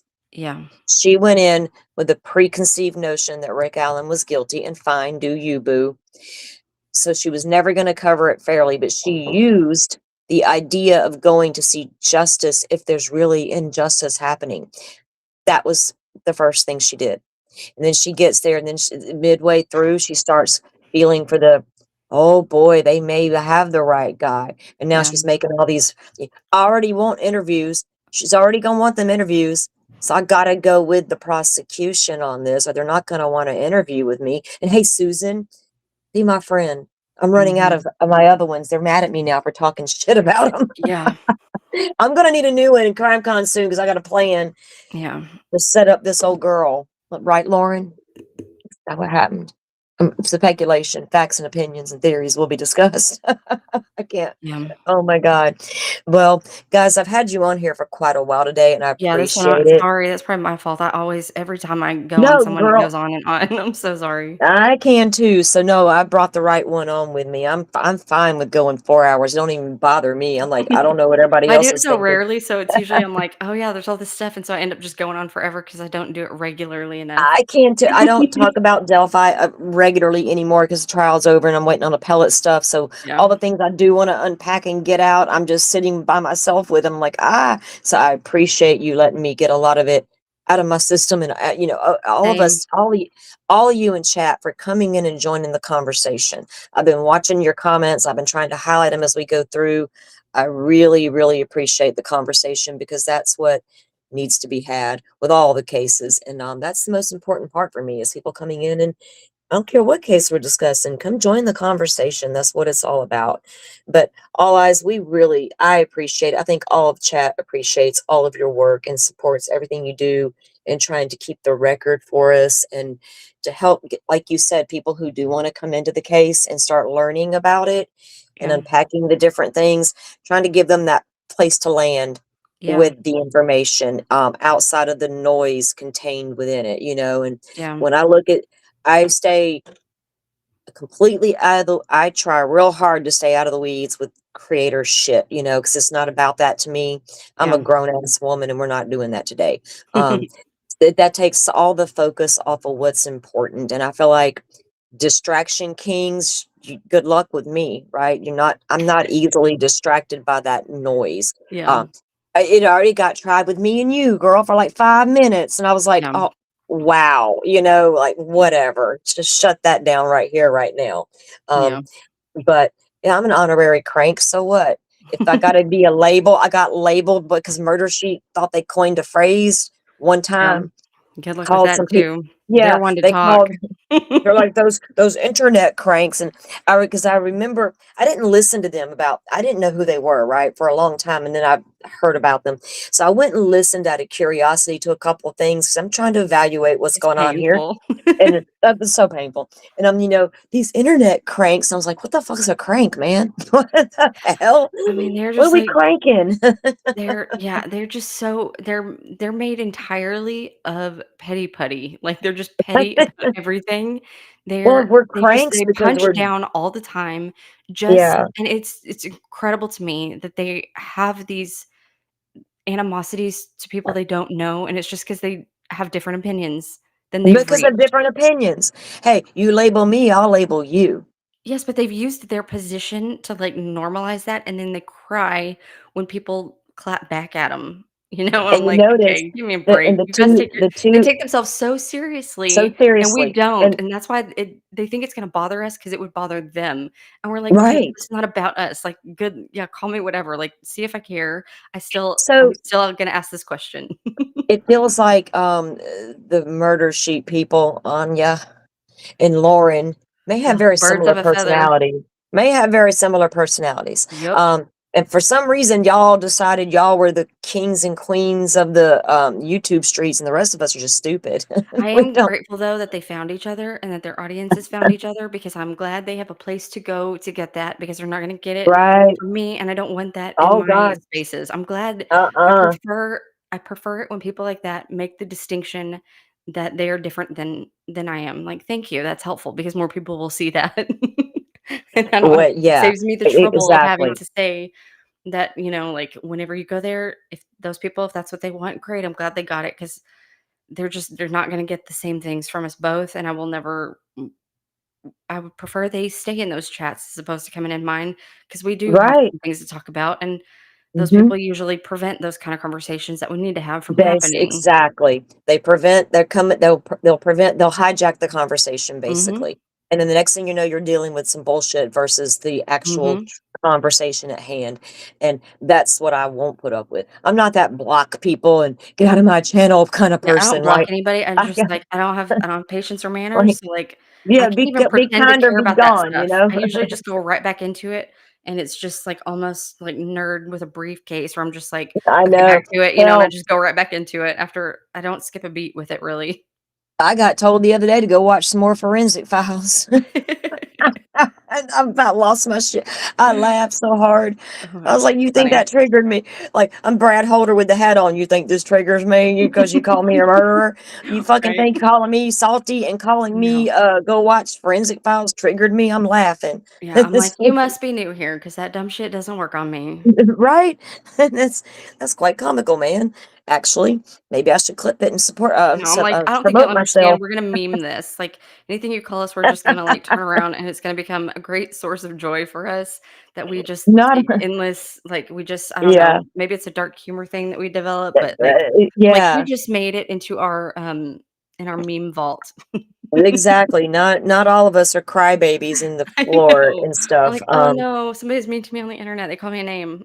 Like, "Oh, I well, don't I'm gonna care. go Move cry on, my now. rage is fine. Let me go have a meltdown, uh, Yeah. and make a retaliatory video." Okay, it's probably time for me to get off the internet. Yeah, Um, same. we're gonna get silly now. I know. Um, Forensic Files is cable TV. Yeah, back in the old days. Yeah.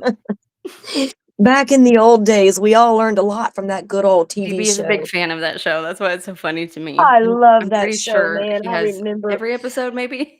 I know I do. I was around when that show aired, people. That's how long I've been watching me some forensic. I remember when Yeah, DNA become a thing, and people began to get worried back in the 80s. They're like, "Oh shit, one day pot'll be legal and one day we'll catch you all because of DNA." And we're like, "What?" yeah, But we can't pretty catch them funny. all because of DNA. Apparently, we don't even test it all anymore. And then when Right, it does get Lord. tested, people are like, "Well, we don't trust that DNA test." I know, Well, it's like they fuck. just if it helps with like, most people form their opinion before the evidence comes in, and they view evidence based on whether or not it confirms their bias or not. It's very rare to get people who will not make any decision until they have something to make it with, and I do think there are a lot of people like that in this community where we're like, "Okay, you can tell me that all you want, but until I see it, and then even once I see it, then you're still gonna have to give me some time to think about it from every single angle possible before I will form an Yeah. opinion on it." Those are my kind of Um, people. I prefer Look, those people. I fall asleep every single night because I'm a single by design kind of gal. It's the way I like it, me and my cat. So when I fall asleep at night, what's on? I don't know, Dateline, 48 Hours, some kind of investigative something, a good podcast I can listen to about an old murder, Yeah, and it's always the who done it and the twists and turns these things can take and what evidence develops that you're like, "Oh shit, that was the person," or "I knew it," you know what I mean? yeah, So, you can take away a lot of good things from those type of shows, and especially the Forensic Files. Man, when that shit came out, people like me that love true crime were like, "Whoa, this is much." My little girl would watch that at night, and she was, like, obsessed, and for a mhm. long time, she kept telling me that's what she was gonna do when she grew up. She was gonna go investigate crime scenes, but turns out she got a weak stomach, and she decided to be a nurse instead, so go figure, but Still helping people though. still helping people, but I always wondered what would she what made her never decide to go into that, but she was completely obsessed when she was little, and my like, "Why do you let your child watch that?" Well, she handles it well, you know what I mean? We would talk Yeah, about things. I didn't let her watch crazy shit, but yeah. she would yeah, she was into that stuff, but I don't know. I just there's a lot Some of good people stuff who get out into there. that though, like, they know from an early age that, like, that's what drives them. Like, they wanna help, they wanna figure stuff out, they wanna solve some stuff, and, like, some people just know that from an early age. Yeah, my mom, back in the when I was growing up in the '70s, whatever true crime was there was on the news, right? And she was never for injustice. I remember her having conversations and watching certain things. I remember when 2020 was a thing on TV, it was really the only investigative type news program you could watch, and she would watch all this stuff and have conversations about it, and that's where it started for me, you know? even politics, she's really one of the only persons I ever had a lot of deep discussions with about that. And but crime and injustice she was strong about that, Mhm. and making sure victims received justice and making sure they got the right guy in a lot of the Yeah. cases, and so I always feel I hear spirit with me when I talk about these cases. And for Yeah. all of you guys, I see a lot of you are commenting the same thing. You got your mom was the same way. What are the And back in the day, there were housewives. My mom was a stay-at-home mom. It's just what she did. She cooked, she cleaned, she took care of the youngins, and she watched whatever she watched on TV. And a lot of times that's what she was. Perry Mason, oh my God, that was her show. So What's funny. that? What is that one weird guy, the Columbo, those kind of shows, like I watched all that with her. So um you can get a lot of good takeaways. And that's, I think a lot of us or into true crime on YouTube now started in that kind of space, watching Mhm. shows like that. So again, all y'all coming in for the conversation, we appreciate it. My mods, thank you for coming in and being here. And Absolutely. everybody, and those of you who donated to the channel earlier, I so appreciate you. I know I didn't call your names out, but I did try to highlight them as they popped up. I gifted some memberships. I believe Forrest also gifted some memberships out. So welcome to all the new members. And I hope you keep coming back for more of our content. All Eyes, I want to have you back again. I want to get into some specific things and certain documents to maybe kind of explore. Maybe we can get a show together Yeah. to do that. To try to hone in a little bit more on this appeals process Yeah. stuff, as to what they might actually can work with here. So, but I appreciate the conversation, you Sounds coming on. And good. yeah, everybody, thanks for coming in and let me figure out this new way to stream. I might have figured out something new here. So, good to know. So if I want to go live and I'm having an issue, I just jump on the phone and do it. Yeah. Even if it's just the conversation parts of it, guys.